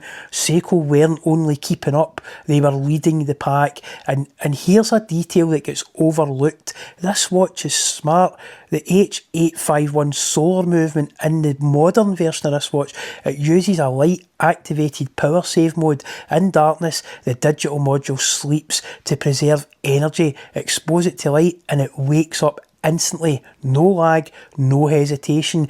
Collectors celebrate FP Journe for the Elegante's motion-based gyroscopic sleep mode, a masterpiece of independent watchmaking. But here's a philosophical twist. Journe uses motion, Seiko uses light, different worlds, different technologies, but the same underlying idea. A watch that rests when you do. Did Francis Paul Journe ever see an Arnie? I don't know, and there's no evidence to support that assertion, but collectors love whispering about the possibility that the spirit of power save engineering might have drifted through the industry long before the Elegante existed. Another feature Arnie fans adore is the hand setting system. The hands can move forward and backward independently of each other. They take the shortest route possible to where you've set the time. The time on the digital screen is basically tied to the analogue time. You set it digitally, click the crown in, and it goes to that time in the shortest route possible. It's fantastic. Modern watch collectors praise this feature in high-end watches like that FP Journe Elegante, but Seiko offered a version of this decades earlier in a tool watch built for jungles, oceans and expeditions. To have fitted bi-directional micro servos was absolute genius. The Arnie hides an impressive amount of functionality. Perpetual calendar until the year 2100. Set it once, forget about it. Dual time, digital second time zone, an effective GMT, quartz accuracy, rated officially at plus or minus 15 seconds per month, but in reality it's much more accurate than that.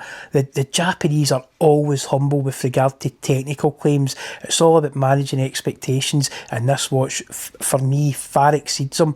Solar charging, no battery changes for years, extreme reliability, temperature tested, shock tested, pressure tested. If you wanted it to, this watch could replace almost anything in your collection. Dive watch, it's ISO certified. GMT, it has dual time accuracy, it's quartz. Longevity, it's got the perpetual calendar. Everything except a dress watch, and honestly, even then, I've been tempted. Has anybody got a Milanese strap for this watch? Hit me up in the comments if you do.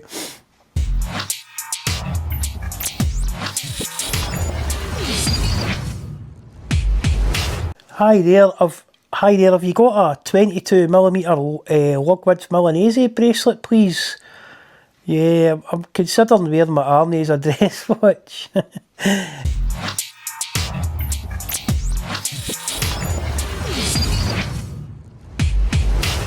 The modern Seiko Arnie isn't a one-to-one reissue, it's something more interesting.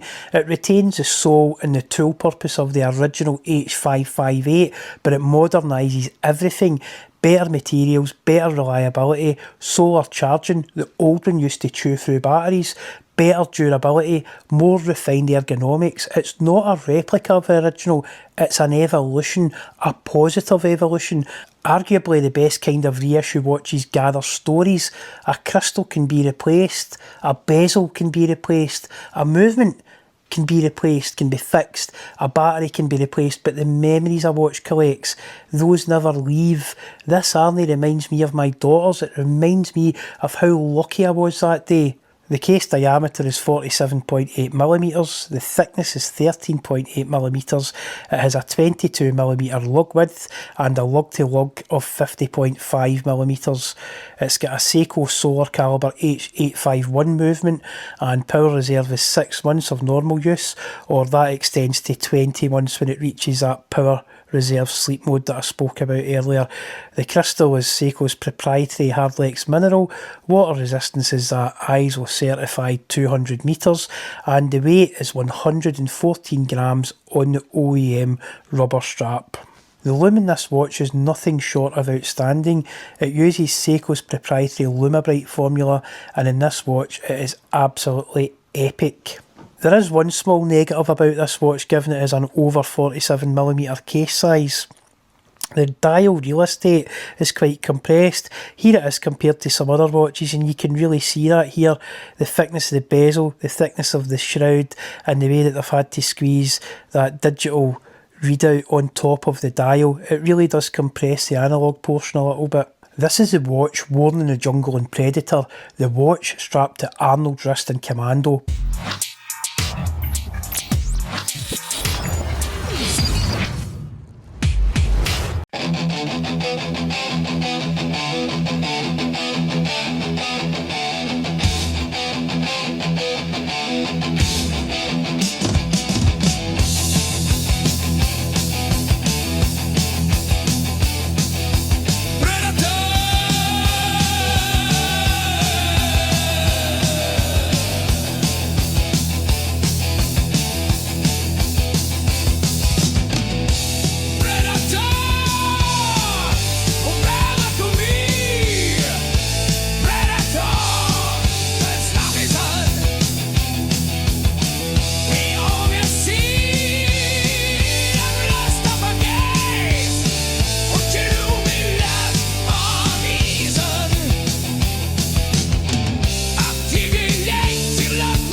For me, it's the turquoise dial my daughters chose. It's the watch that stayed intact in a 70-mile-an-hour collision. It's the ISO-rated professional diver with the tsunami wave on the caseback, a reissue of the first Anna-Digi diver in history, with a perpetual calendar, dual time, solar intelligence, light activated power saving, bi-directional hand setting, and a story forged in real life use.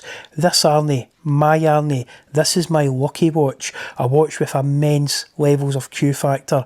If you've got a watch with a great story, drop it in the comments below, like, share and subscribe, and as always, watch collecting isn't logical, but it is horological.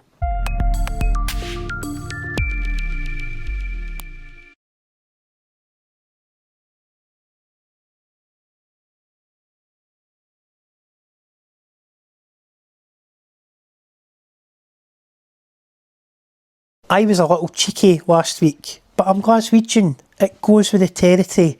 Welcome back to HoroLogical. I posted a link to my Seiko Arnie video on the Club Erebus Facebook page. It could have got deleted, but here's the interesting part. Jodie from Just One More Watch, the co-owner of Erebus Watches, along with Stephen Parker, actually liked the post. They both did, and Jodie owns the same Tropical Lagoon Arnie that I have, so I knew there was a shared synergy there. Then something unexpected happened. A mutual subscriber reached out and said, "Mate, we appear to live quite close to each other. Do you want to borrow my Erebus Titan, my brand new Erebus Titan that just arrived that day, to review on your YouTube channel?" What do you say to that? Of course I would love to review your brand new Erebus Titan for my YouTube channel. So I jumped in the car, I drove through Storm Bram, Scotland winter, of course we were having a storm, and we headed to the Higgity Piggity Tea Room in Lanarkshire. A brilliant agri-tourism cafe, by the way. Fantastic food, fantastic service, big props to the staff and the chef. And sitting on the table was the Erebus Titan. The first thing that hit me was the packaging. Years and years of Jodie opening AliExpress Pelican cases has clearly done something to him psychologically, because this packaging, it's next level. A leatherette zip case with elasticated safe line storage for 2 watches, a filled out warranty card. Who even knew this was a thing? A filled out warranty card? A bracelet sizing tool appropriate for the actual bracelet supplied. Again, imagine that. And a branded polishing cloth. Before I even seen the watch, I thought, right, somebody has thought about this. Then the bracelet. Oh, Erebus call it the super engineered bracelet. They're not joking. The articulation is extremely consistent across all the links. It exudes quality immediately. The clasp has a very positive click, snap shut. And here comes the first small negative though. It's a double push to point, but not a double security fold over clasp. That's slightly odd on a 500 metre dive watch with a helium escape valve, but we'll come back to that. This watch has an automatic case integrated helium escape valve. For anyone new to the concept, helium molecules are tiny. On deep saturation dives, they can migrate into the case, especially at that deep pressure. They get compressed even smaller, and then when you ascend and decompress, those molecules expand rapidly. If they can't escape, they'll try to exit the watch by any way possible. They can pop the crystal, they can even damage the movement from the inside, putting pressure on the rotor and bending it into the actual working parts of the movement. The automatic helium escape valve, it prevents all of that by venting internal pressure the moment it exceeds a calibrated threshold. Is anyone taking the Erebus Titan saturation diving in the North Sea? Probably not, but it's really cool to have in any watch. You've got to agree with that, and it's properly done. This is implemented well in this watch. In Glasgow, the name Titan, that refers to a giant preserved cantilever crane on the River Clyde, a symbol of industry, engineering and built from Girder's philosophy. This watch absolutely leans into that heritage, because the Titan weighs, you're not going to believe this, 225 grams as supplied. But, and this is really important here, the bracelet and clasp counterbalance the head of the watch perfectly, so the weight feels quality, not unmanageable. I guarantee prototype iterations were brutal on this watch, but the final finished product, it's well balanced and completely intentional. You can tell immediately that this is not Erebus's first release. This is a product of multiple design cycles and hard-learned lessons. Here in the UK, fully landed, this watch comes in at just over £500.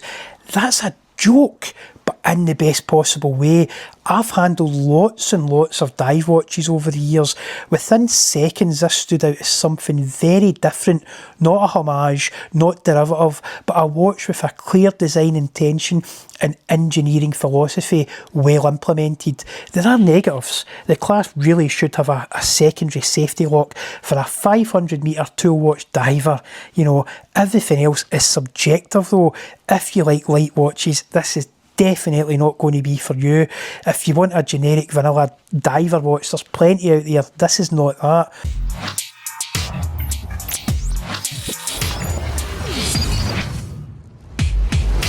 But, and here's the but in a positive way again, if you love big professional divers, think Rolex Deep Sea, a James Cameron, or a larger Blancpain 45mm 50 fathoms automatic, this is your territory. Let's look at a quick spec slide of this watch. The case diameter in this watch is 44mm, the thickness is 15.5mm, lug width is 22mm, lug to lug 48.5mm, the movement is a Seiko NH35, power reserve will be round about 41 hours, the lume is BGW9 Super Luminova, the crystal is a double domed sapphire with clear AR coating on the inside, the water resistance is 500 metres and the weight as supplied on this bracelet is 225 grams.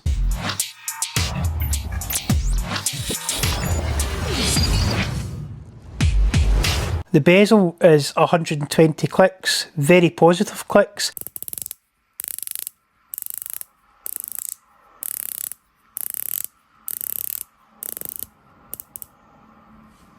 A tiny little bit of backplay at the mid-click point, but much less than my Seamaster 300M Professional and less than that 2025 Planet Ocean watch that I recently handled. The alignment on the watch is excellent. There's no lazy or sloppy quality control going on here. The crystal's a subtle dome. It's beautifully judged. It adds a bit of vintage charm while managing to hide the thickness required for that 500 metre dive rating. The dial, this one has the sunburst radiant purple fume. Absolutely stunning and a brilliant choice for standing out in a watch box. The lume is outstanding, multi-layered application with proper curing time between coats. This adds cost and manufacturing complexity. Most brands skip this. Erebus didn't. The lume crown, a killer touch, attention to fine detail. The gasket material, Vuitton, a high-performance fluoroelastomer that I've encountered many times in the food industry. The same material used in automotive, aerospace, chemical processing and high-end food processing machinery, like a Pacojet for example. It grips noticeably as you tighten the crown. That is rare to see in a micro brand at this price. Feeling the watch in hand, I suspect that 500 metres rating is conservative. If this ever shows up on Beyond the Press, they might need to call Henka, the explosives guy, to actually damage this watch. The Erebus Titan, it's not going to be everybody's cup of tea, but that is not a weakness of this product. Being polarising is often the mark of a strong design philosophy. The Titan rejects the bland, vanilla, cookie cutter 40mm diver trend, and instead it commits to a unique identity rooted in materials engineering, intention and Glasgow adjacent industrial design DNA, and I absolutely respect that. Huge thanks to Andy, a subscriber of my channel, for trusting me with a watch that had literally just landed the day before. That says a lot about the watch community, this channel and the Titan itself. If you're new to my channel, consider a like and subscribe for more horological content just like this. Comments are always welcome and I'll try and answer as many as I can in the first couple of days of publishing this video. And here's a question: would you wear an Erebus Titan? This watch isn't amazing for the price. It's amazing, full stop, and I'll bet you Jodie likes iron brew that's apparently made from girders too. But remember, watch collecting isn't logical, but it is horological.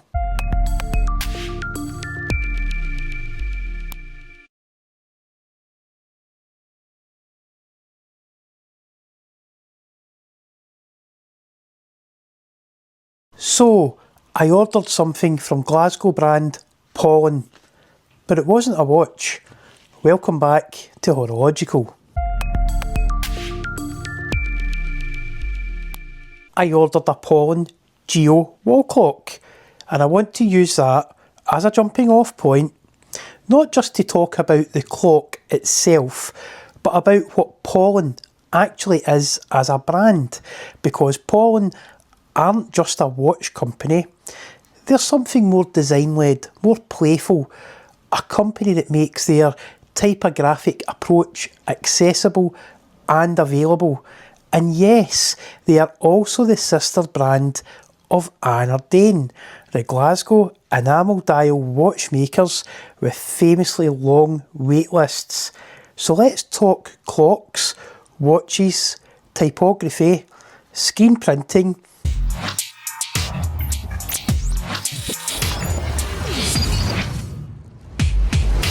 and how all of this fits together. This is the Paulin Geo wall clock.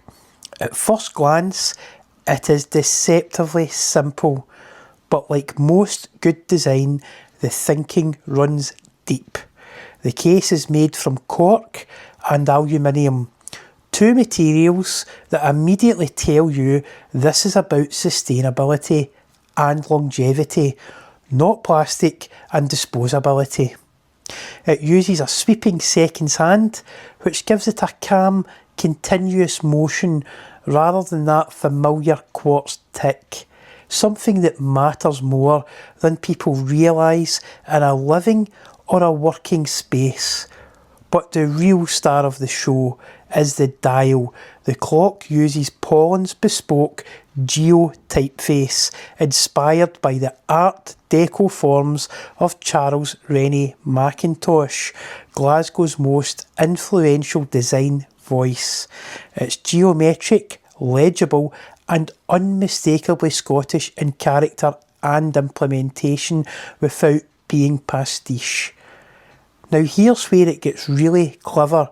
You don't just buy a Geo clock, you design your Geo clock. Paulin offers 27 different hand combinations, meaning you can tune the clock to the room it's going into.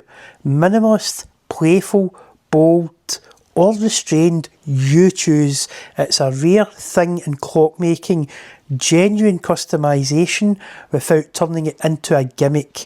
The latest iteration of the Geo brings production closer to home. The dials are now screen printed in Glasgow by Matthew Rich of the MARS studio. Previously the dials were printed digitally outside the city. Now where it says Glasgow on that dial, it really means it. Screen printing is a different beast altogether. This is a hands-on analogue process. Ink is pushed through a fine silk mesh. Multiple layers are built up to create opacity and subtle relief. You end up with a surface that has depth, not just colour.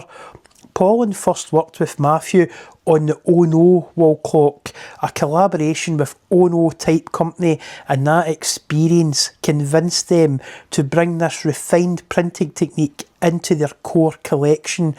And I love that decision because it reinforces something important. This isn't designed for a quick manufacturing turnaround, high margin product. It's quality-led design. Clocks are deceptively difficult objects to make well.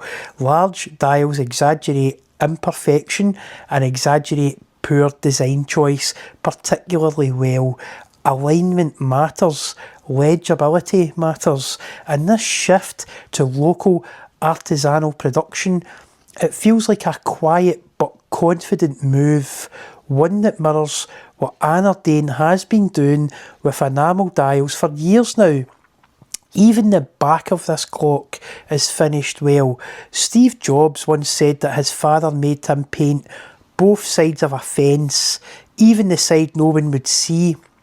And that idea carried through to Apple's product design. Paulin has applied that same thinking here.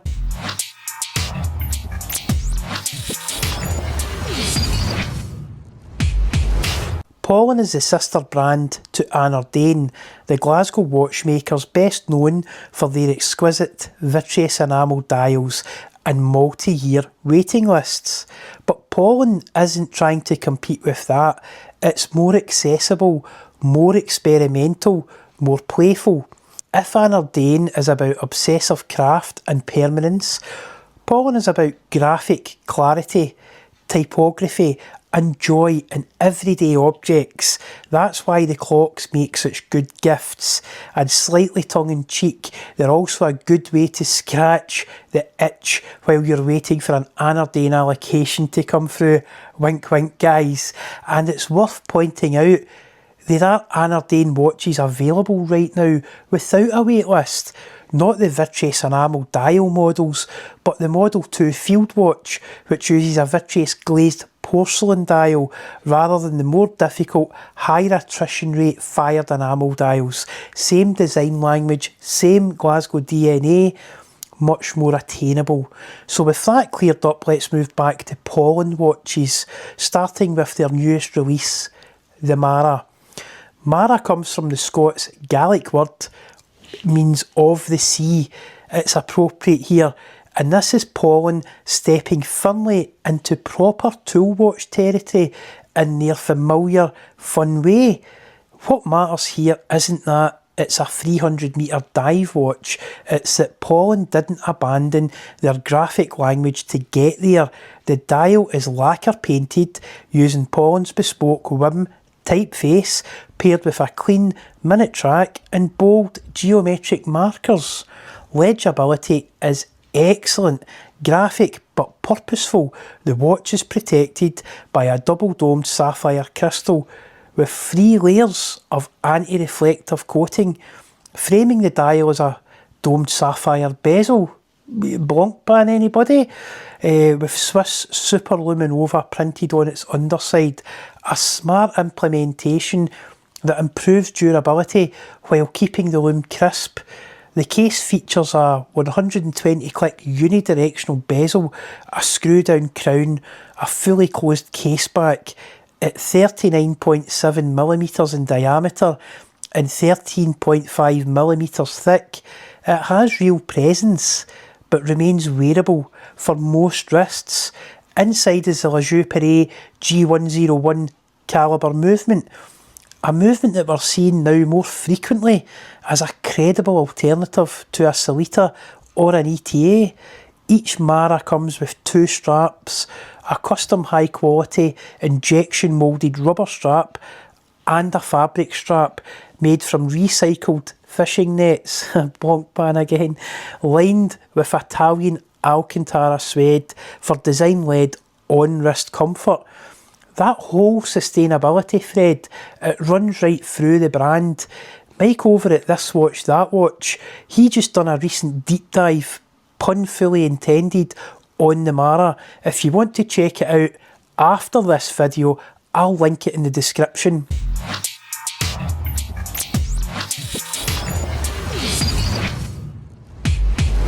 So next up, the Paulin model, arguably the watch that best represents Paulin's design philosophy. The model uses a tonal shaped case with a dual finish construction. The black steel inner body houses the movement. The brushed steel outer case wraps around it and is secured with visible screws. The name module comes from this modular construction designed to accommodate different movement calibers. The range includes quartz options using the ETA F06105.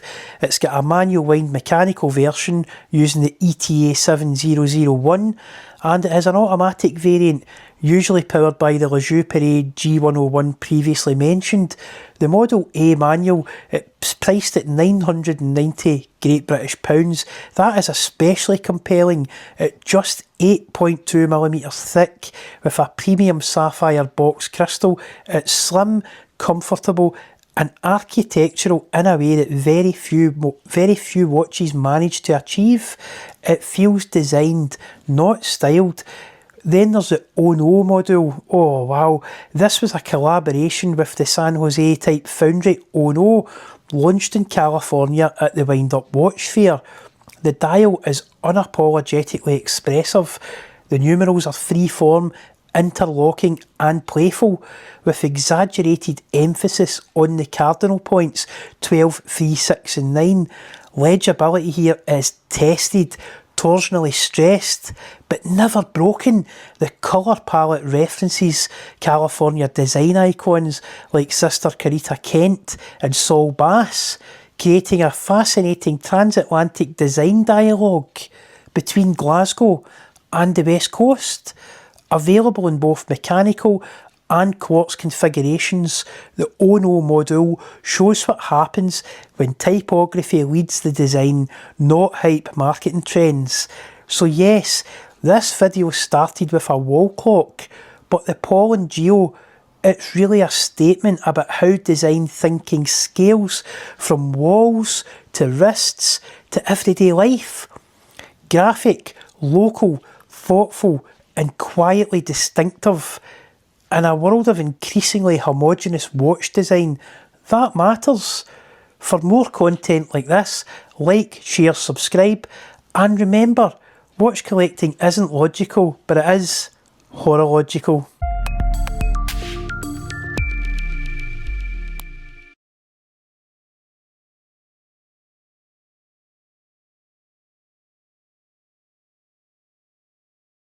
Here's a story about a watch that was dismissed far too quickly. A watch that most people judged before they ever held it, wore it, or understood what it was trying to do. And the more time I've spent with it, the more convinced I am that the early reactionary reviews did accessible horology a real disservice. You know the watch, you've seen the thumbnail. Welcome back to HoroLogical.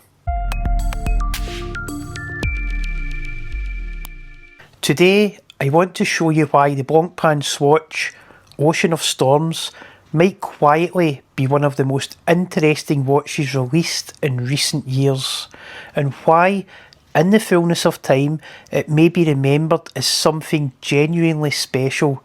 This story actually starts years ago, long before Swatch ever announced a collaboration with Blancpain. It starts with composite materials, experimentation, and the ongoing debate inside watchmaking about what counts as real horology and what gets dismissed as novelty. I own a Panerai PAM 1661 carbotech, a watch that was celebrated, genuinely celebrated for its lightness. Every reviewer talked about the way it disappeared on wrist, the high-tech carbon composite case, the warmth of the materials used, the comfort, the softness of the geometry. Lightness was marketed as a luxury feature. People associated it with innovation, performance and modernity. On the left we have a historic dive watch reference reimagined in a modern composite material. And on the right we have a historic dive watch reference reimagined in a modern composite material. And yet, when the Blancpain Swatch collaboration arrived, super light on wrist, just as comfortable as the Panerai in all-day wear, many of those same voices looked at the weight and said, it feels cheap. Two watches, one framed as a high-end luxury Swiss timepiece, and the other framed as a cheap plastic toy watch. But the biggest differentiator isn't design implementation or materials choice, it's price. That says a lot more about us than it does about the watch, because comfort doesn't know the price tag. Materials don't suddenly become inferior because they're affordable. And when you actually live with this watch day after day on the wrist, it becomes very clear that the lightness is a strength of the watch, just as it is on the Panerai. And that's where this journey begins.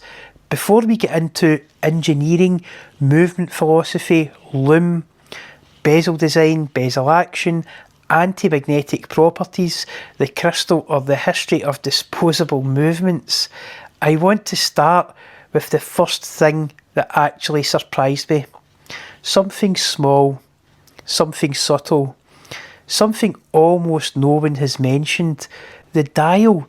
The Ocean of Storms has a black sunburst dial, a genuinely beautiful fine sunburst that only reveals itself in the correct light. It's quiet, purposeful, it's easy to miss if you're not paying attention, but when the light catches it, the entire watch, it comes alive with a depth and richness that you simply do not expect from a collaboration at this price point. To me, this looks very close to the dial on versions of the full fat high calorie 50 Fathoms. I've been in the boutique and checked in person. Remarkable to get this dial at this price point. This is going to be a recurring theme here, the unexpected. The loom, for example, is excellent. Not good for a swatch, not fine for the price tag. Excellent loom, full stop. Bright, consistently applied with real staying power. It feels like a proper diving instrument.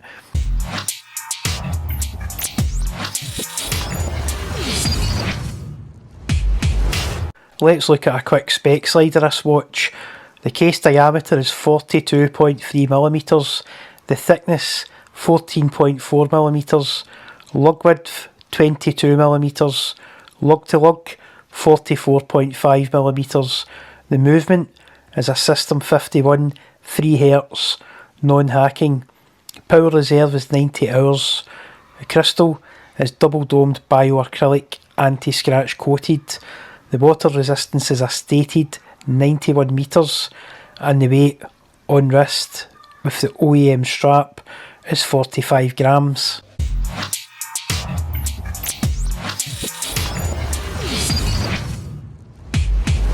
And the bezel, this is where things get genuinely interesting, because I had two earlier Blancpain Swatch models when the line first came out, an Antarctic and an Atlantic. The bezel action in those early batches, it ranged from just okay to slightly inconsistent.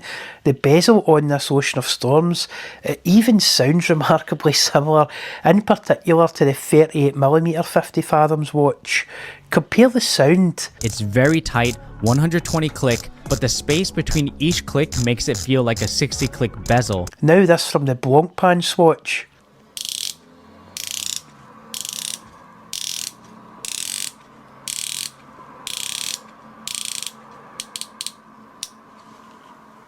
My Ocean of Storms bezel is noticeably improved over the earlier colourful watches.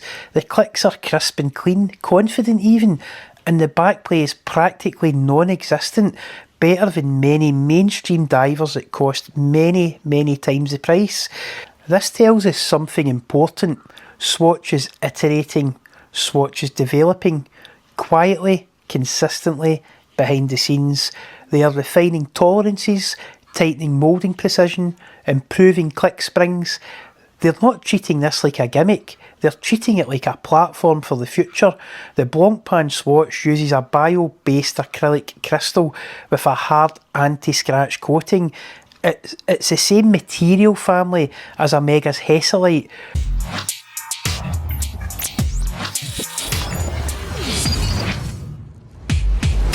So you get that warmer optical profile and the slight edge distortion vintage acrylic is well known for. The hard coat improves surface hardness, it doesn't turn it into sapphire. You can still pick up marks and you can still polish them out in a few minutes with Polywatch. Technically it behaves just like a modernised version of Hesalite with an added protective layer, which brings me to a far bigger point, the movement. People love to mock the System 51. They call it disposable, plastic, unserviceable. They repeat the same lines without ever asking if they're true or even if they matter. But let me tell you a story from my own family history. The Westclox factory in Scotland, one of the great mass manufacturers of clocks and watches in the 20th century, and due to my family connections that I have covered in several previous videos, I have documentations from the 1950s, 60s and 70s stating clearly that Westclox's official policy was to replace movements rather than repair them. Customers could mail in a warranty repair or turn up to the factory in person with a broken clock or watch, hand it over and leave a short time later with a new movement installed. This wasn't unusual or controversial, it was simply good economical industrial practice. They disposed of the broken movements in the scrap metal skip to be recycled after logging the fault and identification numbers on the returned unit. Long term, this helped the quality control department identify common issues and implement design changes for reliability. Timex in the Scottish city of Dundee done the exact same strategy. I have connections to that factory too. Again, replace, not repair. Common all over the industry. This idea that disposable movements are some modern misdemeanour is thoroughly misunderstood by some purists. Historical fiction, if you like. For most of the 20th century, industrial horology was built on modularity, replaceability and efficiency. Ironically, many of the movements that people worship today, the Seiko 4R calibers, entry-level Miyota, even some Celita, these are replaced far more often than they are repaired. Almost no one talks about this, but it's true. And here's the funniest part. The System 51 is not unserviceable. I've spoken to a watchmaker who can repair them using donor movements. Upgrade kits exist with replacement balance assemblies that can be regulated, and we're at a stage now where 3D printing spare parts is feasible. It's not convenient yet, but it's absolutely possible. You can even change the case on your Blancpain Swatch collaboration to a 316L stainless steel, or even titanium if you so desire. Which brings me on to the part that shocked me. I tested my Ocean of Storms over 72 hours. It gained 2 seconds, not per day, but in total. That's well within COSC chronometer tolerances. That beats many METAS certified movements in the timekeeping department. Then I tested it again, more controlled conditions off the wrist, and I get plus 2 seconds per day. 2 seconds. That is a mega master chronometer territory, Tudor MT series territory, Panerai 3-day caliber territory, high-end Swiss mechanical movement territory, full stop, no debate, none at all.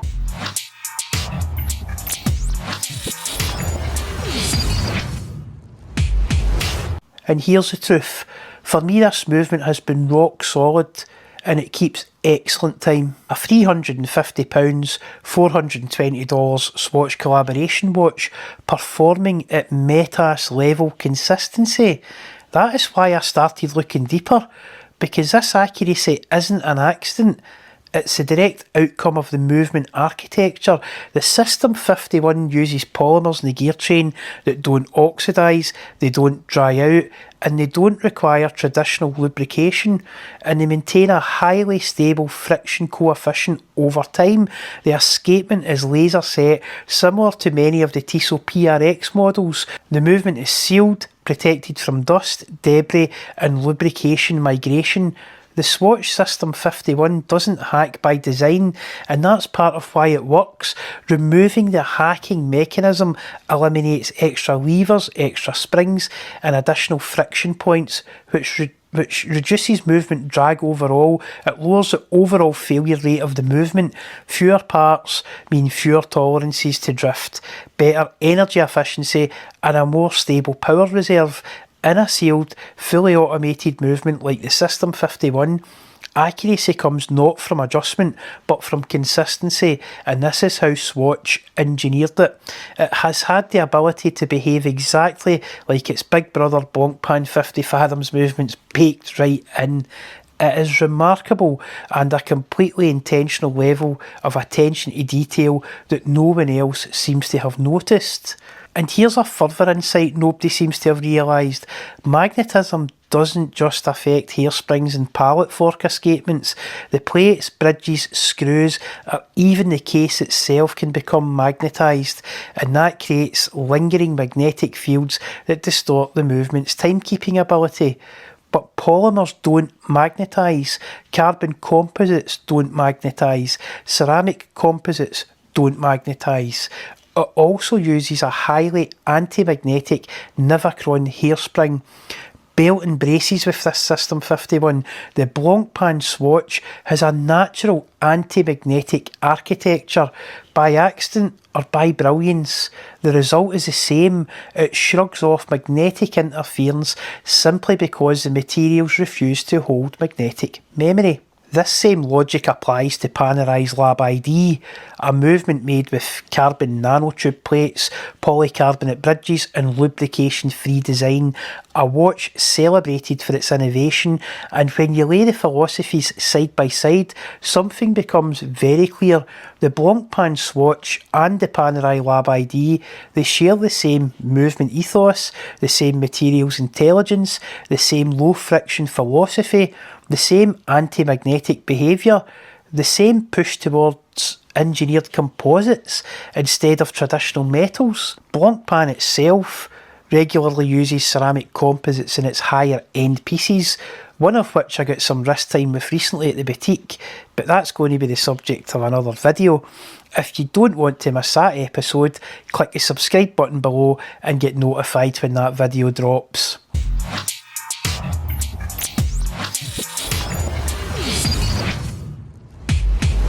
Then there's the crown. I've actually heard people say it doesn't have a screw down crown and it's only got 91 metres of water resistance as a result. Well, I've got an answer to that too. The original 50 fathoms was rated to that exact depth level. The clue is in the name, that is 50 fathoms, the depth rating that gifted the watch its name, along with an obscure reference to the Shakespeare play The Tempest. But I digress. The original 50 fathoms also didn't have a screw down crown. Rolex had the patent for screw down crowns. That Wilsdorf character, he sure was a wily old fox, but it did encourage Blancpain to deliver their own system of gaskets and crown architecture to essentially achieve the same water resistance as the first Rolex Submariner, all without a screw down crown. This was a trusted field tested dive watch that did not have a screw down crown.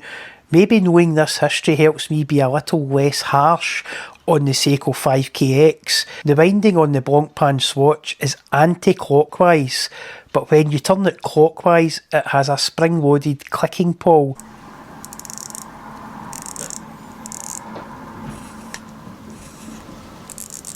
That makes the whole watch, between that and the bezel, very tactile. A fidget spinner for watch collectors. Solid horological thinking going on there. The ocean of storms, it's accessible, it's democratic, it's fun, and it's far more technically interesting than most people have realised. Even the case design supports this narrative. Bioceramic is not brittle like zirconia ceramics, it's a composite. A clever composite, 2/3 ceramic, 1/3 bio-derived polymer, which means it has a hardness and a little flex. It resists cracks because the polymer matrix prevents brittle fracture. In fact, the strap hardware being bioceramic is structurally stronger than many people assume. It absorbs shock, it gives slightly under tension. It's exactly the kind of material you want for buckles and tangs. And the irony, the case of the Ocean of Storms is remarkably similar to my Panerai carbotech, both in materials choice and architecture. Let's talk about the strap, the concept, recycled fishing nets. It's brilliant. It ties directly into Blancpain's ocean conservation heritage. Philosophically, it's perfect. In practice, the implementation isn't exactly great. It's a polarising design choice. It tells the right story, but it doesn't give the best wearing experience. It doesn't match the character of this particular watch. It's a hangover from those earlier, more colourful Blancpain Swatch watches. I changed mine and it transformed the watch. And that's part of the charm. You can complete the collaboration in your own way. Another item I upgraded was the threaded bars. The original hex bars, while strong, are prone to threading, so the upgraded ones I ordered then solved that issue, and I've kept the OEM bars as backups. This is incidentally another design and implementation synergy with Panerai, who use threaded steel bars across many models, although the Blancpain design is a split threaded bar and Panerai bars screw into threads cut into the lug wall.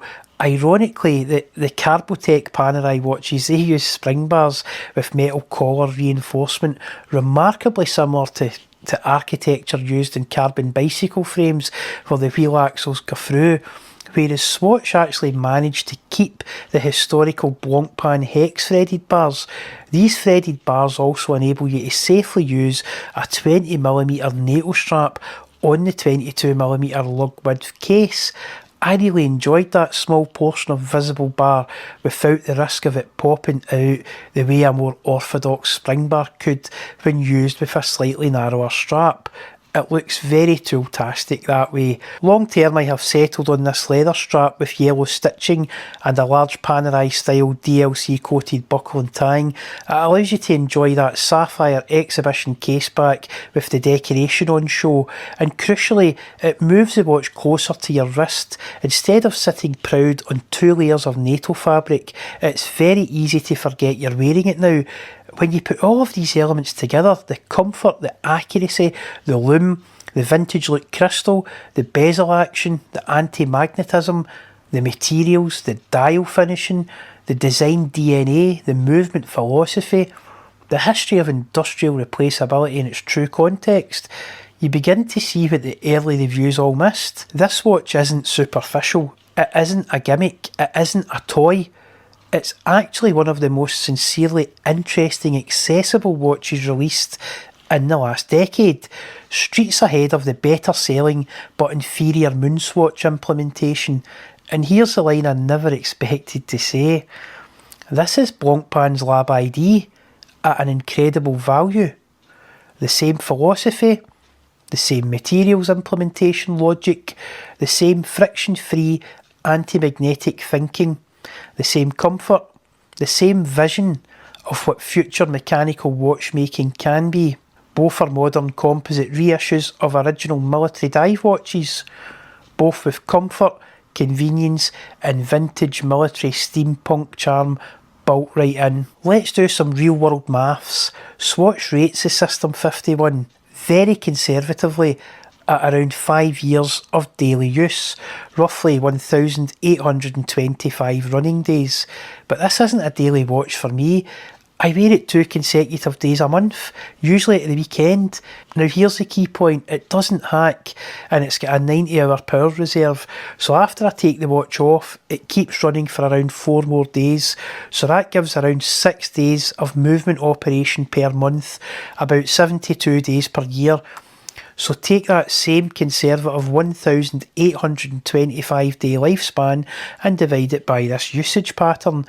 And for me, in my usage case, I'm looking at just over 25 years of operation. If the watch doesn't show an obvious manufacturing fault during the 2-year international warranty period, that outcome, it's not unrealistic. It's exactly what the design allows for. At about $500, that's $20 a year. That sure puts a different spin in the situation.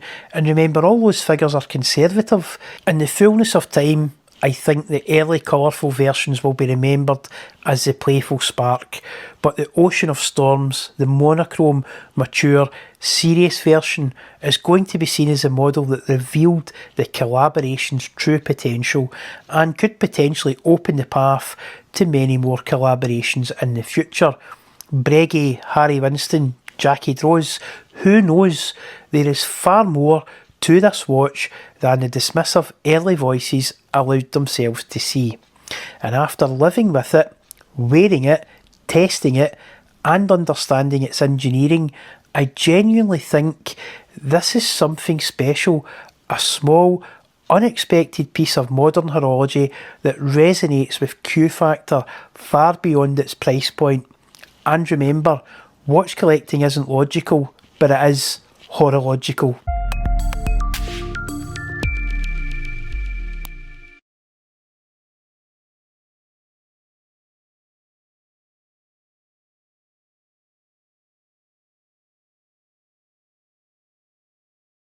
The watch world is a casino, a glamorous, mysterious, sometimes intimidating space where tradition, money and hype all orbit the same spinning wheel. Welcome back to HoroLogical. At the front, underneath the bright lights, you'll find the excitement, the laughter, the newcomers testing their luck against impossible odds and systems designed to keep them losing. That studio underdog, the open lobby, full of colour, humour, accessible, unpretentious, refreshing, and through a heavy draped velvet curtain at the back, the lights are dim. The air thickens with cigar smoke and quiet confidence. That's H. Moser.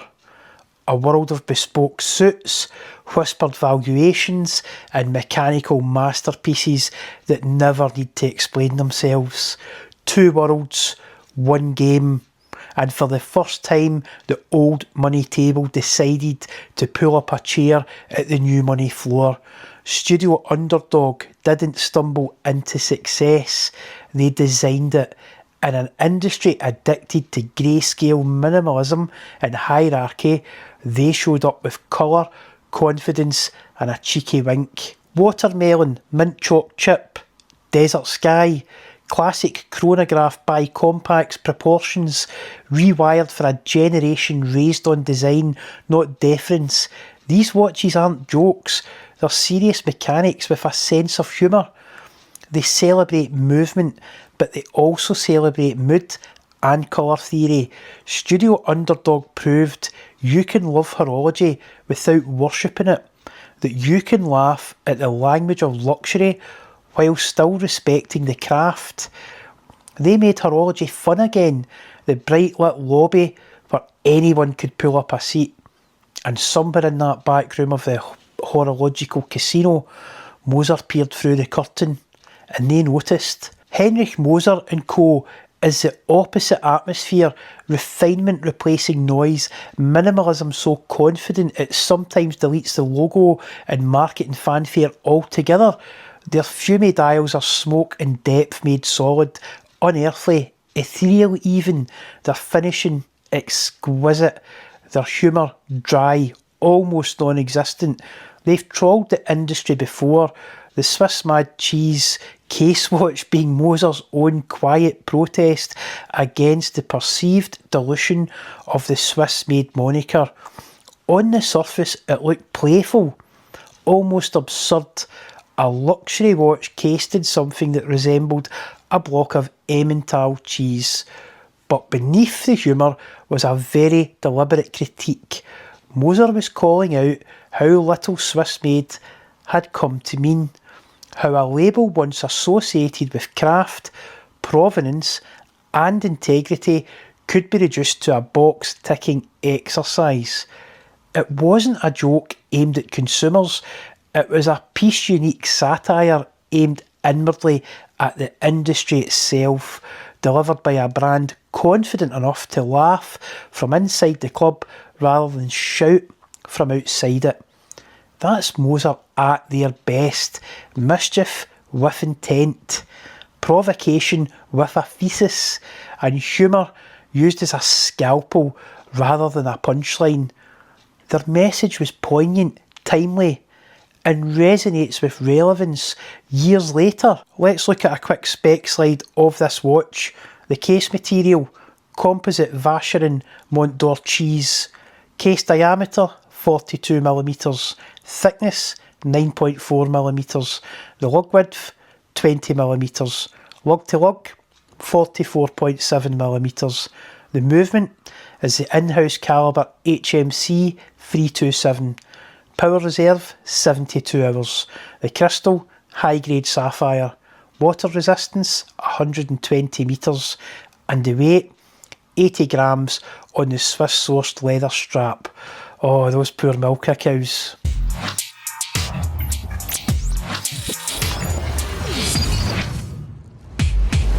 In 2019, Moser released the Nature Watch, a deliberately provocative piece adorned with real plants. Yes, living fauna paired with a woven grass strap that quite literally needed trimming and watering to survive.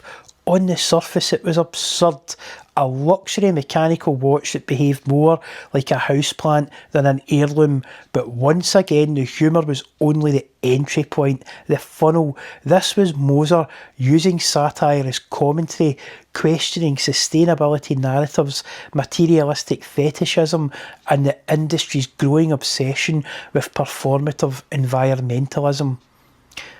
It wasn't a greenwashed marketing exercise, it was a mirror held up to Swiss watchmaking itself, and crucially, the message didn't come from the outside, It came from inside the highest echelons of haute horology. From a brand secure enough in its craftsmanship and credibility to critique the system it benefits from. That's what gives Moser's provocations weight. They don't shout, they don't posture, they quietly expose contradictions using humour, confidence and mechanical excellence as their delivery mechanism. Then Studio Underdog arrived, uninvited to the back room but impossible to ignore, making waves in the foyer and bright lit front assembly. Their drops sold out instantly, their Instagram lit up with colour and community. They had what even the finest ateliers couldn't manufacture, unstoppable momentum. And Moser, quietly brilliant and slightly insular, felt that shift. Collectors weren't only buying movements anymore, they were buying belonging. Studio Underdog had become a venerable destination for the if you know you know crowd, if you know watches crowd even. And Moser wanted a slice, perhaps to go with the Swiss cheese watch. Here was a company applying that gastronomy-led design ethos that Moser pioneered at the haute horology end, except Studio Underdog were applying it in an exclusive but also accessible manner.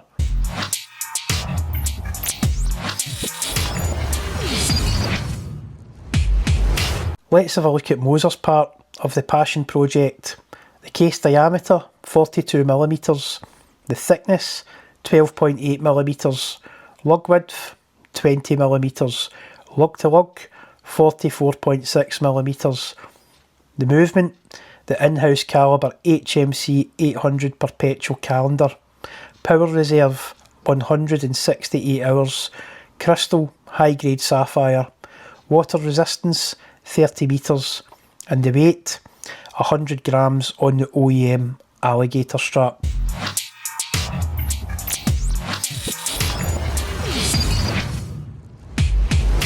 The Studio Underdog Passion Project watch. The case diameter 38.5mm, the thickness 14.3mm, the lug width 20mm, lug to lug 44.8mm. The movement is a Sellita SW510M, power reserve 62 hours, the crystal domed sapphire, water resistance 50 metres, and the weight 80 grams in the OEM leather strap.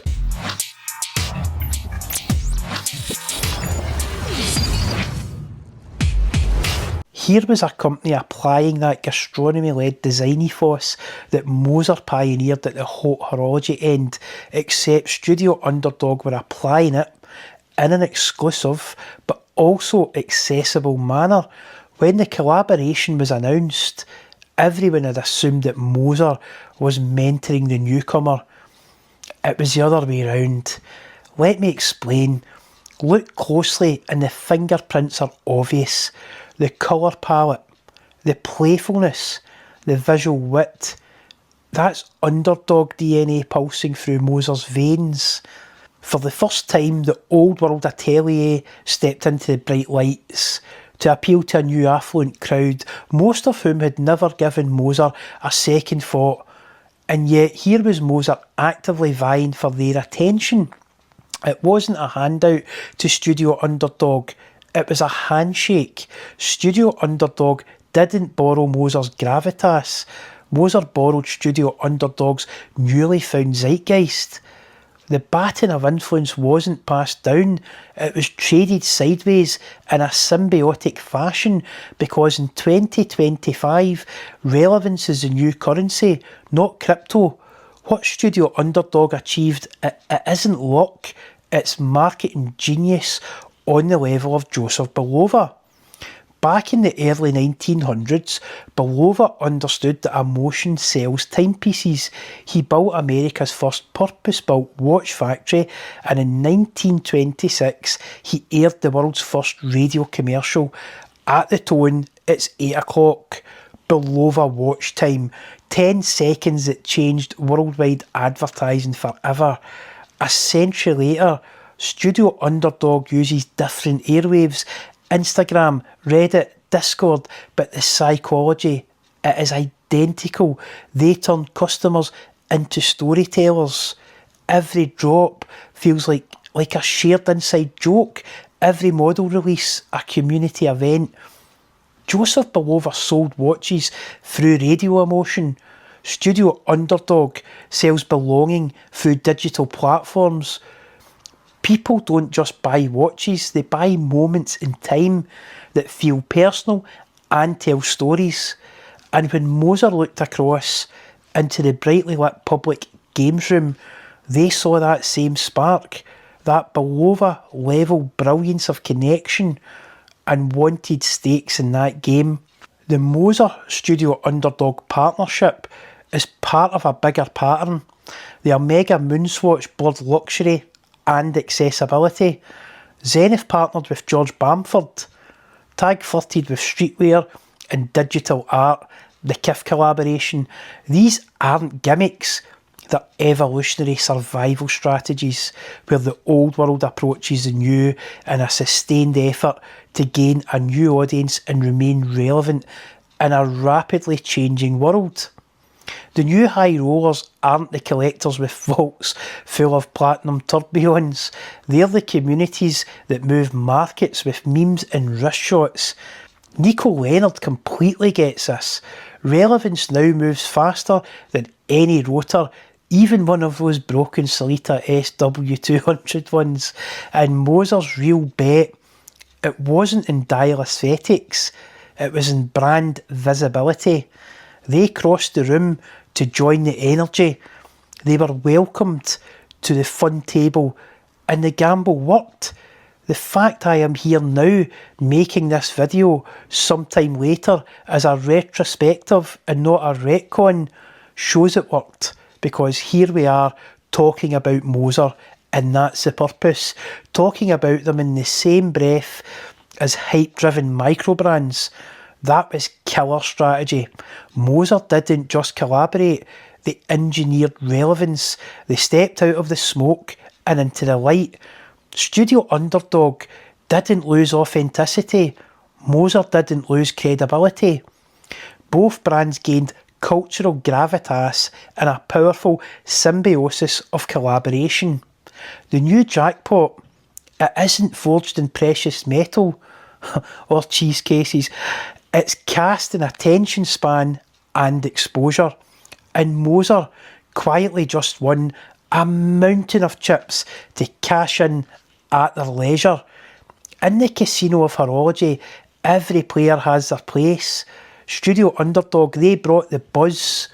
Moser brought the serious weight of hot horology. Together they proved the old world prestige and new world playfulness. They're not opposites, they're partners, sometimes in the same game. Because for all the talk about heritage and exclusivity, the true lifeblood of watchmaking is curiosity. And when curiosity meets craftsmanship, the results are magic.